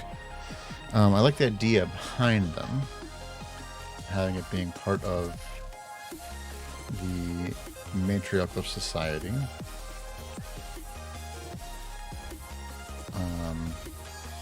Maybe only the women are allowed to get tattoos on their face. for the men that's elsewhere?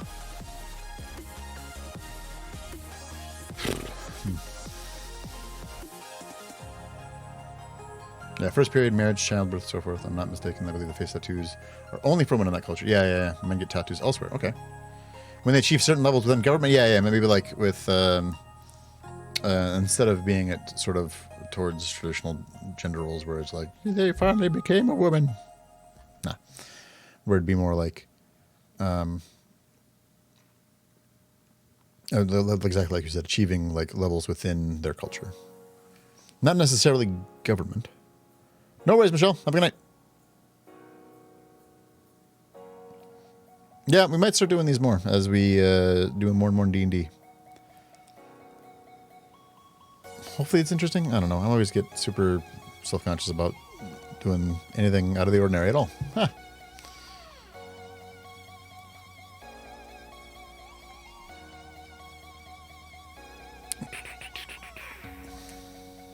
Can make it simple on yourself. Most have face tattoos. The designs flow together to tell the story of their life. Yeah, maybe. Most are a mystery to non-natives.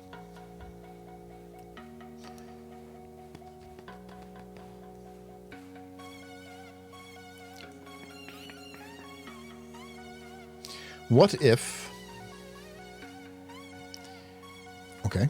What if for the men, the tattoos denote having killed someone in combat, but that's not an honorific, that is like a scar that they then visually wear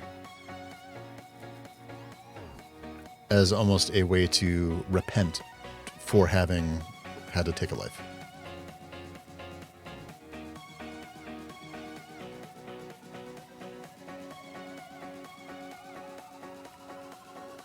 I like that.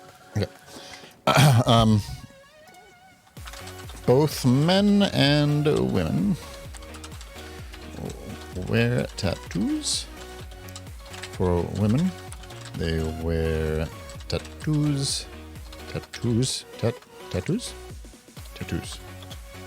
Why does that not look like a word? Wouldn't that be the whole culture, though? Sorry. Yes, only the men. The men only get it on their arms, and they don't do any facial stuff.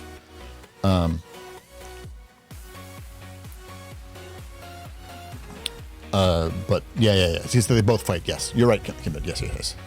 So all of them would have that, but only the women would have the facial tattoos, denoting governmental or status, or even maybe religious status. And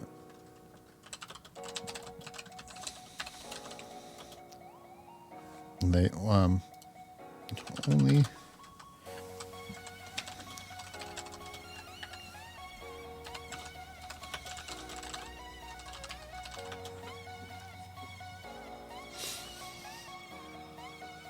Leadership set, political or religious, where tattoos on the faces, and this denotes higher standing in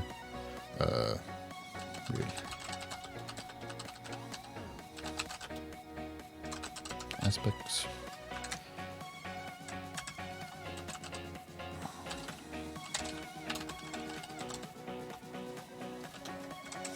Let's see, they're warriors. Have rings tattooed on their arms to denote when they have taken a life. However, this is not, what word do I want to use? This is not honorific. To be on feeling I use that word too much. Honorific? This is not honorific. It's actually a... What did I say? It's actually a... like a stigma.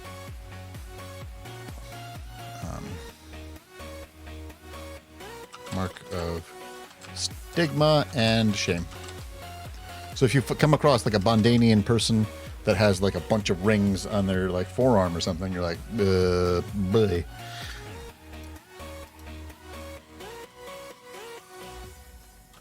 Wearing it like a scar on their soul. Sure. What do you got for that? Chat GPT? Wanna grab that.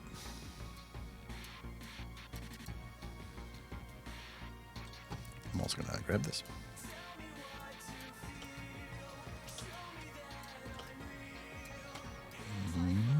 Boop. All right. Adding the use of tattoos as a cultural marker from the Bandanian people can help further develop and differentiate the society. Here are some aspects. Warrior tattoos. How are the rings on the arms of Bandanian warriors used to denote taking life? What is the significance of this tattoo in the warrior subculture, and what is the impact of this tattoo on the relationships and interactions between warriors and other societies? Yeah, so it's marker of shame. Women's tattoos. What is the significance of the tattoos? How does this tonight? I haven't gotten that far. What is the significance of the tattooing process? What's the worst way to get tattooed?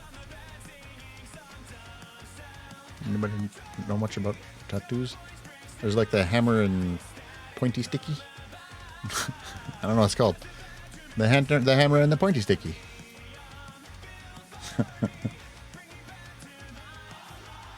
What about when they take a life as an act of mercy?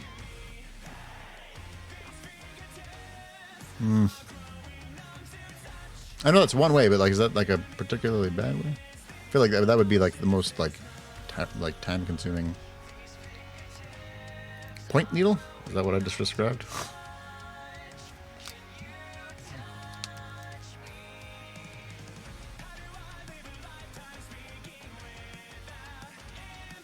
Slicing the skin open and dipping it in ink? Is that a thing? So like they flay, like you can flay yourself and then dip that in ink? Hammer and quill. Okay, yeah, that's kind of what I was describing. Is that a way to get a tattoo?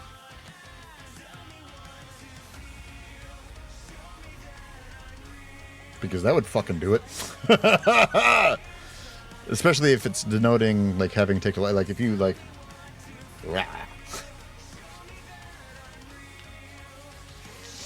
Don't like that, but that sounds real good.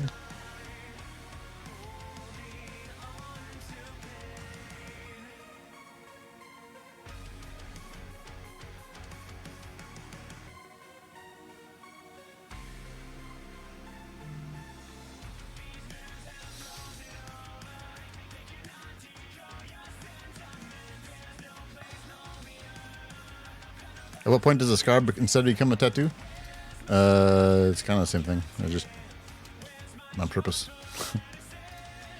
I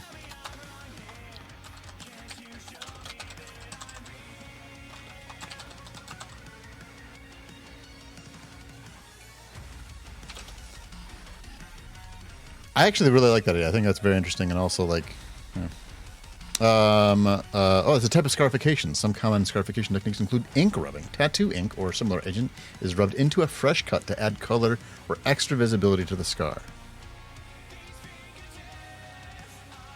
Can you send me a visual example of that? Hold on. I'm just gonna Google it. Fuck it. Ink rubbing. That sounds like ink rubbing tattoo. I don't think I mean, it makes sense, but I don't know if I've ever heard of like cutting in such a way.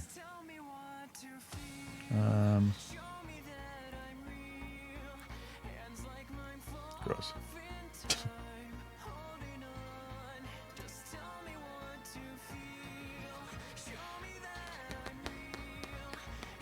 Filled with piranha type creatures? No, I think I want it to be like a. Oh yeah. So just that just looks like a regular tattoo. Huh.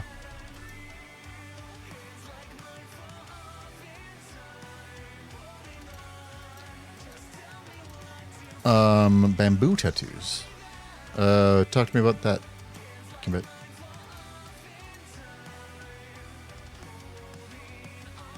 It also doesn't need to be 100% based in reality. That's true. I like the idea of rings.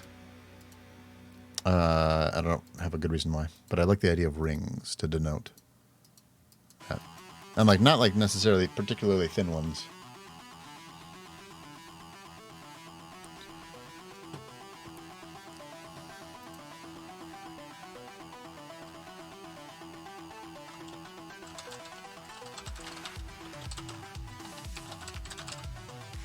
What a brutal thing. I feel like that really drives home the, like, thou shalt not kill.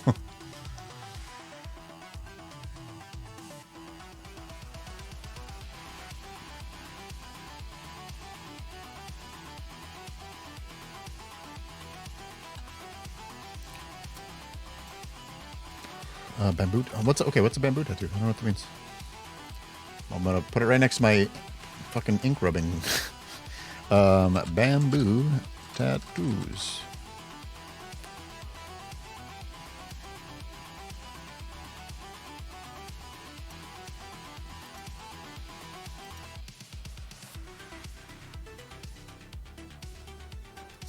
So you're talking about like a methodology, not like a tattoo of bamboo, right? Getting a bamboo tattoo. Load. Getting a bamboo tattoo in Thailand. Everything you need to know.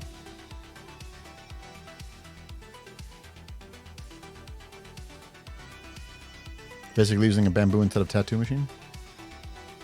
So I mean that goes a little bit around the lines of hold on. There's a video.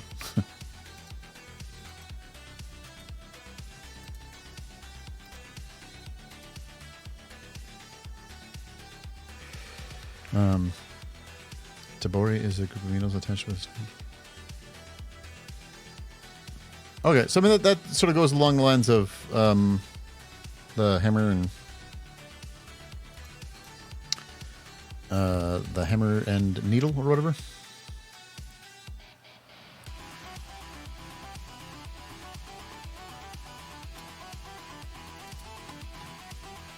I'm gonna go with hammer and needle for that. No hammer on the bamboo ones, yeah. But I like the hammer and needle rather than bamboo for the facial tattoos.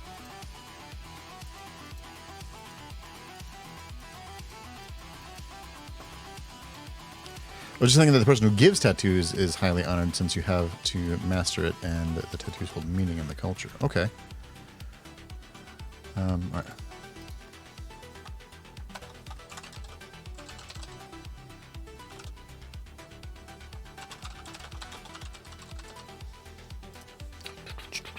Okay. Yeah, the tattoos hold meaning in the culture.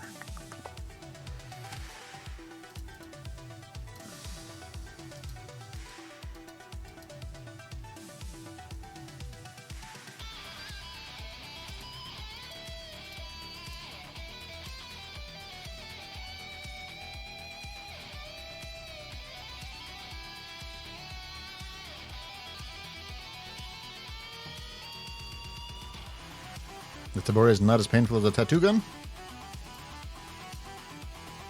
Well, we don't have tattoo guns. Probably the hammer and needle. I didn't know that scarification. I honestly didn't know that was a thing. Ink rubbing. That is right in line with. Ink rubbing. Do I have? Yeah, rings. Yeah.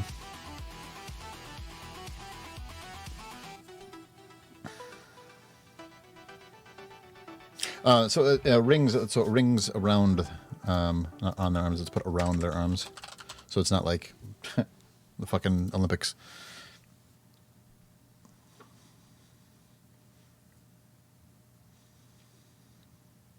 So that they look like Hugh Jackman in that movie that I like a lot. What's that movie called? What's that movie called? They are all scars. It's just microscarring, and that's true. But like the idea that it's a blade that goes around the arm and then ink's rubbed in it.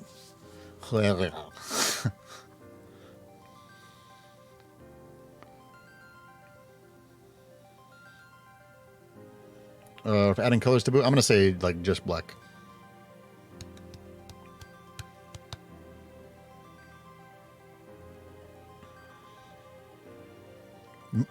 Just black because it's the most visible.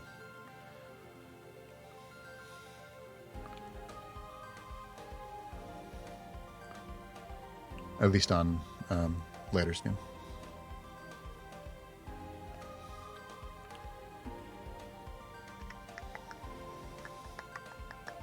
Yeah, not just. But also, like, no.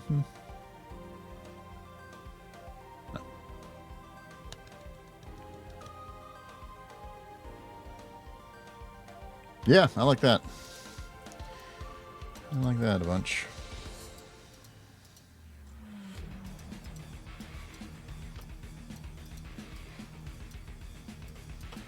Put this on here to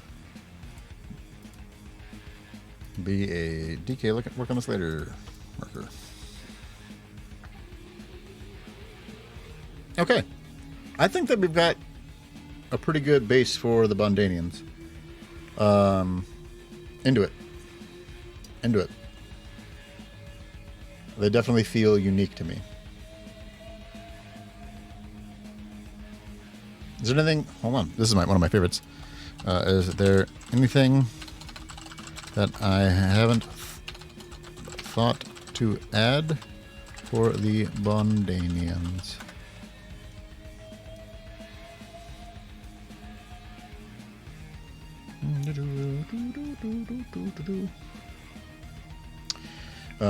Code also doesn't hold as well in collection. Yeah.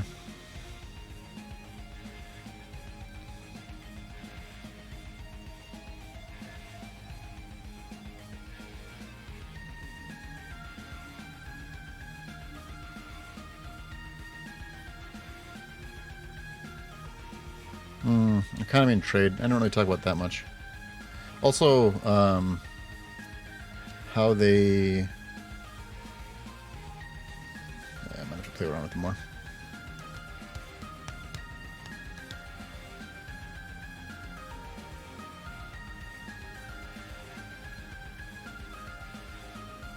I do like where they're at, though. Totally. Can anybody else think of anything that I haven't really talked about for them? I mean, this stuff is stuff that I can definitely get to, but don't want to right this moment. I just wanted something to, if I decide that a character is Bondanian, I needed a way to show that they were.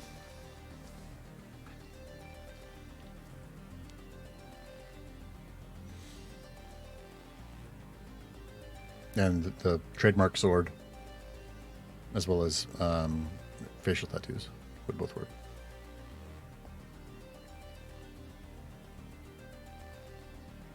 Do they value time management? Go on. What do you mean? Oh, like if you're late, is that an insult? No more than other people's.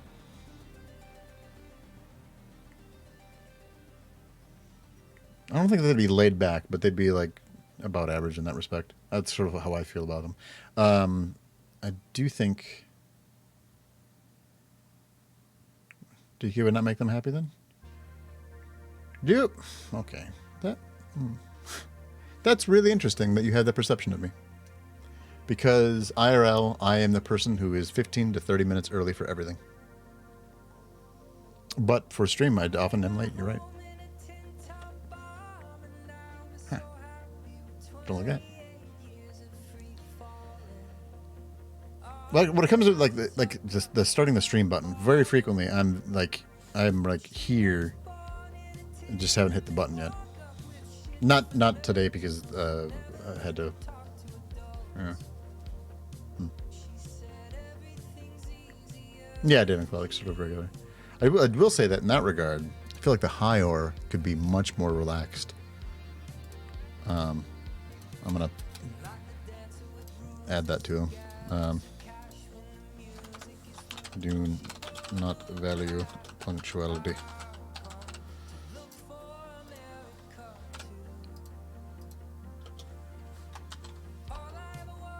$3 p.m. Meet at 3 p.m. Means 3 to 4:30 p.m. Excellent. But in Canada, that would be considered rude. Some countries, if you are 15 minutes late, you don't need to worry much. Yeah. No. I mean, it's like rude, yes, but not like, I cannot believe what have I done. So my punctuality sort of derives from a theater, and again, it doesn't translate to being starting the stream on time necessarily, which is interesting. Also, I will say that since being here, like so often, I will hit the go button, and then my brother will talk to me, my niece will talk to me, my sister-in-law will talk to me, and I'll be like, no, this is not what I want.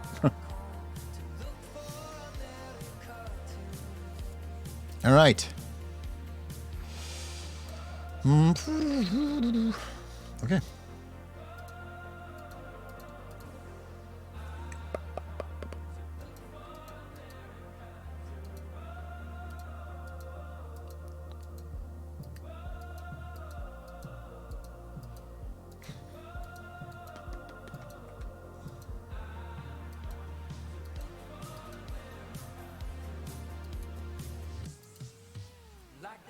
I feel like I don't have that much actually written out. Okay, think we might call it though. Yeah.